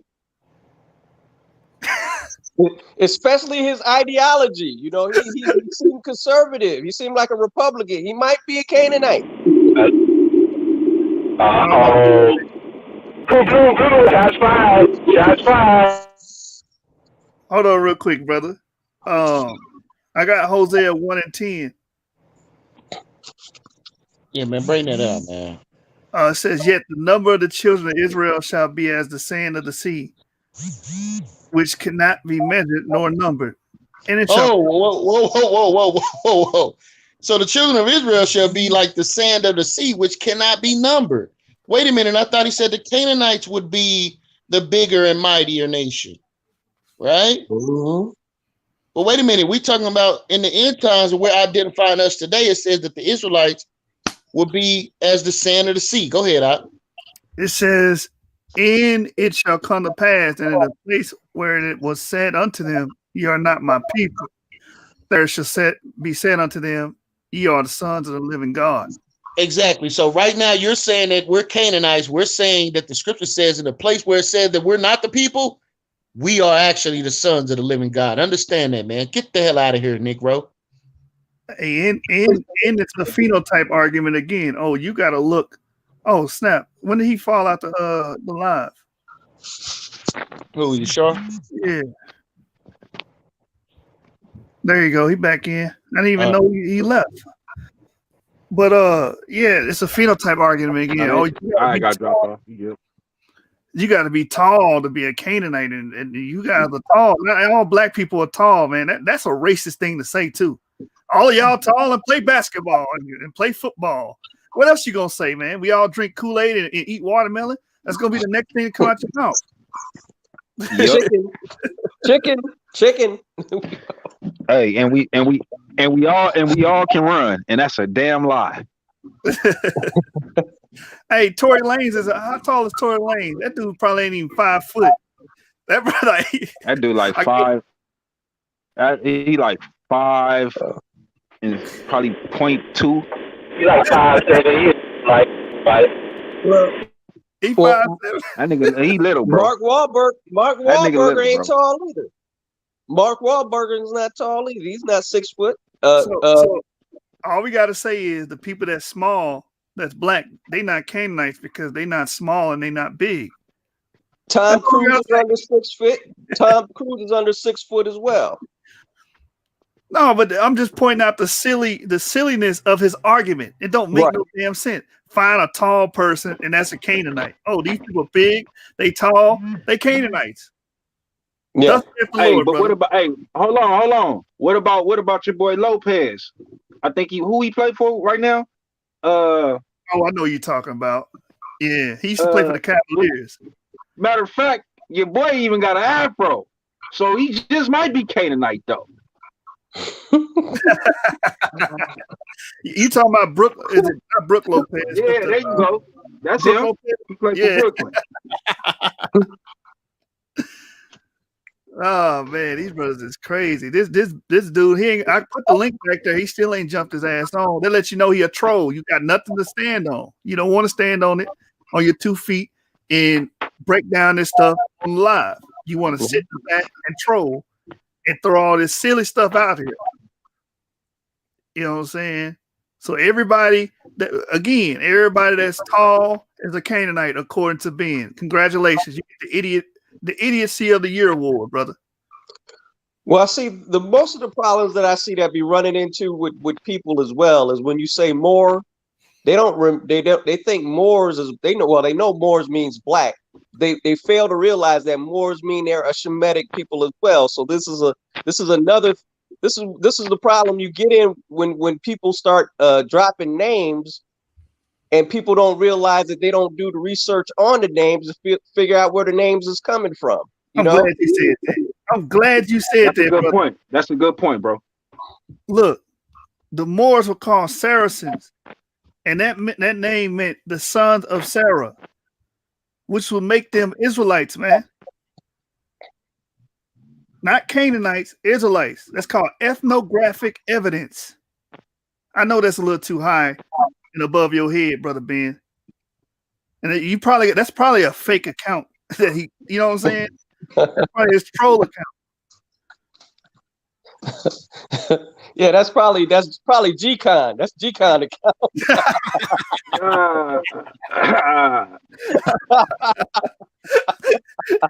That might be him, man. Yeah, what do you call himself? OG Hamite. Yeah. Big Hamite. And now he's saying we know y'all. The Lewis dude in Kansas, he called himself Big Hamite. All right, now he's saying explain Genesis 9:25-27, and that's the curse on Canaan, right? Where he will be a servant to his brothers. Okay, so let's say you're right on that. So everybody that was a servant should be a Canaanite, according to your breakdown. So the Russian serfs are Canaanites. The Barbary people had slaves, and they were white British men. So the white British men are slaves, are Canaanites. The slaves the Egyptians had were all Canaanites. When they were taking over Syrians, they were Canaanites. The Babylonians, when they took over the Syrians, they were Canaanites. Come on, bro, this shit is silly, man. Everybody that was a servant or a slave is a Canaanite now.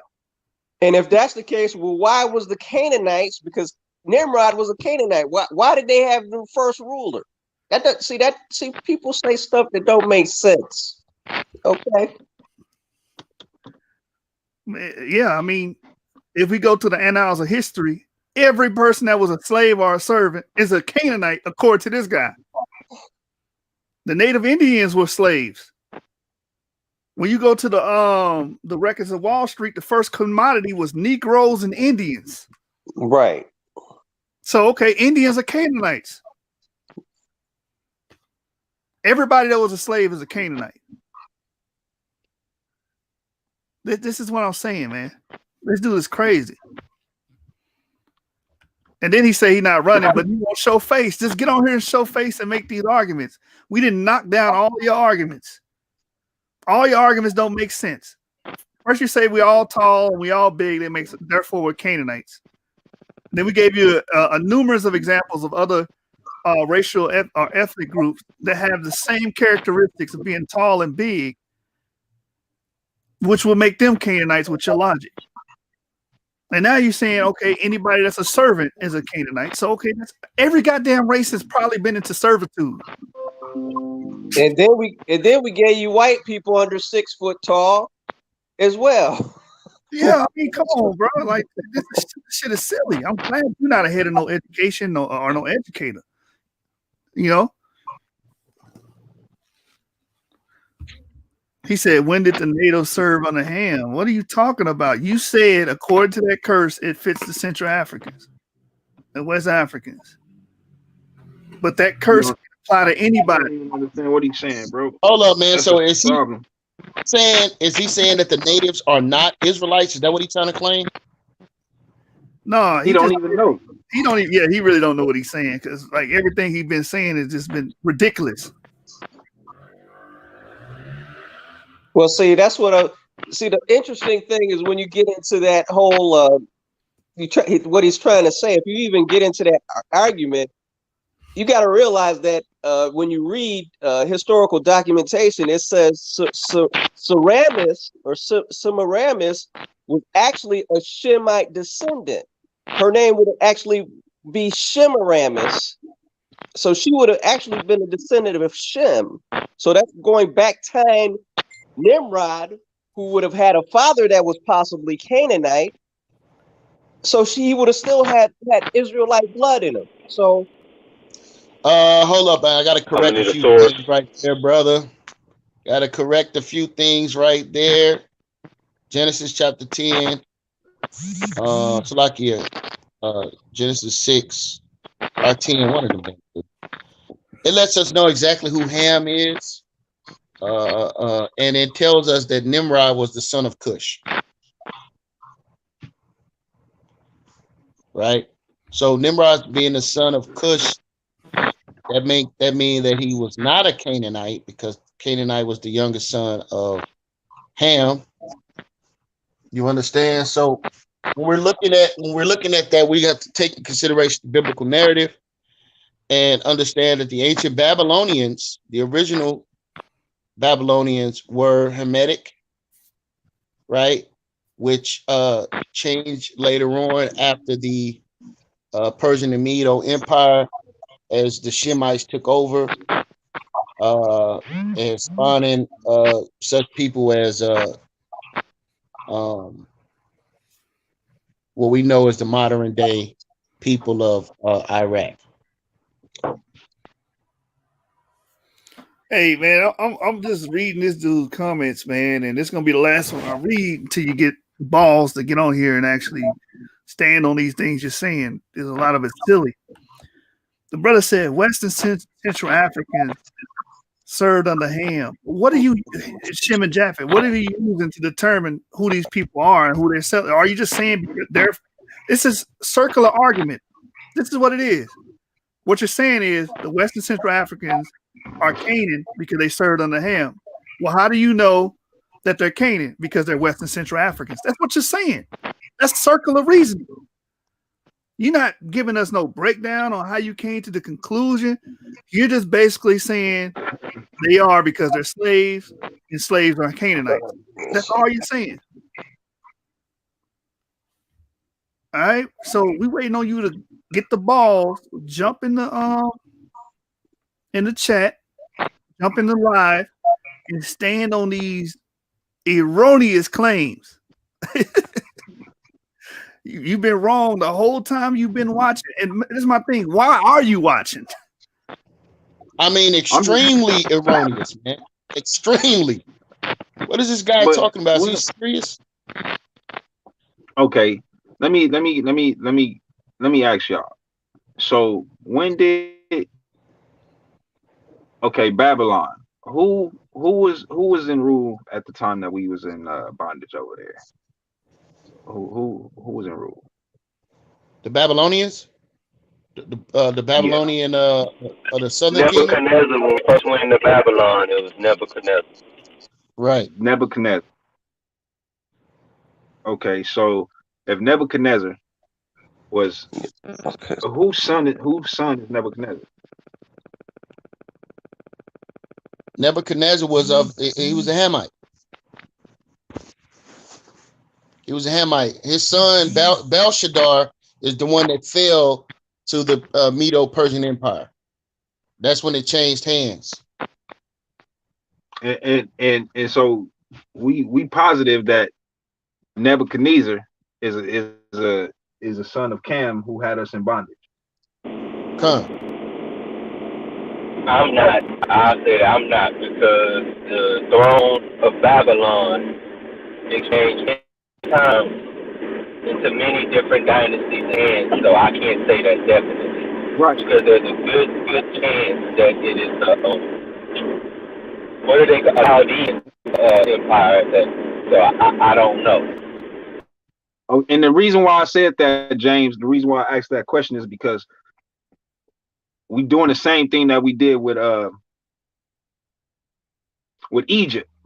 You know what I'm saying? Thinking that because it's Egypt, Cam it was Cam that had us under bondage when it wasn't. So I just want us to be sure and not just be, you know what I'm saying, repeating what, society and, religion and all these other individuals that ain't seeking truth be saying.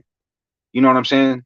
So I think we need to get off into that and figure that one out, because at the end of the day, if we not sure, we need to be sure.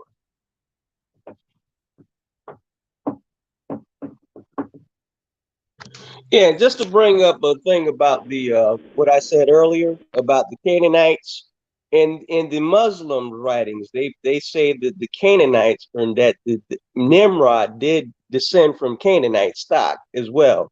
So it's not, I'm not saying something just off the cuff, but in Muslim writings, they talk about them being descended from Canaanites. So, well, the Bible, which is the authority on the matter.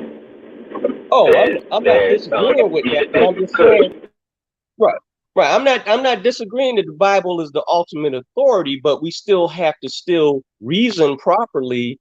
And I realize that people will misclassify people in history all day long, but I'm just saying there is also writings that substantiate, some stuff as well. I'm not saying that we should give it 100%, but we can't discount it 100% either when it coincides with some of the narratives. That's all.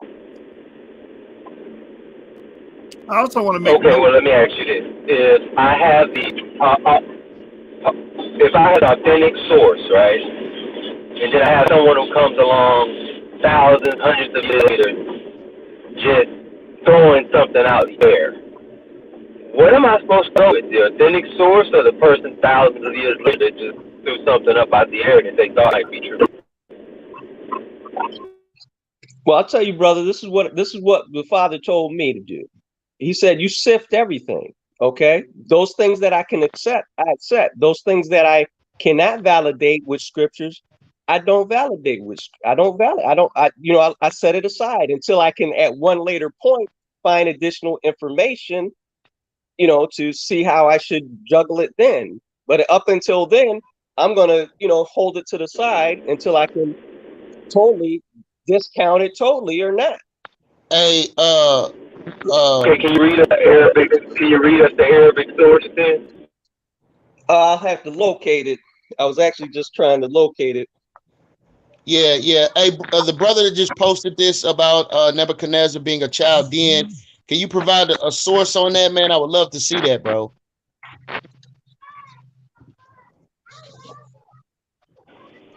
Yeah, because I know I was reading that Babylon in the 1400 BCE fell to the Chaldeans.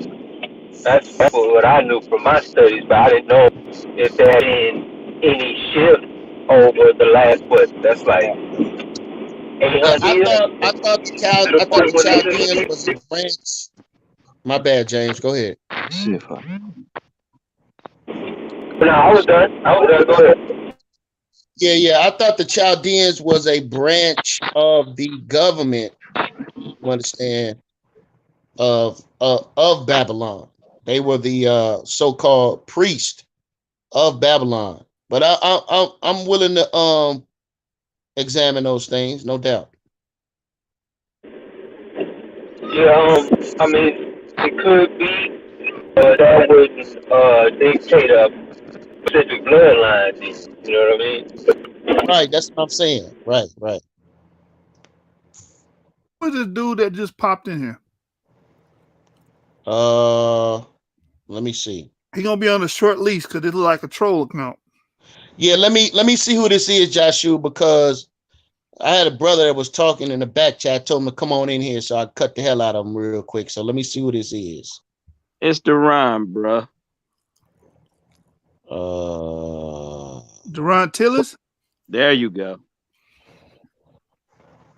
Yo. Yeah, I can hear y'all. What's going on? Huh? You asked me to come in your chat, then you just send me a text?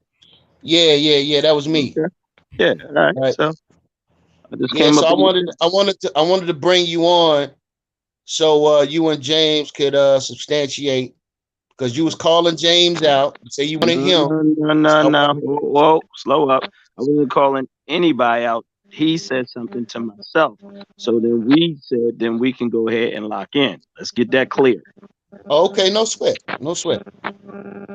Hey, before y'all do that, let me get this source real quick that the guy was actually. I can't find the source that I was looking for from the Muslim writing, but I did find another source. It's in the book called "The African American Religious Life and the Story of Nimrod" by Anthony B. Penn. He has, back to that quote.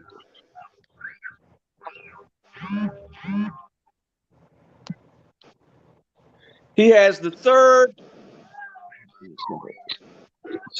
It says the third amongst Cush's children, there is clear classification of the Canaanite with the nation of Africa. So here we're saying that the Cushites were also considered Canaanites. So that's, I don't know. Read that again, bro, because I didn't get that.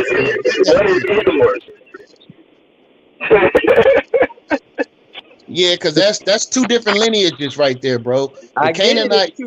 I get it. It's two different lineages. Just hit me up. I ain't trying to be in on your lesson. I get it. It's two different.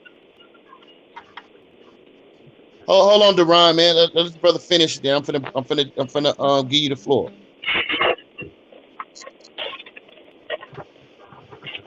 Yeah, man. So, James, you asked him what was his source, huh? Yeah, I asked him for a source. This brother say he ain't got no time. I don't even know who this is, but he's saying that I said something. Yeah. Ask me for a Go, source. I go, said go I go don't ahead, have one. Deron. You can talk to the brother.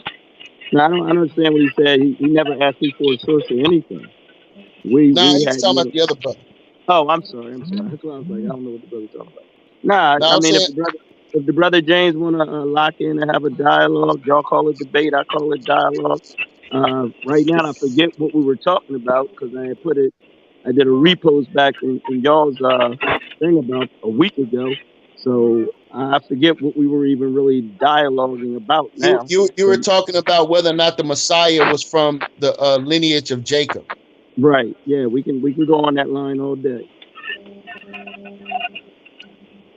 Okay. All right. First, I'll ask you, what is his lineage? Then, if it's not from the lineage of Come Jacob. on, bro. Let me say this to you. I'm no rookie. You don't have to question me about what lineage is. If you want to take the dialogue, we can do that. Oh, yeah, I'm doing it right now. I'm asking you, No, what no, we're is gonna his do a lineage? live dialogue, right? Look, lineage is the word We're line live and right age. now. Hold on. Let me explain. Lineage is two words, line and age, and a line throughout an age of time.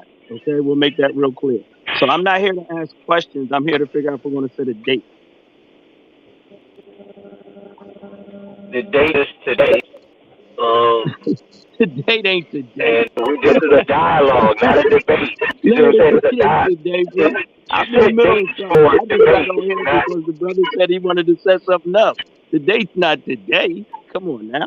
Let's be real. Well, the brother's trying to understand your premise, bro. I mean, in thank order you. for him, My premise is my statement, brother. I don't need to do anything but state my position. That's all that needs to be done. This is why, like I say, I don't like having these debates with people because they don't even know how to debate. Bro, do we have They if we just have if don't. we They have just a don't even debate. conversation, bro, if we have a position, then that's all we need to do is have a position. You bring your position, then myself will bring my position, and then we'll have the dialogue. Simple as that. Same rocket science. Okay, cool. Where lineage you come from? And look, Jeremiah, you figure out if the brother want to do a debate. I'm not here for questions and answers. You said dialogue. You right here, right now. Why can't you answer that one question? I ain't asked you a bunch of questions. I asked you one. did he You drop couldn't even off? answer that. He left. I guess he Damn. took off running. Hey, man, I don't be So you wanted to understanding. put me on the defense. If you want to throw me on the defense, I'd have been like, oh, trying to prove my point. Nah. Tell me who he descended from him to.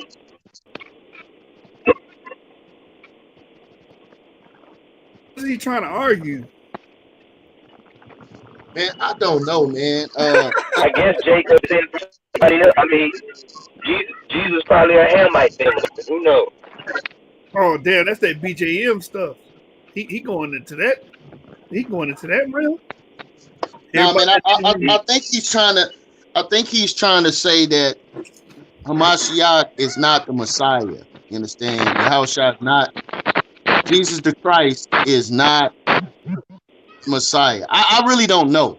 You know what I mean? That's why I was like, well, we're trying to get an understanding of what exactly is that you're saying, so we can prepare. He wanna hit you with that got you scholarship, man, and that just don't work, man. Yeah. You know what I'm saying? You have to substantiate what your stance is and what you're saying. You know what I hey, mean? he want to get all the way to the day of the debate, and then while James is turning that ass up, saying that's not what I'm standing on. Right. Exactly. And that's exactly what he did to me. All the way leading up to our debate, he said that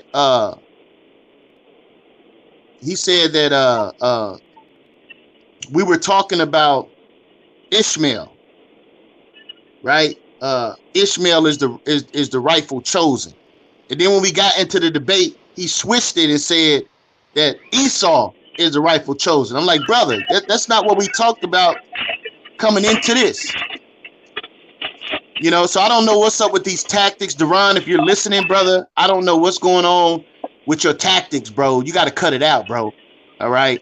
We have to understand what the premise is. If you're saying that that the Messiah didn't come from Jacob's lineage, then who's the Messiah? Muhammad? I'm trying to figure out what is your stance, bro. And this proves what I was saying earlier. These people that be disagreeing with us and trolling don't be having nothing to say. Or don't have any substance at all. That's why he can't answer the question. He don't even know. He just disagree with your ass. And that's not enough to have an argument. That's it. Disagree for the sake of disagree. Disagree for the hell of it. And we don't do that on the source. We substantiate our claims as well. We don't just tear down somebody else's claim. Okay, if we're not these people, then who are we? You don't want to answer that question. You know what I'm saying? These people are trolls. That's all they are, trolls. They watch out. Man. I mean, these debate tactics, man, is unbelievable, bro. Like, you can't go into a debate and not know what your opponent's stance is, bro. Like, that's just not proper order. You understand? So I'm just gonna just show up. You don't give me an opportunity to. You don't give me an opportunity to. My bad, James. Go ahead. My bad. All right, let me say this real quick. He could have told me he descended from Cush. He descended from Mizraim. He could have told me, but I just wanted to know who he descended from if it wasn't from Jacob, and we could have been done with it. Right. In order for a brother to create a presentation and a debate forum, because we're about presentation over here. Right? We're about proper dialoguing with scriptural and historical evidence. Right? So in order for me to put the presentation together, I got to know what you're dealing with so I can work towards disproving it. If I just show up to a debate and I just got to just go off the fly, that's not how we debate here at the source. So I try to get a brother an opportunity to actually speak with you. You understand? Because of the conversation we had, James. So I try to get a brother a chance. You know what I'm saying? He said he didn't want no smoke with Char though. Why not, bro? Hey man, he said you were an unruly Israelite. Oh, you understand? So he said you was the exact opposite of meek and humble. Oh, okay. you're being like your Israelite ancestors. Right. Yeah, he didn't want to. Yeah. All right. You know what I'm saying? So I'll try to see, because I was gonna take it, man. But like I said, I much rather see you brothers in action. You know what I'm saying, man? And what's crazy is he know how I'm gonna address him when he come down to that question, the Q&A. I ain't gonna let his ass go. I'm gonna be on his bumper, and he ain't gonna be able to run away with that little stupid shit that they be trying to do. Yeah. So the brother the comment on the board, you told me to go read Jeremiah 2:14. It just said something about Israel being a homeborn slave. So I don't know if that was what you was referencing about Nebuchadnezzar. No. He's responding to that troll that was in here, saying everybody is a servant. Everybody's a damn servant. Is a damn Canaanite, man. Oh, okay. Well, according to Jeremiah 2:14, we're a homeborn slave. That Israel's a damn Canaanite. With that same logic, that's why I said this shit don't work. We was Canaanites in Egypt, Canaanites in Babylon, Canaanites in Assyria, Canaanites in Greece. Canaanites that's strange, because if we was Canaanites in Egypt when we came out of Egypt and we was going into the land of Canaan, well, what was going on? Was Canaan taking Canaan? I mean, no, we became spiritual Israel at that point. Uh-oh. God damn. Damn, James. Right. Now, see, James. Now you about to open this door for this spiritual Israel joint, man. Damn, James. Oh damn, that's Vocab Malone, the Israel of God. Oh my God. When he said that dumbass shit, man, I'm like, bro, this nigga can't be that. He can't be serious. Yeah. Oh, man. Well, that shit funny. Oh, we go to Yo, the man, I gotta cut this troll real quick, man. I'll be right back, man. All right, let me tell y'all what's going on. Let me tell y'all what's going on real quick, right? So this guy says, the Honorable Elijah Muhammad created everyone. I guess he was trying to say everyone. He created everyone. A teacher now, everyone is wiser than the teacher. It's crazy.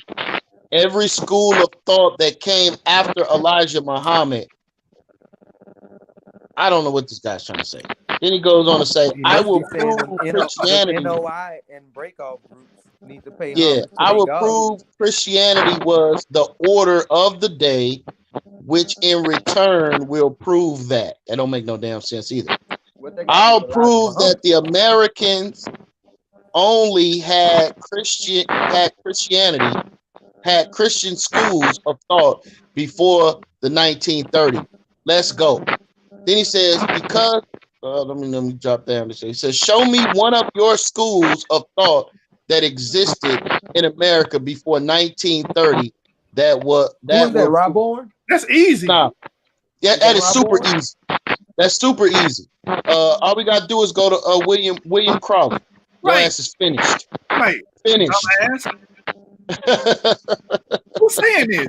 Who is this?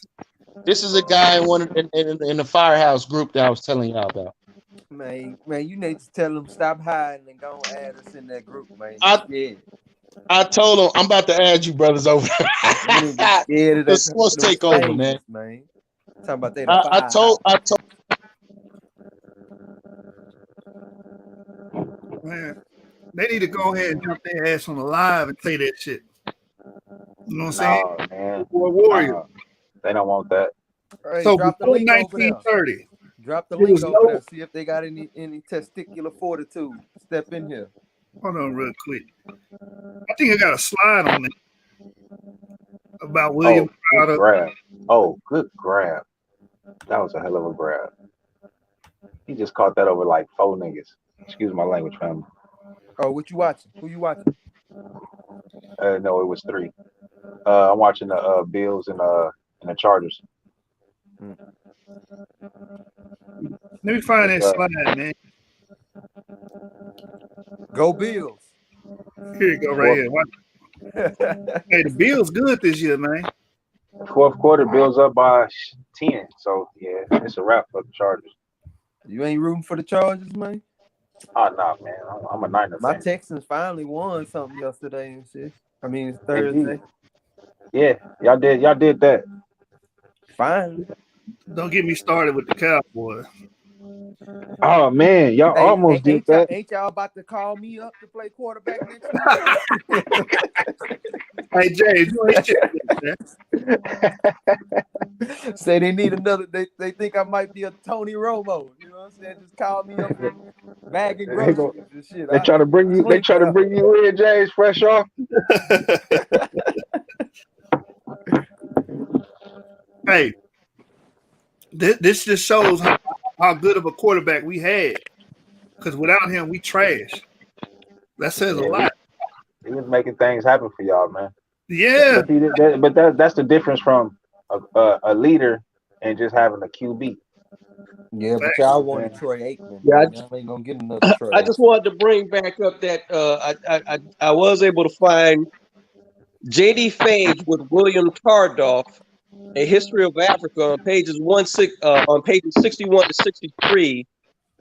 In the Muslim sources from the Yoruba story, they said Nimrod was a Canaanite. So I get that we realize the scripture says he was a Cushite, but we have to realize that people got misclassified as they still do today. Is he basing that on the Duran Kings list, or is that the right? What is it? Duran Kings list? I got it in one of my presentations, the King List, which does mention Nimrod, it mentions Moses, it mentions a lot of people, but it doesn't mention their specific genealogies. But that wasn't from the Yoruba. I think that's from the Kebi. Yeah, the Kebi's King's List.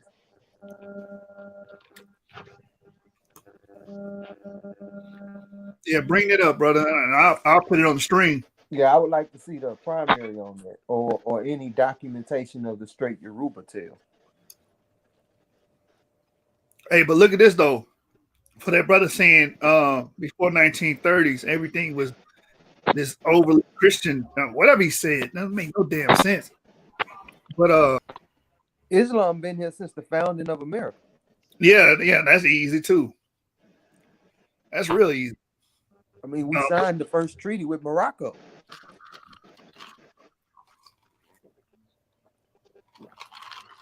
Man, that's real easy, man. He said before 1930s too. Rabbi Ford and what's the other rabbi name? Wentworth. That was before the 30s. The commandment keepers was before the 30s, so that kills them. You shoot. What's up? Didn't I give you that book, that T.D. Fade's book, The African? Didn't I send you that one? Which one? Didn't I send you that T.D. Fade's book, History of Africa? Maybe, man. I gotta check my messages. Yeah, I think I did. But on the screen, I got the Black Jews in Africa and the Americas by Tudor Parfit. Page number 73 and 74 says, following the Battle of Adwa, a number of black churches in the United States started developing the literalist notion that the Israelites of old were black Africans. One such was a church founded in Wrightsville, a small rural village south of Little Rock, Arkansas, by William Christian, who was born into slavery in Mississippi in 1856. His message was essentially that Adam, King Solomon, Job, Jeremiah, Moses' wife, the Queen of Sheba, and Jesus Christ were all black. So, I mean, you had institutions in these churches well before 1930 teaching this stuff. So I don't know what is he getting at. Has anybody been watching the Pastor Kelly We Woke? Because they have proven that the first church in Georgia, the first Savannah, Georgia, the first black church, that the pews have Ladino Hebrew writing on them. The Semitic writing. Yeah, I heard about that. Right, this has been proven. Yeah, I got that information. That's good. That's good. So that's more ammunition. Excuse me, Cameron. Sorry about that. And when you say Ladino, you know who they come from. Sepharim. Right. Which a lot of our people, a lot of these scoffers don't want to accept. You know what I'm saying? I mean, just think about it. A bunch of Jews got deported at the end of the 15th century.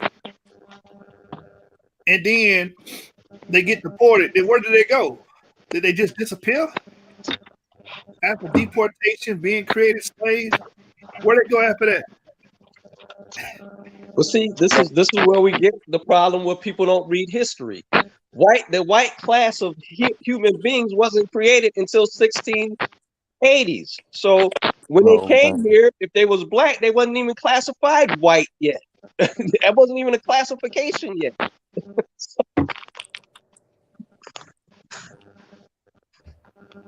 Yeah, white and black is fairly new the way we use it today.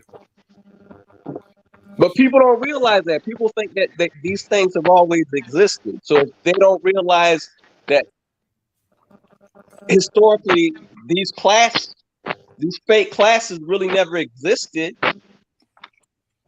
So this is what Christian thinking does to them, because they don't read and they don't realize that all this stuff is just a fake paradigm that's been created to actually make you a slave mentally. That's why it's called the Christian indoctrination. You know what I'm saying? Christian doctrine.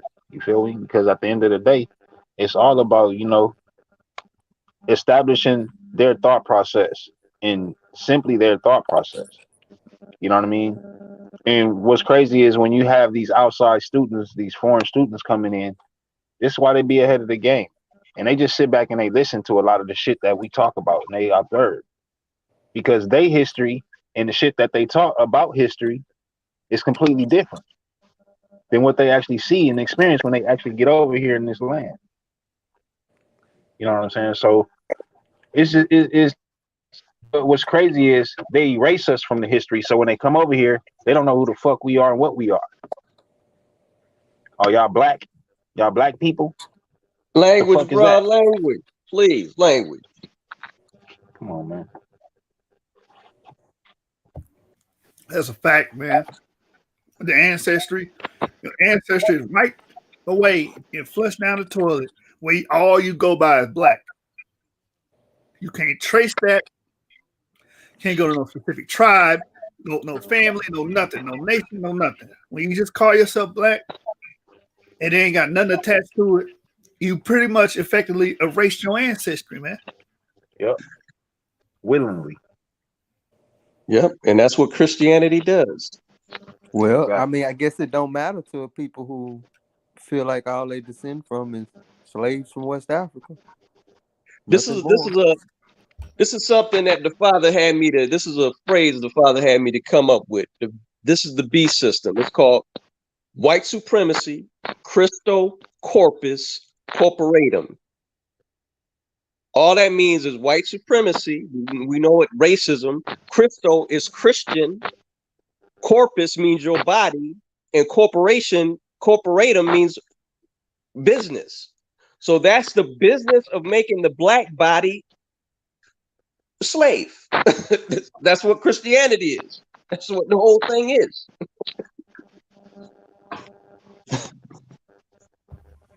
Listen, we can't teach that we Israelites. We can't teach that we was in the Levant. But it's fine to teach that we were these low-based humans, hunter and gatherers eating scrubs in Africa for thousands of years. We can teach that. Until the Arab and the white man enslaved and civilized our black asses. But the people on the west coast of Africa say our ancestors was criminals. That's what they say. So I mean, we trying to go back to west coast of Africa. I don't know how that's gonna look and how they gonna feel about that, you know, because they looked at us as criminals. Now, it's funny, brother, that you say that. So how did this fit? Because remember, they said that the first people that were sent to America was criminals. So, and it's from Europe, the first people that they sent from Europe to Americas was called the criminals. So that's interesting that you say that. Listen, they had trials in West Africa. I'm glad Yashar said that. I was just reading a book on it where they would try to condemn you of a practice, right? Like they had, like, you know how they had the Salem witch trials over here in America? They had something similar in Africa. So if they found out that you was being a witch or doing any incantations, they would sell you into slavery. So it was in their best interest to make you into a witch or condemn you as a witch to sell you into slavery. So that would be criminal in their eyes. Or anything that they can find as criminal, they would want you to be that criminal so they can make money, because the slave trade was so what's the word I'm looking for? It was a very lucrative business.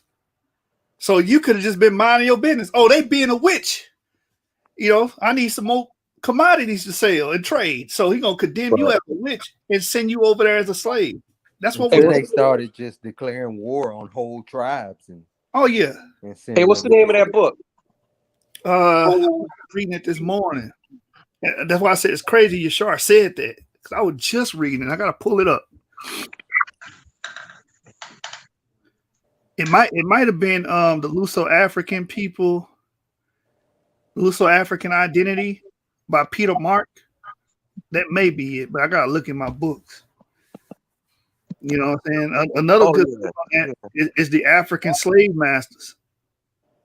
You understand? Because a lot of people don't understand that Just like they had slavery established over here with plantations and slave masters and maids and stuff like that. Same thing was going on in West Africa. Same exact thing. They had their own plantations. They had other slaves working those plantations. They had maids. And what they would do to supply those plantations, they would go on raids. It was so bad that you had to barricade everything. If you lived in West Africa during those times, you would have to barricade your dwellings because these people will run in your house at nighttime and snatch you and your children up. That's what was going on. You know, various African tribes were doing it. Some of the tribes will do it to each other. That's how bad it was. So it was various avenues for us to become slaves at that time. Yep, they needed guns, you know, because you got tribes that now they done got guns from selling slaves to Europeans. Now other tribes need guns to compete. They just got to. So the only way to get guns is to sell slaves to the Europeans. Yeah. Only way to get all the wine and all the different stuff they was bringing in to establish a strong economic base. I mean, it's just what they was doing. Yep. And these slave traders, they will be vested in your trial because you went to trial when they made you claim that you did witchcraft or any other crime, and they would sit there and wait to see the verdict so they could sell your ass as a slave, because that was the punishment. Everything they were doing over there, the punishment for it was slavery because they were making money off of it. Waking up, slavery. Hey, you seen him? He took too deep of a breath in my presence. Slavery. I was reading about one African slave master after slavery was abolished by the British. He kept selling slaves illegally. It's like, man, fuck that. This is how me and my family. Excuse me. He said, forget that. This is how me and my family live off of slavery. So I don't care if the British is no longer down with slavery. I'm still down with slavery, and we're gonna make this money. That was an African priest that said that. Yeah, but we got to realize that the Africans were already all as well being threatened to become slaves. I'm reading it. It's a book. I'm reading it. Look, I'm reading it in the history. All right, tell me this one thing. In that time period, let's just say 1600s. What European nation could put a force in Africa to wage war in malaria-ridden Africa that wouldn't die within a couple months? This was the Portuguese. The Portuguese were Portuguese, right? So, what do you think? Why do you think they were sending people as admixtures there, as their representatives? I got you, but I'm talking about a nation like, for instance, in Nigeria. Britain had governance, quote unquote, over Nigeria. Are you telling me they could put a Britain army in Nigeria to go to war with, or did they have to come to terms with indigenous Nigerians and work with them?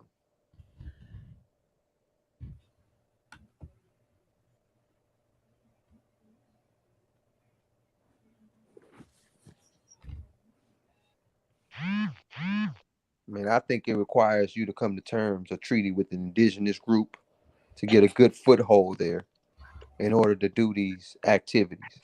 But let me explain to you. The book is saying that they were threatening to make the other indigenous people slaves if they didn't go out and catch slaves for them. So they were threatening to enslave them, or they go out and steal slaves of other people. That's all I'm saying. The Europeans were threatening Africans, right? And if the Africans didn't go get slaves, they would enslave them. That's correct. I'm saying, how would they be able to get a foothold there like that? Because malaria would wipe they already them had out. They already had trading posts there. They already had forts there. They had forts in San Tome. They had forts in Lacandos. In the Congo. Yeah, they also always talked about it being a dark continent, a place you couldn't go because of disease. People died. See, people who came from Europe and went to Africa, they died there. Right. But they did find a way to beat malaria. So malaria didn't, Yeah, you through know, they did. admixture. No, not only through admixture, they actually found. What miracle cure did they have to defeat malaria? I don't know if the brother went out. Yeah, he did. I was about to say they had a miracle cure in 1600s for malaria. With white folks, man, they would have populated My mic Africa went by now. Okay, no. Now I'm saying, what miracle cure for malaria did they have in the 1600s? Oh, I don't know. I'd have to, like I said, I'm trying to find that book again real quick. Because I just wanted, because the thing that kept them from populating West Africa like they did South Africa was malaria. They couldn't handle disease.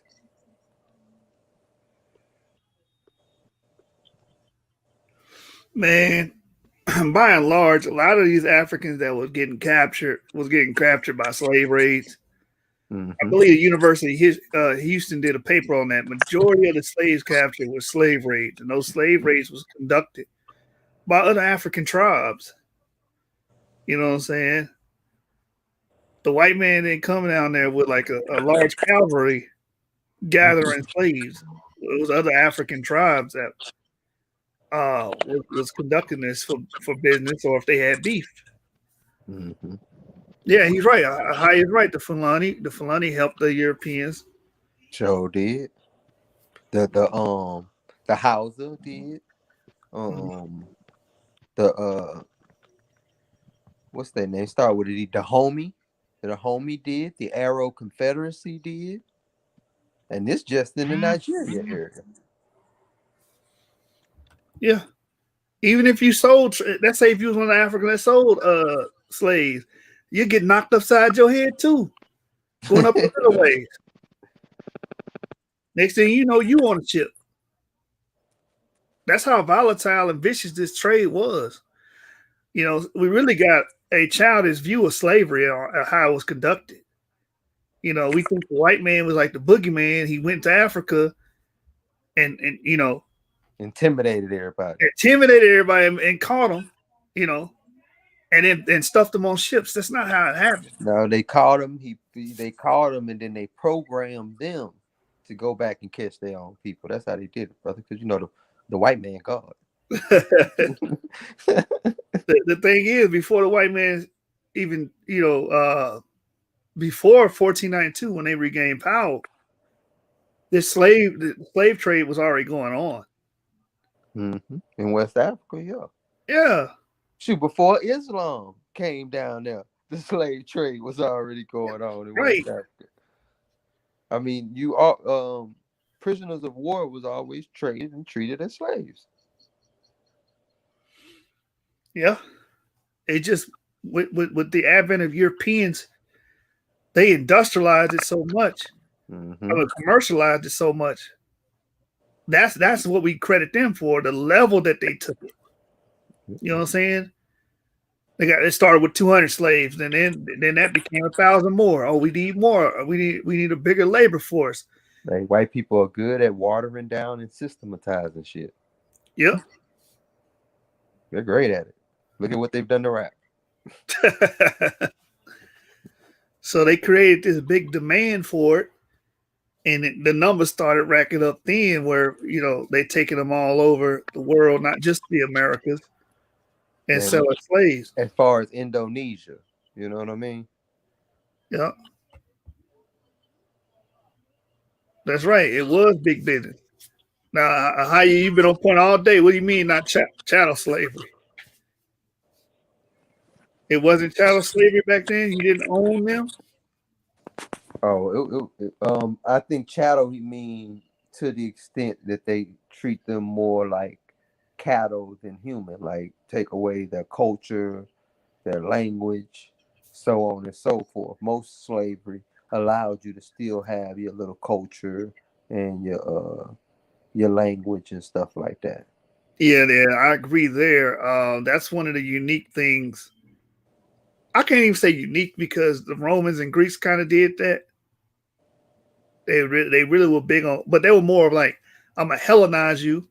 Exactly, and that's pretty much to like a synchronism with their Hellenistic practices. That's not eliminating the True, language and culture. true. Like for instance, Greek just became the language of trade or the language of bureaucracy or diplomacy in your land. You still had your native language though that you used amongst your own people. Right. We were robbed of that here. Yeah, I agree. The treatment was pretty terrible by white people or white Europeans. So I can't argue on that one. Well, I mean, they didn't castrate us like the The Arabs. Arabs did. Oh, I don't want you to. What? Wait, y'all pulled this. Nah, my daughter seen that. Cut it off. Cut it off. Much bigger than what we packing. Cut it off. No, sir. I lose all my women. Yeah, yeah, it is. Like I understand it's interesting, but this mode of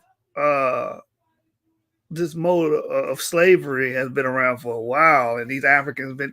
Listen, they didn't need to be taught anything on how to trade slaves. They were already accustomed to doing so. It was going on everywhere in the world. Come on, people. Let's Yeah. stop acting like that. It wasn't just part of regular human nature. Slavery was happening everywhere on the planet. Yeah, man, but that goes back to people thinking that West Africa was inundated with these people that were living in bushes and uncivilized. They wasn't doing anything until the white man came there. And then that's when they started to learn trade and learn about slavery. And they was given a manual that what I'm saying. They Learn had how no to count. learn how to count. Read and write. They had their own culture. They didn't understand anything. That's what many of our people think like that, bro. They think like that. Well, I want to introduce a new word instead of us saying slave, because when we keep using that word, it doesn't really grip the mind the proper way that we want it, especially if we're trying to get reparations. I think we ought to, everywhere where we see that word slave, we ought to interject the word thief or theft, because that's what happened. You stole a people. So when you steal something from somebody, I'm expecting to get repaid back for it, especially when I've been caught. If I'm a slave, but they not technically the thieves. They bought slaves. The Africans who called us are the thieves. Well, if you're caught with something that's stolen, you usually still have to pay the price for it. If you caught with the merchandise, if you caught with the merchandise, you usually have to pay for it too. So But there does have to be some knowledge of the theft, right? You can't. No one gets arrested for buying a TV they didn't know was stolen. Yeah, they do, brother. They get arrested for buying they have to either pay restitution, or I've heard of cases where people actually get arrested themselves because they had stolen property. Well, we had a stolen bike because we bought it from the pawn shop, right? All the police did was come and take the bike back. Well, that's different. In that case, you bought it from a pawn shop. Now, if you'd have bought that same bike from somebody on the street who wasn't licensed because it was in your possession, where you got it from, and if you would have been like, well, I bought it from an individual, I mean, most likely all they're going to do is confiscate it. Not if they can't verify that you actually bought it from that individual. If you just bought it from some nebulous person on the block, you can't lock somebody up because it has happened, brother. It happened. It happened, brother. From the individual, you have to have evidence that they stole it, or that they had knowledge of the theft. Because that's the brother. Brother, possession is 9/10 of the law. If that stolen item is in your possession, they're going to assume you stole it. Okay. Okay, well, they didn't assume that bike was stolen. That's because you bought it from a pawn shop, a reputable person who deals in merchandise, who they can therefore verify by, because whoever sold it to them initially had to give their name, their in some cases they give fingerprints and all that. So there's a I guess trail it that they can depends track. on the value as well. Yeah. Something of a lesser value like that would be something that could be sold like that, because you got people buying stuff online all the time. That's probably why they're more likely to write it off as, oh yeah, he probably did buy it from somebody. But if it was like a car or some shit or something of a high value, $5,000-$6,000, I would see that there's no way in hell they just gonna take it like that. And then we got to realize that these people knew that they was buying stolen people. Okay, it wasn't, hey, you know that you got them chained up. They didn't, they didn't go on their own volition. Yeah, but So we can't. The thing about taking it to a court is we can't sue a people, right? Like you can't, like, because you'd be suing people who are technically dead. What you have to do is you have to sue a living entity, which is the corporations. government. You would have to sue the government because the government is a living entity and it facilitated these transactions and allowed them. Of course, it's a That, corporation. that would be what we'd have to do. Yeah, we'd have to sue the America. I mean, I think because in order to prove, well, I don't know. I mean, because they having so much pushback in courts now based just on trying to, hold companies accountable for what they did, because the companies can afford to spend the millions and millions and millions of dollars to keep it tied up in court rather than spending the billions of dollars that it would take to pay restitution. So I think going after the government would be the best point, because the government ain't gonna be able to keep tying it up in court in a civil case. Well, that's not exactly 100% true, because we already have cases where corporations have been paying currently reparations. We have that. We have Well, a my case. check. We have a case in I think in Georgia. Might not be Georgia, but where they have actually paid a college has paid descendants reparations. You got, like I said, we Yeah, go but the back all the college way. decided to do that, right? They voted to do that or something like that. Yeah, It wasn't the forced by the college, government. the college voted to do that, to pay Yeah, the reparations to the blacks but I'm who were talking about owned. a government Well, or that's part. court order for restitution for not just people independently volunteering, because a lot of these big name places like Bank of America, um, Saks, different institutions like that, they not for the volunteer and pay a penny. Oh yeah, they will. Because And do why you know? haven't Well, it's working its way through the court systems, or through, not really court systems, because they can't. they? Yeah, I'm about to say the courts never ordered anybody to. Yeah. Yeah. Well, we have the Japanese who have been paid restitutions I'm for talking about for reparations. black people. I ain't talking about the Oh, Japanese. well, you gotta have a precedent. That's a precedent. So Well, you shoot, gotta have Native a precedent. Americans get reparations. Goddamn right. Correct. Correct. Jews get reparations. Thank you. Everybody get it but us. So I mean, Right. I don't. I mean, we noticed the president. We talking about why we ain't being treated the Well, same as everybody else. yeah, because we the people. That's why. Hey, We hey, the hey, hey, but our people. fight is our fight. Look, when Moses went before Pharaoh, you know what I'm saying? He wasn't sitting there saying, "Oh well, we just went through it because we the people." No, no, no. He said, "Let my people go." You know what I'm saying?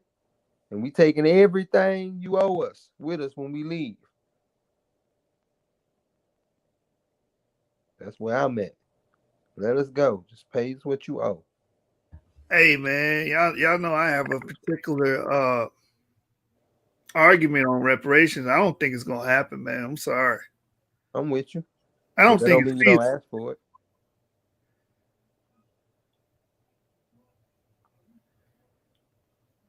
It's like for the most part, they're gonna do a case study on us. See, you brought the Japanese, the Jewish. What was the other group the brother brought? Said Native Americans. and Native Americans. The only one you probably have argument is Native Americans because a lot of them are drunks and they kill themselves. But they did have a booming casino culture, which created a lot of influx of money and tax dollars. So, for the simple fact they do a case study on us, they probably not looking at us as if we're going to do anything with this large amount. That's irrelevant. I'm just saying, man. If you do, they do case studies. Look, they gave the Aborigines reparations. I don't think they thought they was gonna do anything with the money. I'm telling them Australian Aborigines still living, you know what I'm saying, like they lived thousands of years ago. Yeah. They gave them money, so I'm not hearing that, bro. That's probably why they did give them money. Yeah, because they look, they gonna spend it right back. Give it right back to us. That same thing they think with us, so I'm not buying it. Worst come to worst, y'all. They get their money right back. So nah, I'm not taking it. Nah, I don't, man. I don't know, man. So you think people gonna just sit on that check? They not finna go hit the club. They not finna go get fly, buy new cars, maybe buy a house. I'm hoping they buy a house. You know what I'm saying? Get them new cars, get a new wardrobe, and then go out and stunt for about a year, and then everybody broke again. I think, okay, if you give the projects millions and millions of dollars and they don't have no financial literacy, they don't understand investment, they don't even understand they can buy a house. You know what I'm saying? What are the implications on that? How destructive that could be? They're gonna blow it. That's the implication. They're gonna blow it. That's what our people have proven year in and year out. $1 trillion worth of spending power, and they still broke. Yeah, man, I don't know. I think that's just one aspect why I don't think it's gonna happen. And then the other aspect is they don't want to tilt the national debt for a bunch of niggas. Yeah, but it might be the best way out. I mean, the most likely thing to happen, like I always say, is that we get some type of tax credit where we don't have to pay taxes for a while.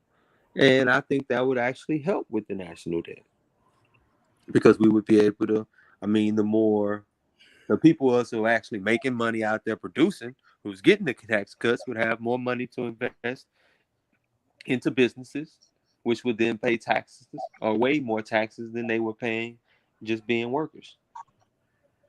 That model I agree with. But just monetary cash, just giving it to people, these people that are not financially literate, that's probably not going to create anything that's going to generate wealth or GDP. Because when you look at the Japanese, like they're pretty much settled in the technical sector. Mm-hmm. You know what I'm saying? And that's why, as much as we hate these damn liberals, that's why the East Indians can say, "Well, I can go over there because I can run the technical sector. I can do the jobs and bring that infrastructure to America." Mm-hmm. It's when we look at our people, they see they're not looking at it as we giving them the entertainment industry. The entertainment, right? It's true. Hey, you gotta start where you start at. We might as well just take over sports and the entertainment and stuff, and it be owned by us and ran by us. I mean, if we take our athletes out of it, it'll be pretty dull. Imagine all the black people leave basketball and football. It'd be pretty dull. Yeah. Man, I can't even back to layups. They be looking like the WNBA out there with about 5 people dunking. Yeah. I'm like, who would be the star player of that? JJ Barea? Right Luka Doncic. He'd be the best player in the NBA right now. Yeah, there was a case study already done. There's actually an economist, Dana M. Peterson. She's done a case study, and she's already cited that there's been like since 1980, I believe, there's about $16 trillion lost out of the economy due to racism. Okay, so they don't mind That's losing. almost the national debt. Thank you. See, so it's almost it's if they would give us the money or whatever the case, it's you look at that type of money, so it's a win-win proposition. Okay, if you deal with racism, getting racism out of the economy, so and it. We are a huge segment of the population that is unfortunately unproductive as producers for the country. So it's in everybody's best interest that we elevate from feeders or bottom feeders, unfortunately, being at the bottom of almost every demographic, to being producers to the middle or top of every demographic. And if we do that, it'll be a win-win for everybody. So it's in their best interest to incentivize it. And I think that's why the Republican Party had took the huge step of pushing for it, because they all about their bottom line. They really don't care about nothing but the bottom line.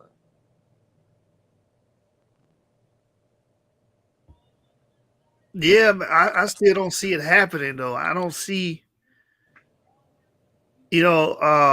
legislators getting together and putting some kind of package or some plan together. I know they got HR 40 and signing off on it. I don't see it, man. I don't see it. And also, brother, you said they spent $16 trillion on racism. Like, you gotta have to quantify that, break that down. No, he's saying it's cost them because of racist practices, like keeping us out of the industry and producing and making money. It's costing them that much in revenues they could have had. Oh, yeah, that makes sense. Yeah. That Because if makes we sense. was producing, making money instead of being on welfare in Section 8, we're putting money into the system, you know what I'm saying, instead of only taking money out. You see what I mean? Right. Okay, yeah, that's right. But again, I think us coming together as a collective and filing a lawsuit against the party that did all those damages. Hey, I'm with you on that shit. That'll make more sense.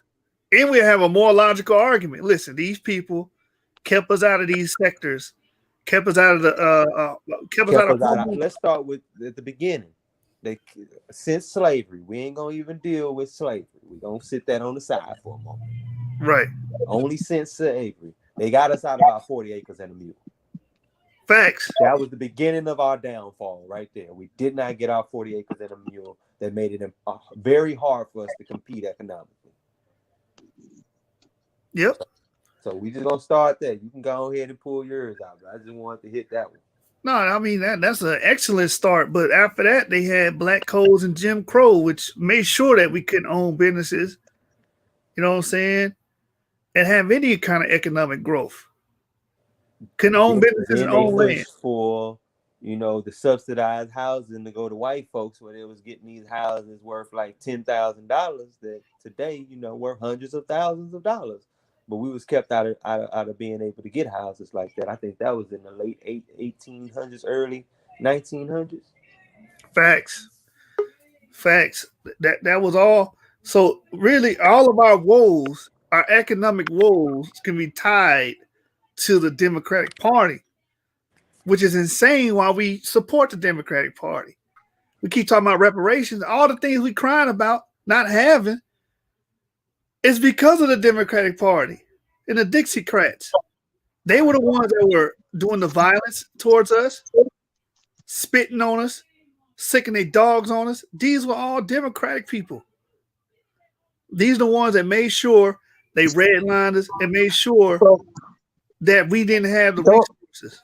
The only problem I got with that particular paradigm of thought is you act like it's no Republican racist and Didn't white say that. supremacy coming from the Republican party. No, we're saying which party has implemented policies that directly held our people back. Now, if you can start speaking on some of the policies for the Republican, I'll completely own up to that. I'm not an advocate. I'm an advocate for being not for either party, and each party has to earn my vote. Right. That's my stance. Well, So whether you, but I'm saying when I look at the history since slavery, it is predominantly 95% of the time, maybe even 97% of the time, these. I think he just lost him. Yeah, James, you fell out. Yeah. I was I've been saying taught- that up to like 90% of the time, these horrible policies come from the Democratic Party. Yeah, but we gotta realize the way this government works is that it's a duocracy here, and you can't do anything without both parties. Period. You can't get laws passed or anything. I think when we start trying to go Democrat Republican, we lose the focus. Is that it's white supremacy is the problem, and neither party is going to get rid of white supremacy. Period. Okay, if they can help it. White supremacy is something that cannot be eradicated because no one can go into someone's mind and force them to think any differently. All we can do is ensure that policies are not put on the books to hold a certain people back. Us not getting 40 acres and a mule was purely Democratic opposition. All right, that's white supremacy. Okay, cool. We can call it white supremacy, but it was coming from the Democratic Party. Because remember, it was initially passed that we would get it. But yes, the Republicans pushed forward, said we would get it after slavery. The Democrats came to power and said, no, they're not going to get it. That's the Democrats' decision. The Republican says, yes, they would get it. We have to go back to the origin. Let's just deal with the origin of the Republican Party. Why did the Republican Party come into existence? They're an abolitionist group. I'm asking this brother here because my bad. I don't recall that right now, brother. Well, because they wasn't trying to let black people vote or be in politics whatsoever, so they created the Republican Party. That was the first senators, House of Representatives, all that were black were Republican. That was the whole point in creating it. What happened was when LBJ came along. And like he said, he had these niggas voting Democrat for 200 years, came and offered them to be part of the greater society and all that. He hooked black people in. Black people stopped voting Republican. Republicans couldn't do nothing to get their vote back, so they stopped standing up or offering anything to us. But what? Which makes sense. But it makes sense from a party standpoint. If they're not giving me the votes for the stuff I do it. But you're missing the point where the Dixiecrats went into the Republican Party, and that's what we're dealing with right now, where all the Dixiecrats are now Republicans. That was in the 60s. That was in the 60s. Well, okay, you're talking about the Southern strategy, which involved two Democrats who became Republicans, not because of anything outside of the fact that Republicans were pushing industrialization, and they ran after the money. It was not a great party change. Right. It was two people. Right. So, but see, that's why it didn't become racist at all. Well, I mean, you can argue because I'm not of a stance that I care whether the people in particular are racist. I only give a shit about their policies because their racism only affects me if it comes out in their policies. Right. So I'm pointing to policies, not people. So let's just and we need to align ourselves with people that have our best interests within those policies. That's the problem we keep making. We're making a mistake. Oh, both sides are the same. No, they're not. They're not. Okay, so hold on. Let me ask you this question real quick, Dorfael. If one party is advocating for the abolition of abortion, and the other side is pushing abortion, which side should we side with?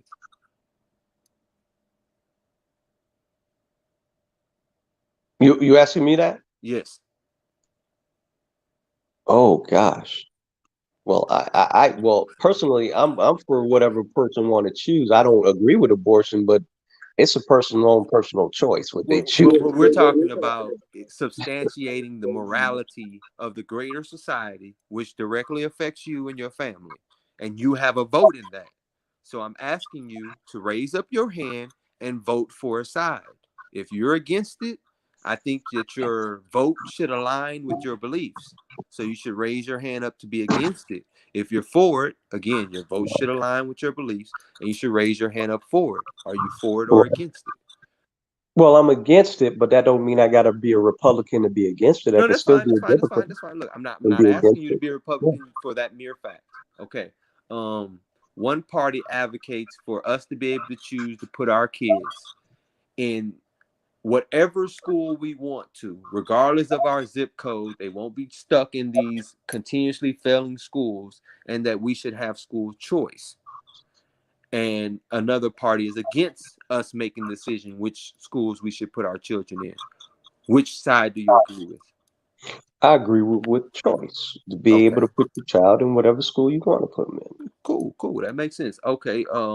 One side is offering $450 billion worth of investment into the African American community. The other side that says they're not going to do anything special for Black people. Which side should you side with?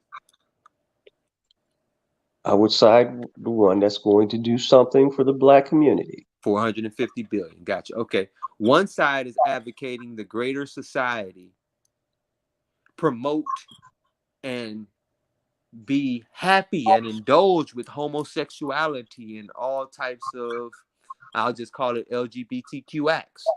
Oh, goodness. One side says, well, this shouldn't be talked about on the public stage and should be kept in the privacy of your own homes. That's your own damn business.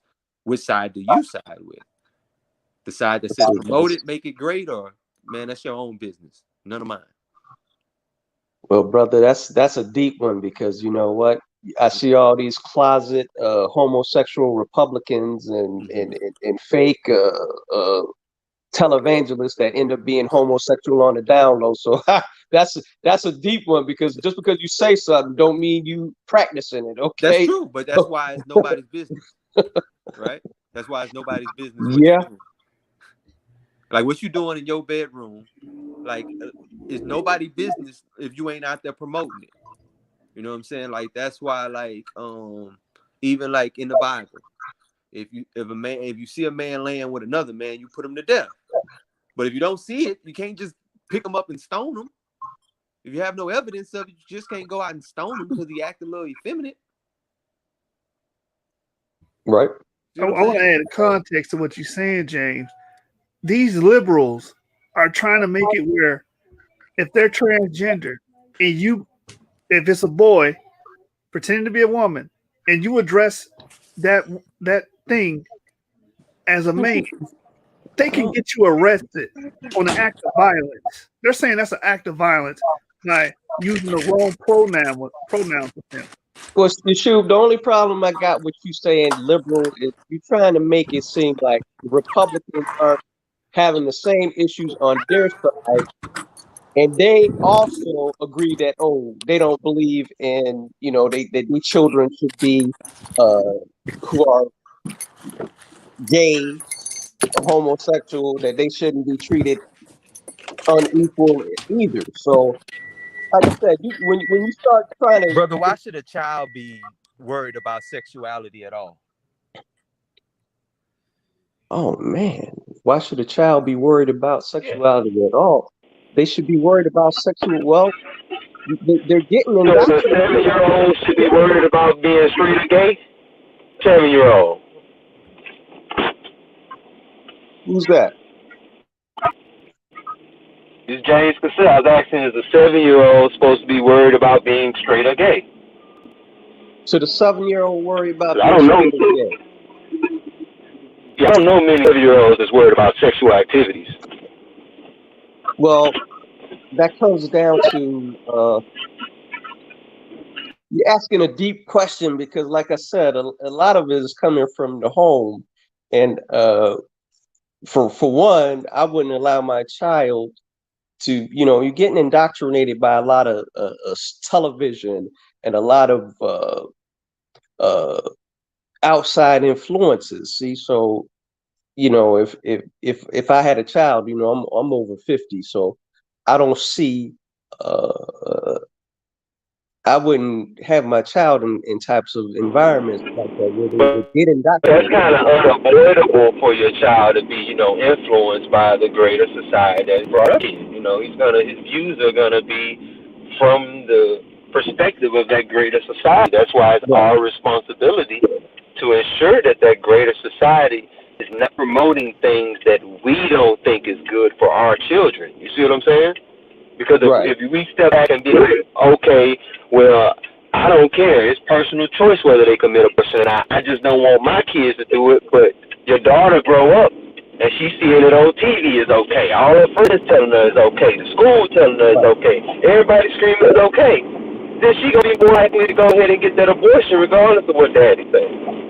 Because everybody else is telling her it's okay.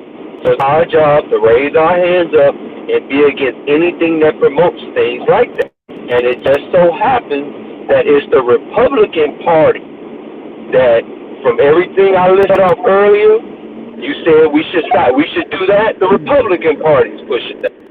You see what I'm saying? So that's why, at this moment, I'm an advocate for the Republican Party. It never changes. And the Democrats and the Republicans flip-flop. I'll be pushing them for Democrats, regardless of the history they had in the past. But right now, the Democrats are still keeping the same racist policies going that have held us back for hundreds of years.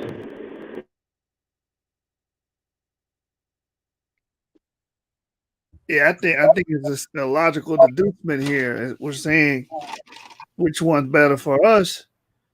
And I know you peeped in and seen all those series of videos where we were discovering this topic in Lent.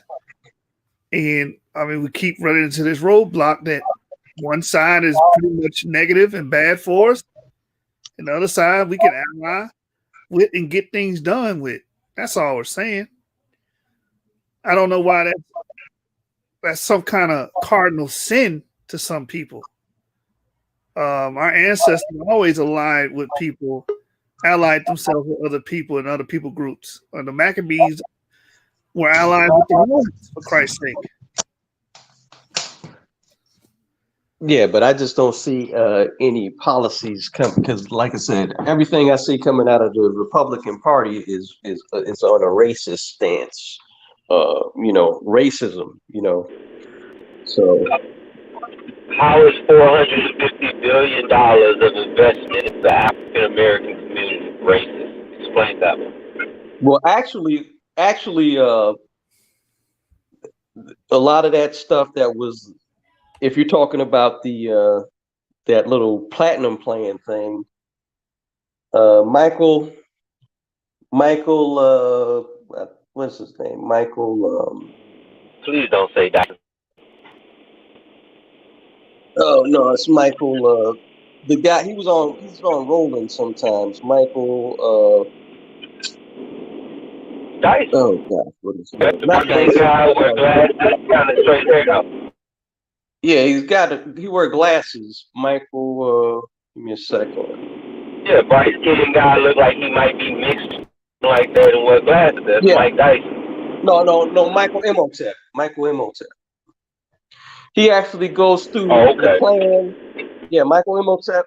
He actually goes through the plan, and he actually says that all that stuff that he's talking about, they just talking, but they ain't really saying where that money is really going and where it's coming from.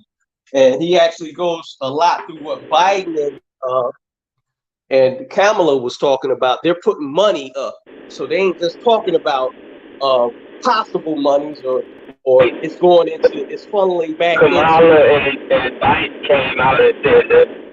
Wait a minute. Kamala and Biden came out and said, we can play you the clips. They're doing nothing special at all. That's a fact. Don't look forward to. They will not do it. That's what they said. So no matter what that person read, they couldn't read Biden's plan and seen it because because the plan that he had for black people looked like he copied and pasted and changed African American from Native American when you go to the Native Americans, and from Mexican Americans when you go to Mexican Americans. He didn't have a plan that specifically pushing to us, but they did have one for Indians as far as getting them visas, getting their visas expedited to help them become citizens. But let's not talk about things they might done. And Jashub, if you want to hop in and take over at this point, cool.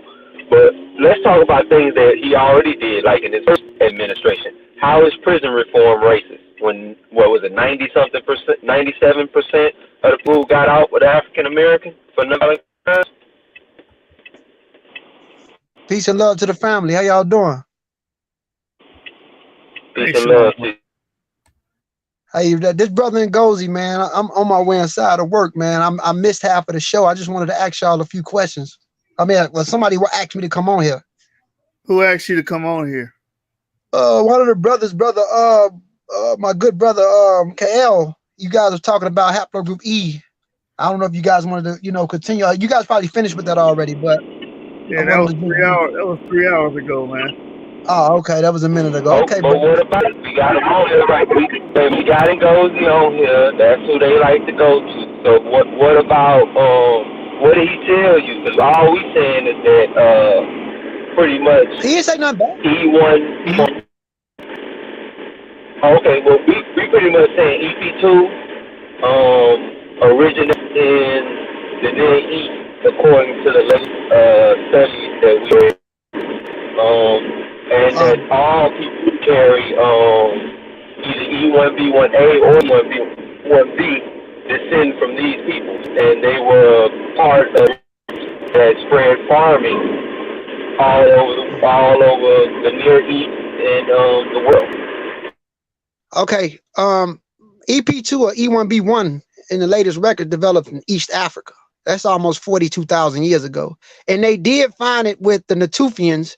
And I think it was like you had three strata, you had three paternal markers over there with the Natufians, who partially do come from North Africa, from something called who come from the Mashabians, who mix with the Cambrian groups, and later they call them Natufians.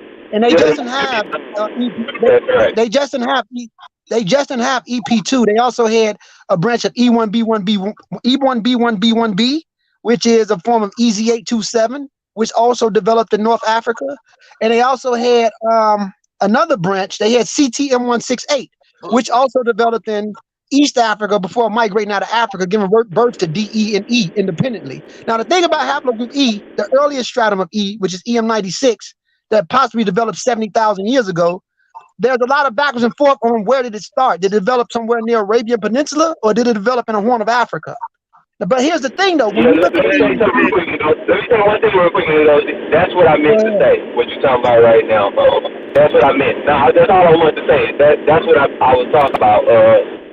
E, it comes right off of DE. When DE hits that E, the one you're talking about right now. That's what I meant to say. The new studies saying that began today. Well, here's the thing. If EM96 did develop in the East, and it is YAP positive like DE, we know that the other branch of D still exists in the Adamese people in India. So we know what the original D looked like. And they will be labeled as basal Eurasians, and they will still be black people. We already understand that. But here's the thing. Here's the thing, though. There's still a high based off all the SNPs and all the set and strains. When you look at when you study like how the E mark is too many downstream mutations in Africa for it to possibly even develop in the Middle East. Now, we do know for a fact it went into the Middle East.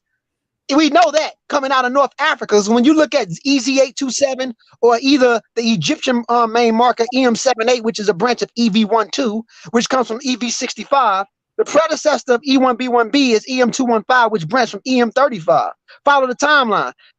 We both come from EP2. That's down there 47,000 years ago when EP2 arrived. Yeah, but hold on. You stand a lot. Stop. I wasn't finished. I wasn't finished though. Cover what you just said. You run off the mouth. You gish galloping right now. I'm this kid. Y'all don't even.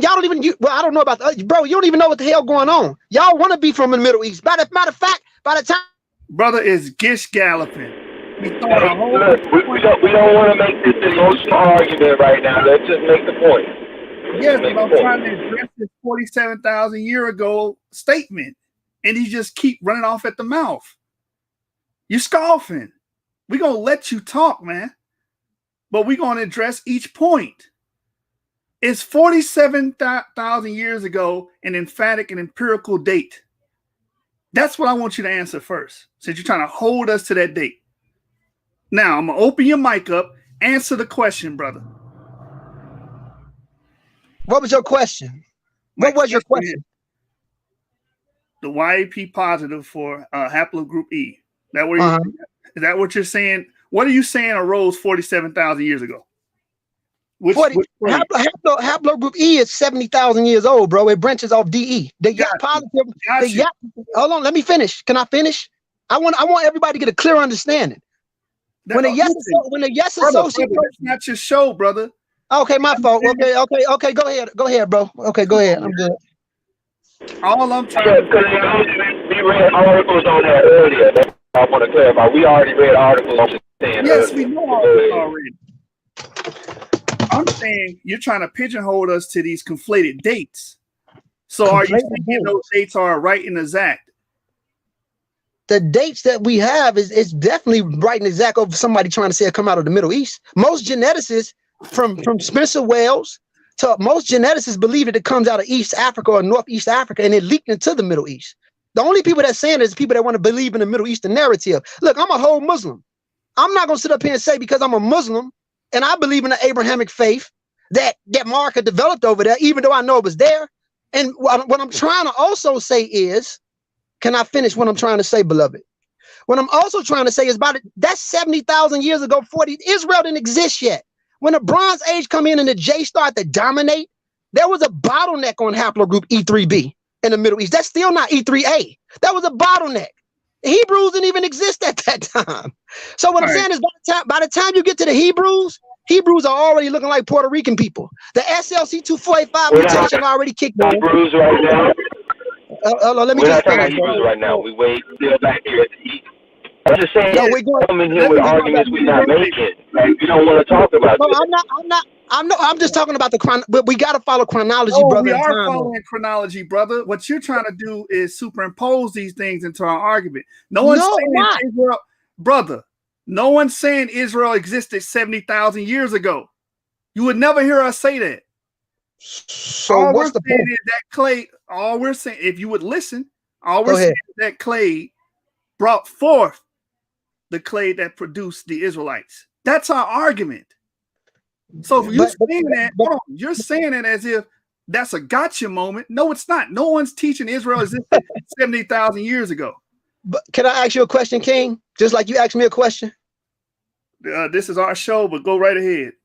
How did that clay give birth to Israelites and you're not even that clade of E?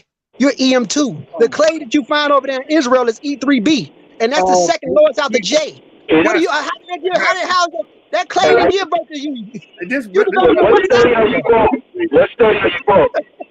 What study are you quoting that says that okay, I know you've seen the Harvard study that comes out and said DNA akin to the Yoruba is found in the pre-exilic Israelites. There's a Harvard study we just read at the beginning of the show that went over and talked about that. So for you to get on here right now and act like, oh, there's no genetic link, there's nothing, well, the Harvard study says there is, and it's more into the Yoruba, and even in the study it says that 78% of African Americans share this. In the study from Harvard, so like we making this stuff up.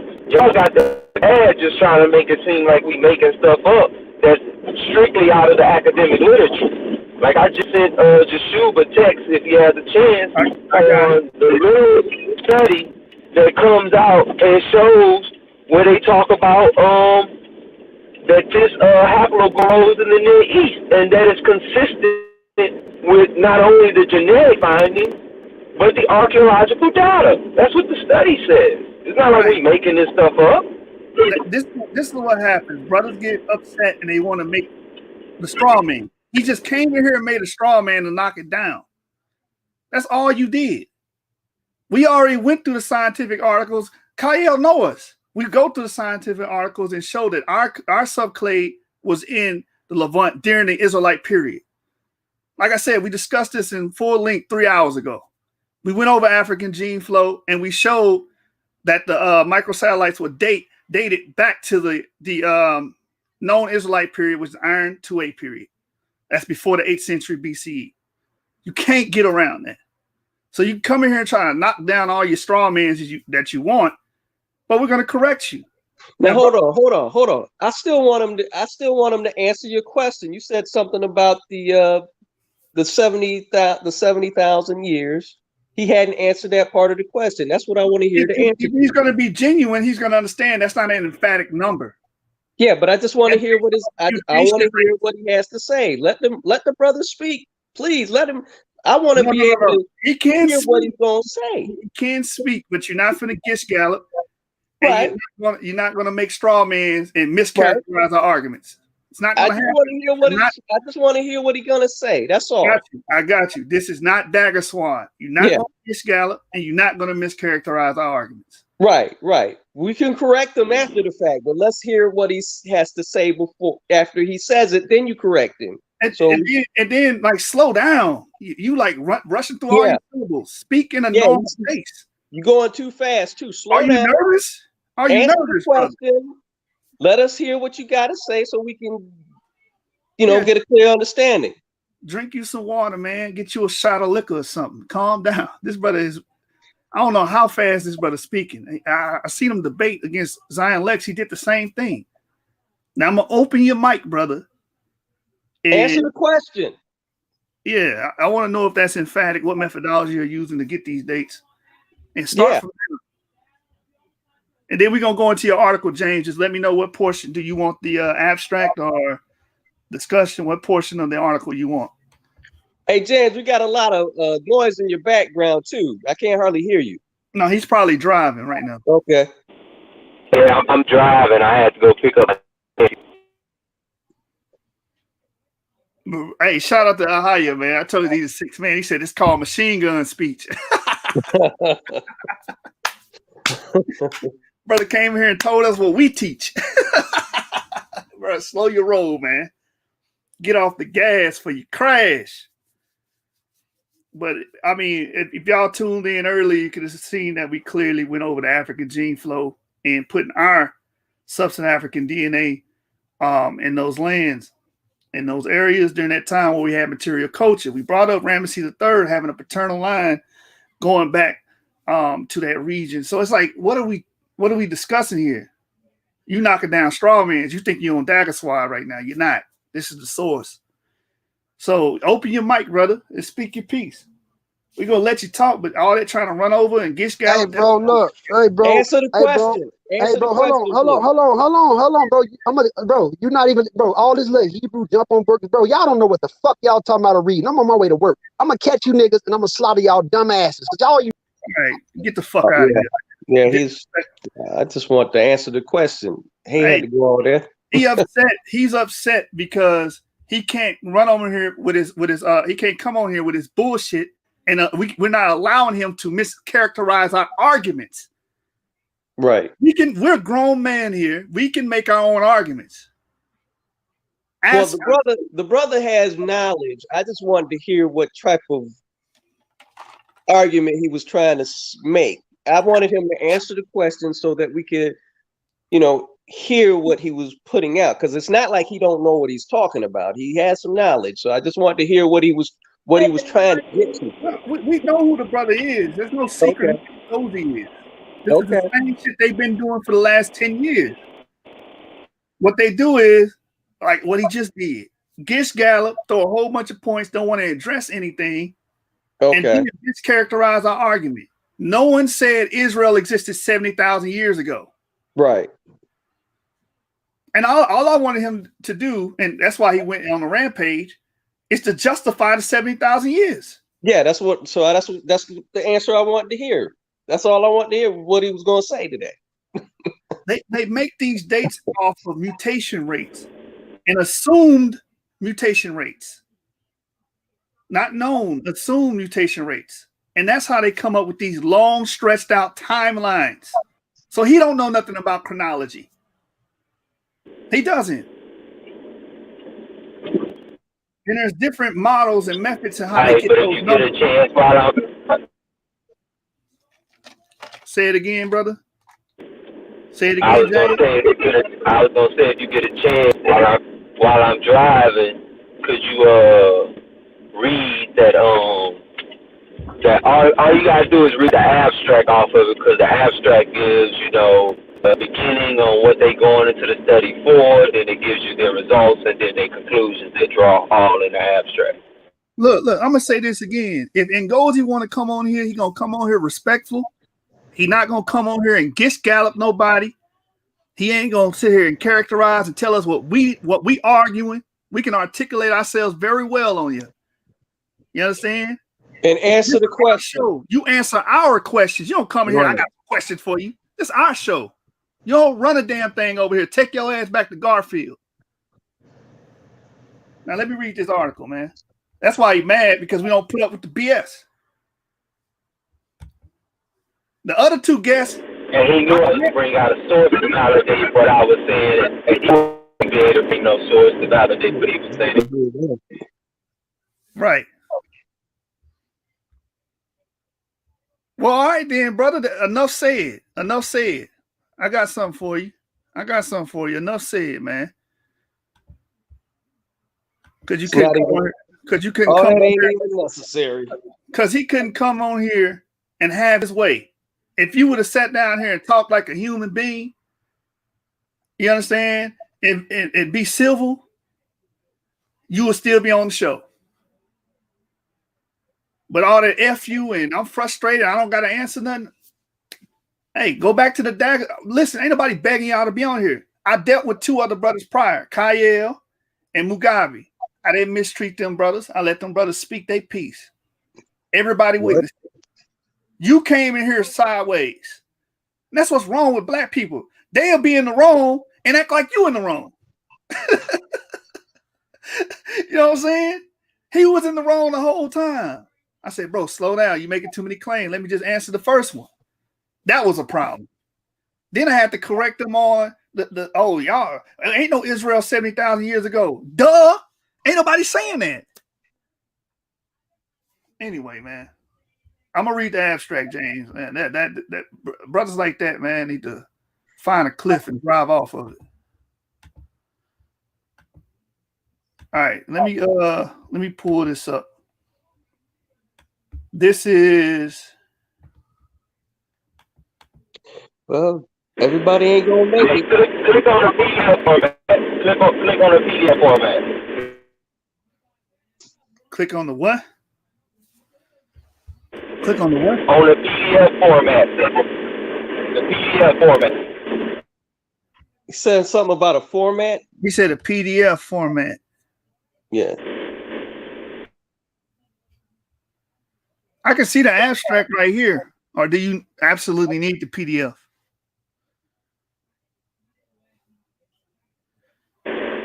I just can't tell if that one has everything in the abstract like the PDF format does or not, but the way it's laid out.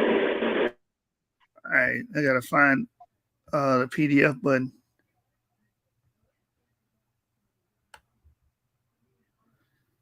And you wonder why we don't want to do anything, have any dealings. I gotta talk to Damon now with people like this. You wonder why.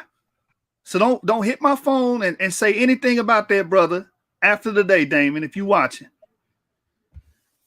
I don't see where to get the PDF. I'm just reading it from here. This is the abstract.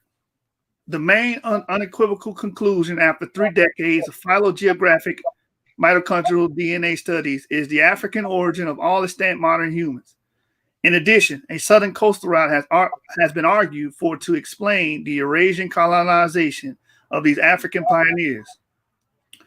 Based on the age of macro haplogroup L3, from which all maternal Eurasians in the majority of African lineages originated. The Outer Africa event has been dated around 60 to 7,000 years ago.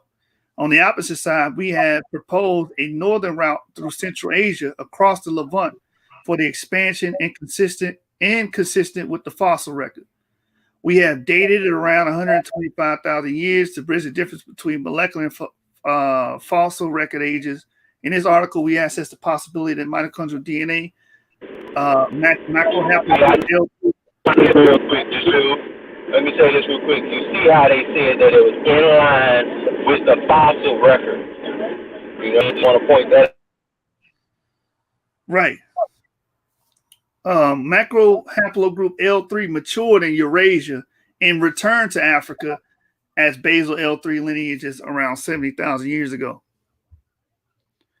That's the point. That's the end of the abstract, brother. So it's not in the part right there that say result and conclusion. Just read the conclusion part. The results ain't that big of a deal. Right. The correlations age of all Eurasian, MN, and African L3 lineages, both around 71,000 years ago, are not significantly different. The oldest M and N Eurasian clades are found in southeastern Asia instead near of Africa, as expected by the Southern Route hypothesis. The split of the Hold on, brother. Hold on. Hey, hold up. The biggest part is going to come out right now. So let him read. The split of the Y chromosome composite DE haplogroup is very similar to the age of the mitochondrial DNA L3. And Eurasian origin and back migration to Africa has been proposed for the African Y chromosome haplogroup E.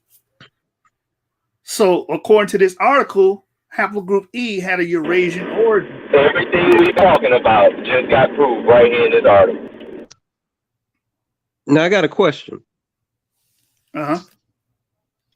Shouldn't we add your African Eurasian to that line of thought? You can call them that if you prefer to.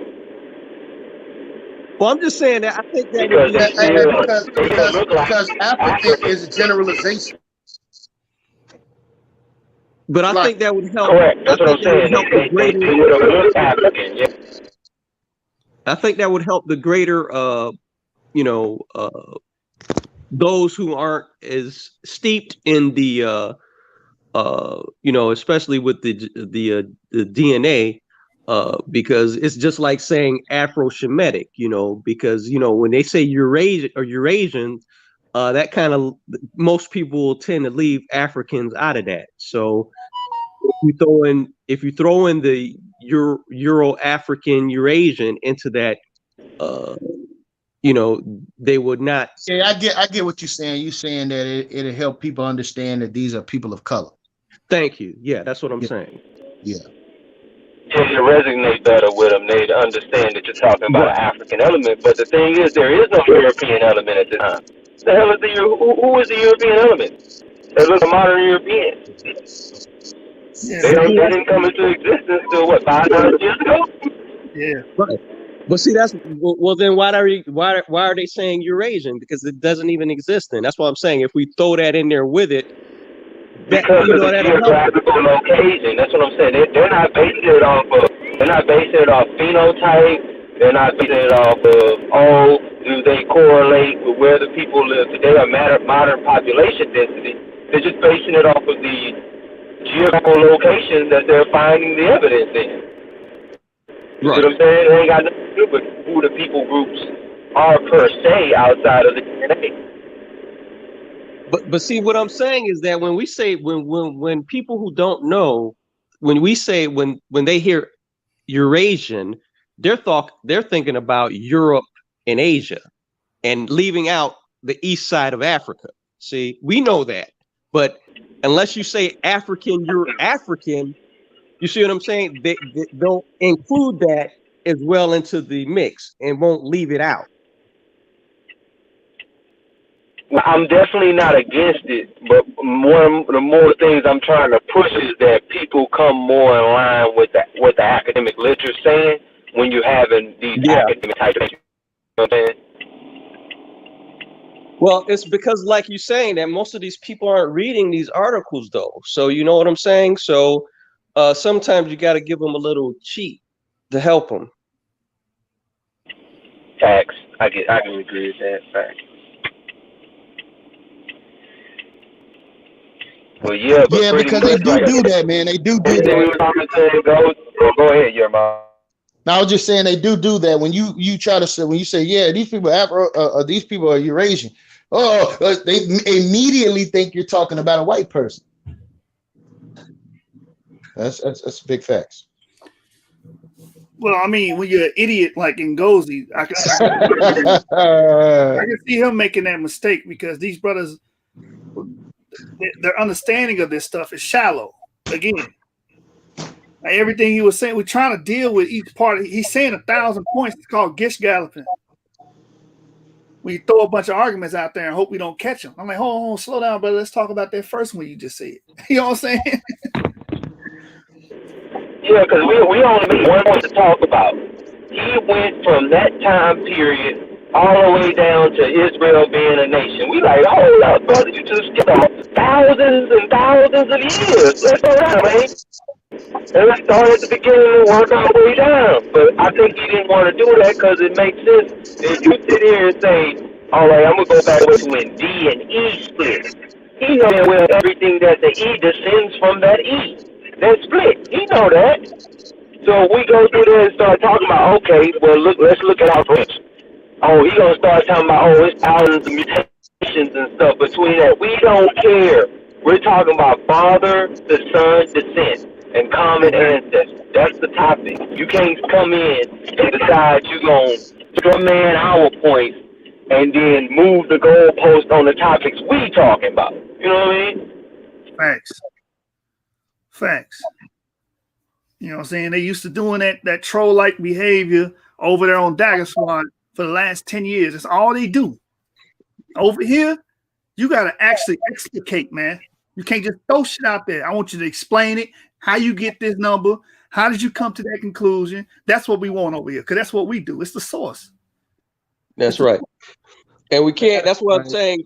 That's why I'm saying that sometimes let's start using terminology where we can help our people understand these terms to let them know that, hey, these people was African. So we got to throw the Euro-African in there to get them to realize it, because you also teaching. So, sometimes you gotta lead somebody to water sometimes. You can't teach some of these idiots, man.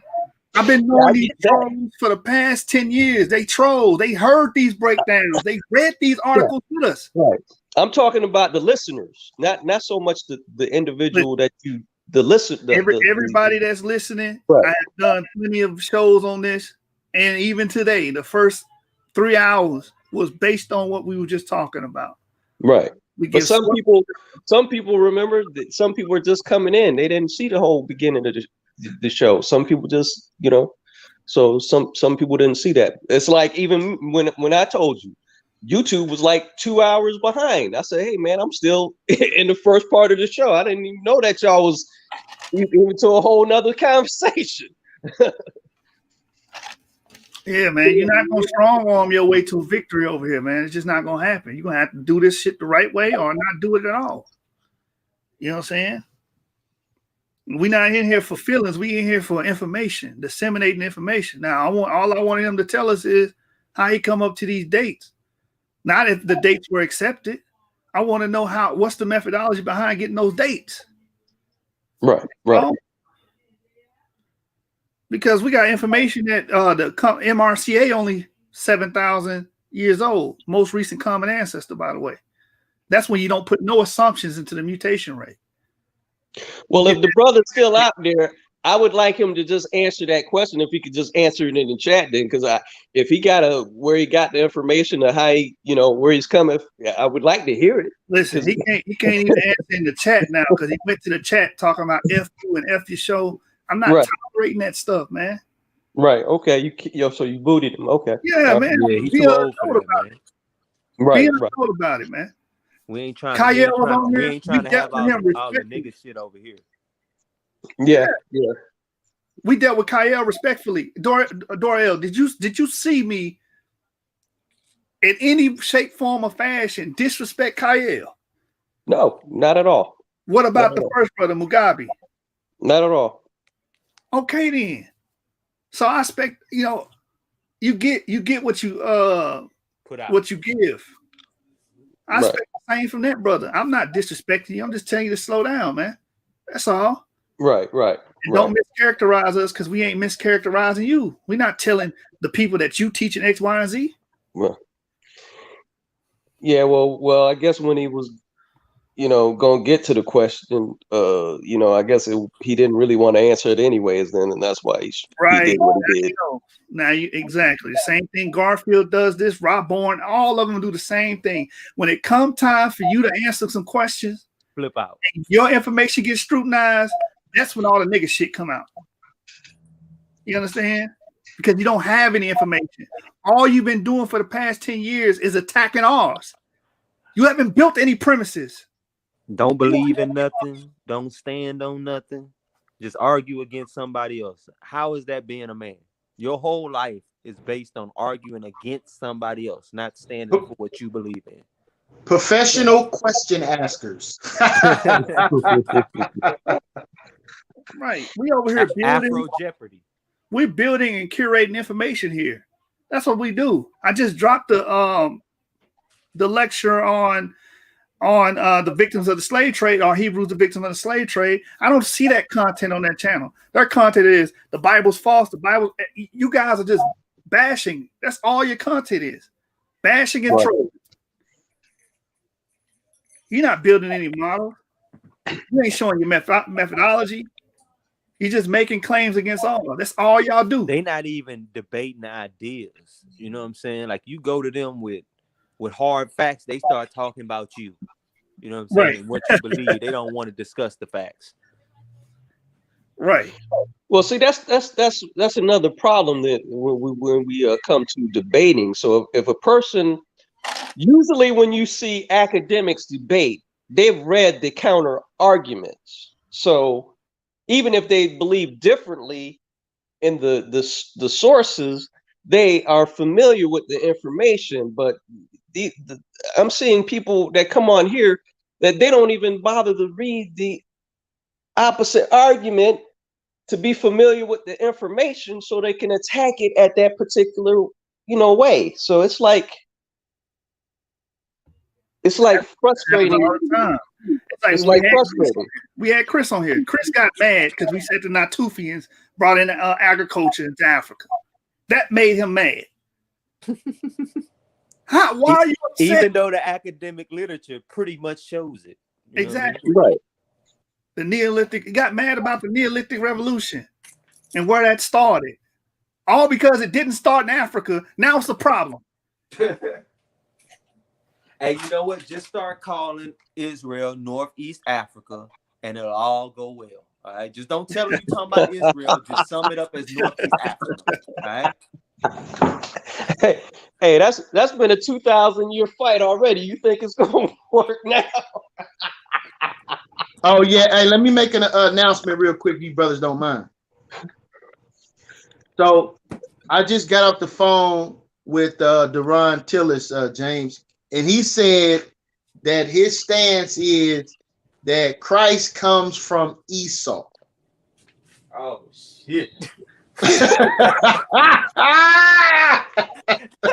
Man, look, like I said, I want to put this out to the public so y'all have me on record. James Cassell hates doing stupid debates. But for the source, because my brothers say we need some content on these debates from these naysayers. Right. So I'm down, bro. But that is crazy. Right. You know what? I'll let him have that because they can have that name Christ if they want him. They can have him. He That's must not be his talking real about name. Cesare Borgia. I just don't see the logical formulation of that thought, bro. Like, brother, he talking about Cesare Borgia. They can have it because okay. The They name talking about ain't the right Cesare, name. then yeah. It's not the right name, so they can have it. Because not the Messiah we talking about first century Israel. No. Right. They can have him. Yeah, man. So I just wanted to go ahead and put that out there. I wanted to know, when will you be able to have this debate, James? Okay, Well, we supposed to do a preliminary, right? So I'm down for whatever when the Now preliminary. he don't want no preliminary.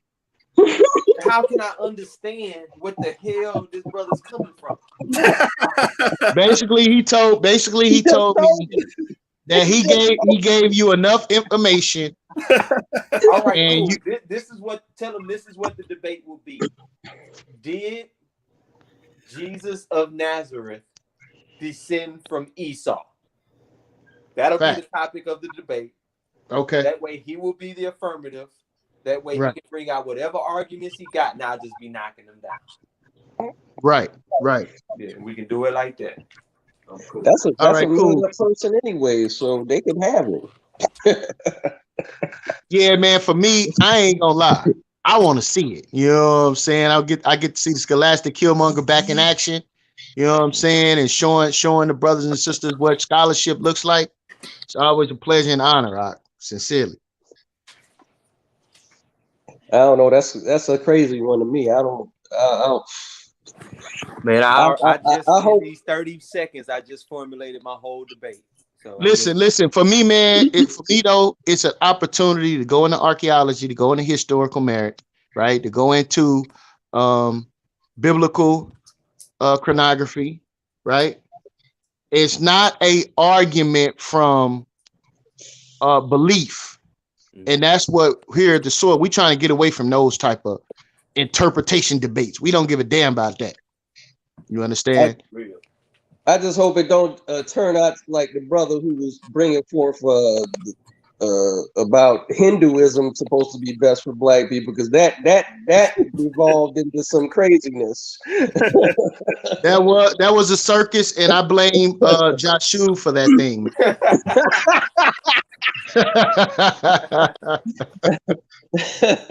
I'm gonna plead the fifth on that one.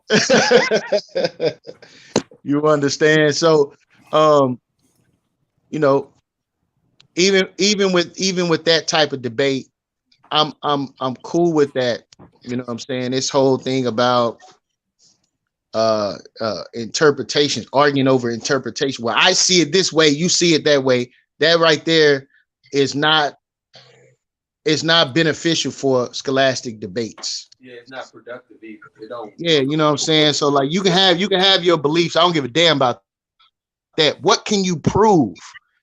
You understand? That's what we want to deal with here at the source. Prove all things. That's what the scriptures say. Well, I'm just curious because if we go off the fact that that's not his original name in the first place, so which way are you going, James? Because he claimed he's talking about I don't hold to modern Hebrew, but he claimed he's talking about Yeshua. Yeah. So that's what he said. Oh, okay. Now like I said, he is Yeshua of Nazareth, a descendant of Esau. Okay, now he got a problem then. Yeah, so that's yeah. Put him on the hot seat to prove that bullshit. Yeah, that's because if he want to prove Jesus, he could prove Jesus all day. If you got to know who you're talking about, you got to call people by the right name. You can't call them by the wrong names, and I'll let you have them wrong names all day long. If you want to say Jesus is an Esau, right. No, I get what you're saying, man, but you know what I'm saying? I'm about to call the Lions Den, man, and call out the champ over there and put him up against Joshua, man. That's what I'm about to do. Who's the champ of the Lions Den? Hotep Ra. I guess that's his name. Wait. The champion of the Israelite Lions Den is a Hotepper? Yeah. And what's the topic? I don't know. We got to try to hammer that out. Speak on this, but I got to question the strength over there of they Hebrew debaters. I mean, I guess they could say that they're a non-biased league by doing that. I mean, one of our champions is a non-believer. Yeah, but it's not the champion. You know what I'm saying? We got a heretic champ. You know what I'm saying? Which is all respectable. You know what I'm saying? But he's not the champ, and he know it's gonna be hell coming over here trying to take that belt, that championship belt. Yeah, I'm so confident. I'm so confident in it. You know what I mean? You know what I mean? I need to. Hey, I need I to got something. I got something. Hey, Yeshua, you could probably why don't y'all do the Trinity, because you know, it's something about this immaculate conception thing. Because I was just reading. He missed the tournament. That's what happened. You know what I'm saying? Oh, I did. The tournament. Yeah, you missed it, man. We had that in there. Yeah, because I bodied that. You know what I'm saying? I bodied that shit. Is it on YouTube? Yeah, it's on YouTube and Facebook. Okay, I'm gonna have to look it up. What's the name of it? I'm about to drop it in the back chat. No worries. Okay. Yeah. When you look at that, you're gonna be like, dang, that Because ain't even in the original. What? Because what keep getting me is this immaculate conception thing, because they don't realize that what's her name? Isis. She fashioned the penis and put it on, Osiris. So he's still impregnated her with the penis. So how you get immaculate conception if he still impregnated her with a penis? So that's something that get me. How you come up with this immaculate conception thing?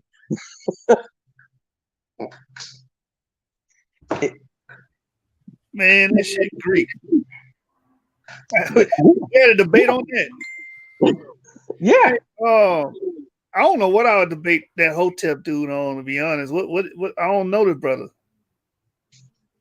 I don't know him. Like, what's his stance? Like, what is he arguing against? I gotta get in the same vicinity with him. But the fact that he's associated with Lions Den kind of making me like, I don't know. You know what I'm saying?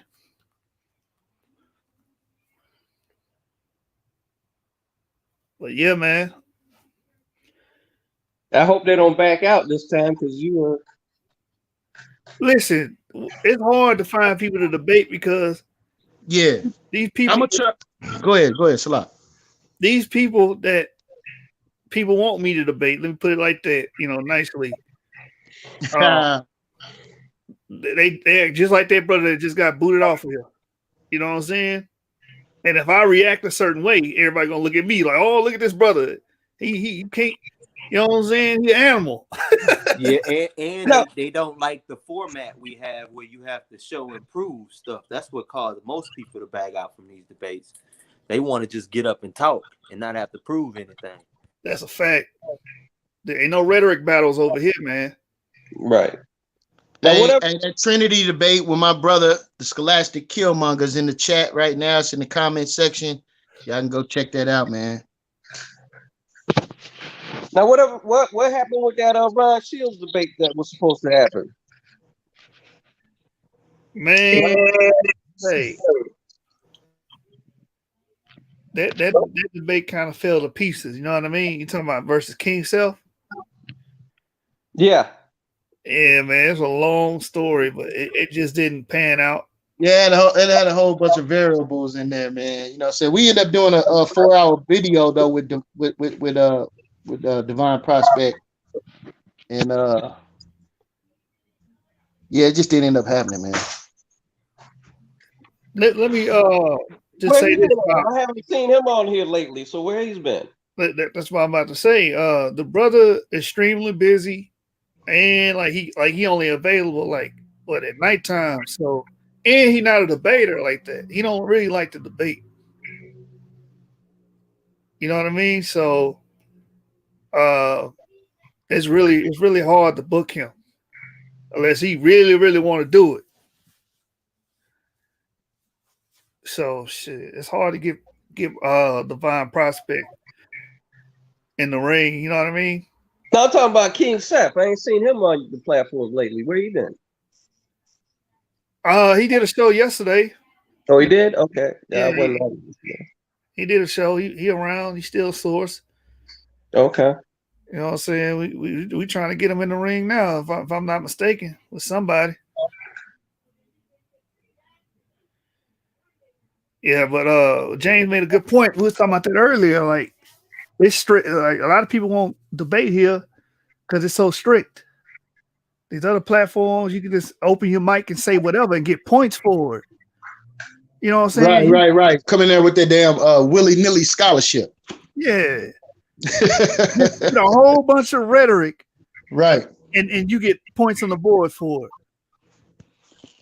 Nah, bro, we don't do that, man. We want to see you cite your source, where's you getting this information from, and it better be on point. You know what I'm saying? And that type of structure, you know, Negroes run away from structure like roaches run away from raid, brother.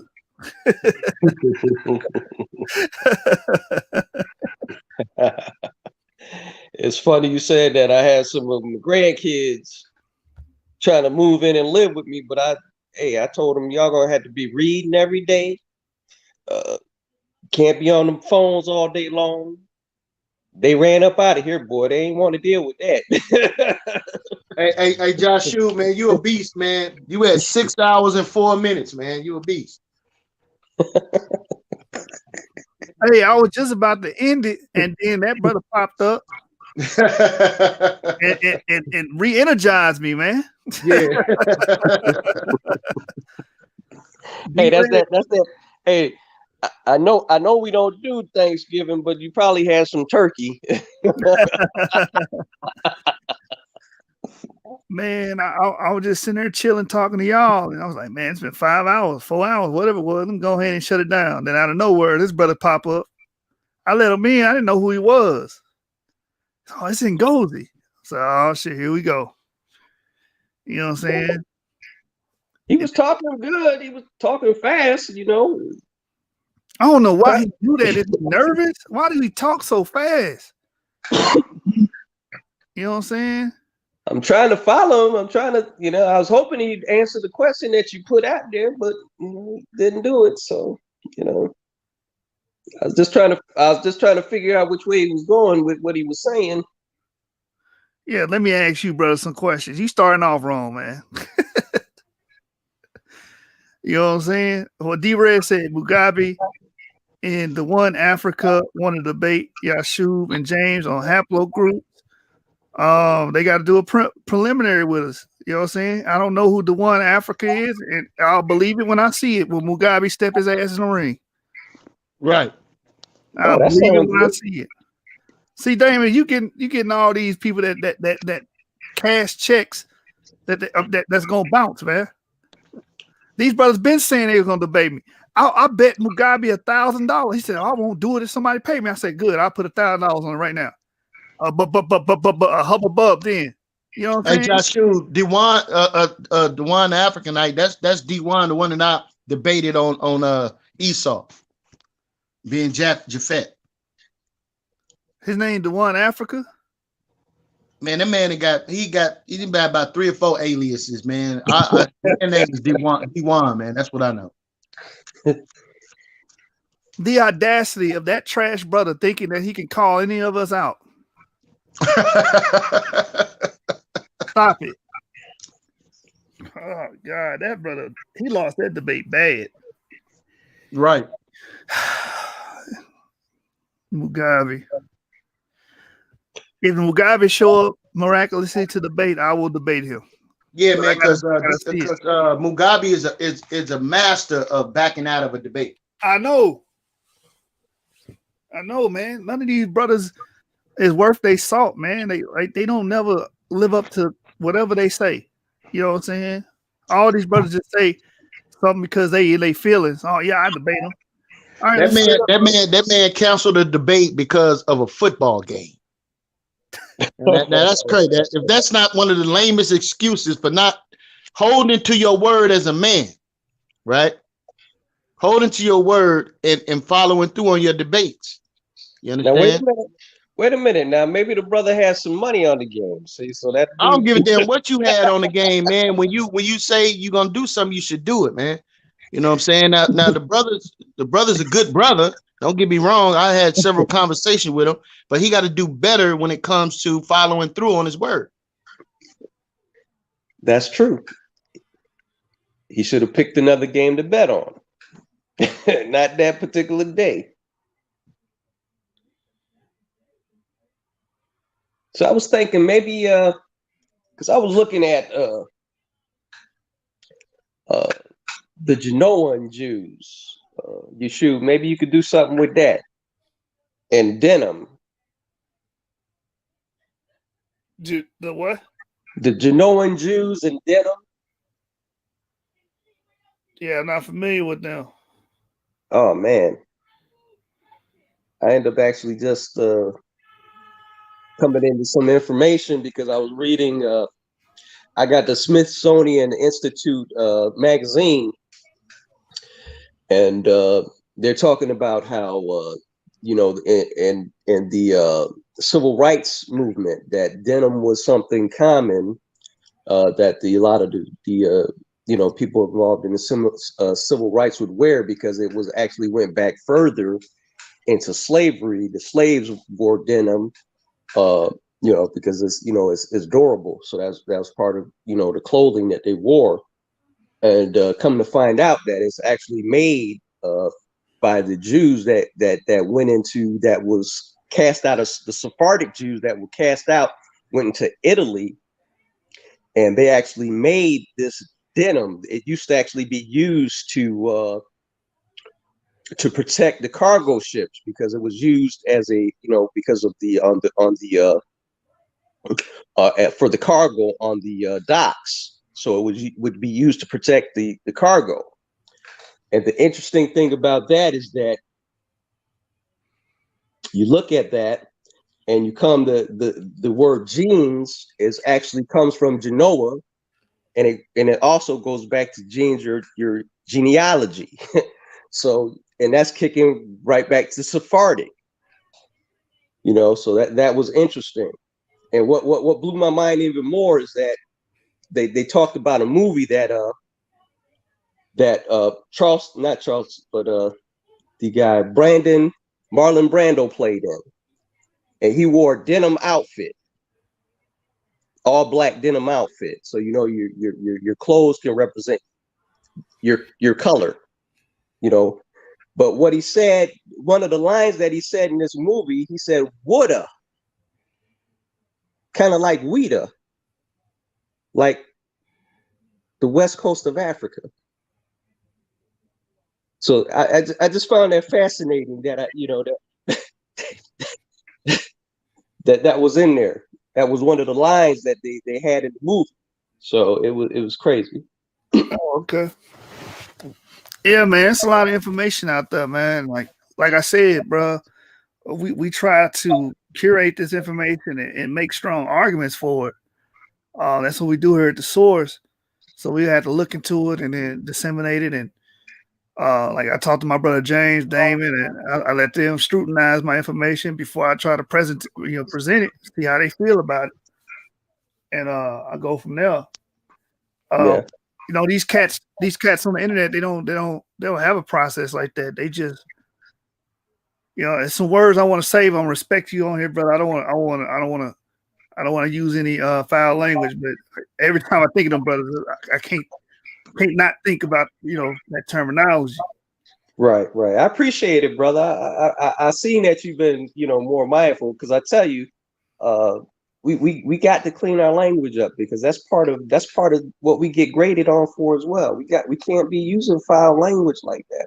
We're supposed to be better people than that. So we got to clean up all aspects of our lives. We can't just let our tongues just run rampant and say all kinds of manners of foul stuff, because we can say what we need to say without, because cursing is cursing, as you placing a curse on somebody. So we should be refraining from that, No, I do it. I refrain. I respect for y'all brothers. I say I don't want to hear that, so I try not to use that language. But pretty much in a nutshell, these brothers are deplorable without using any foul language.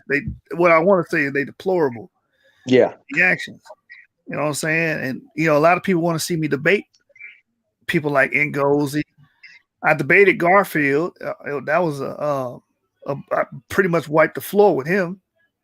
I wanted to debate Rob Bourne, but these people are hard to debate because their character. They don't want to just get in here and say, yeah, let's debate, let's do that.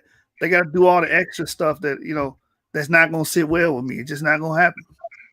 Right, right. You know what I mean?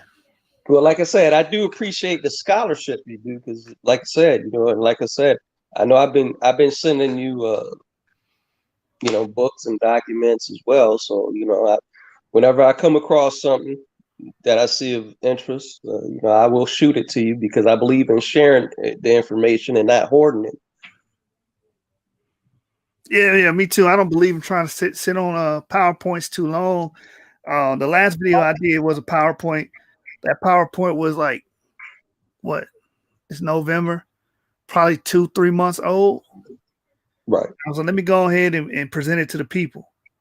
And I believe it's some of the best work that I have done on the channel yet, So if y'all haven't seen that, Are the Hebrews Victims of the Slave Trade, y'all should go check that one out if y'all haven't watched it yet, because I put a lot of work into that and a lot of money into that. Them books ain't cheap. You know what I mean? Right. Hey, you do remember I gave you that thing so you could get them books, right? Yeah. A lot of them books be on there, bro.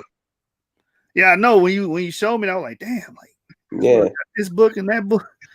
I paid a chunk of, I paid, a pretty penny for this. Yeah, I know. Yeah. Believe me, I got so many books. I got thousands of books at this point. It's like crazy, especially PDFs. It's just so much information. Woo. Yeah, I know, man. Hey, but with that, I'm gonna shut the show down, man. We've been going 6 hours. I appreciate everybody that came through and got to see the video, got to see us, and hung out with us throughout the day. And keep supporting the channel, man. Subscribe to the channels, hit that like button, share this on the social media platforms, and get the information out there. And we're gonna continue to do our job. We the source. That's right. And if you haven't seen that video that Yeshua was talking about, do see it. It is very insightful, very informative. Yeah.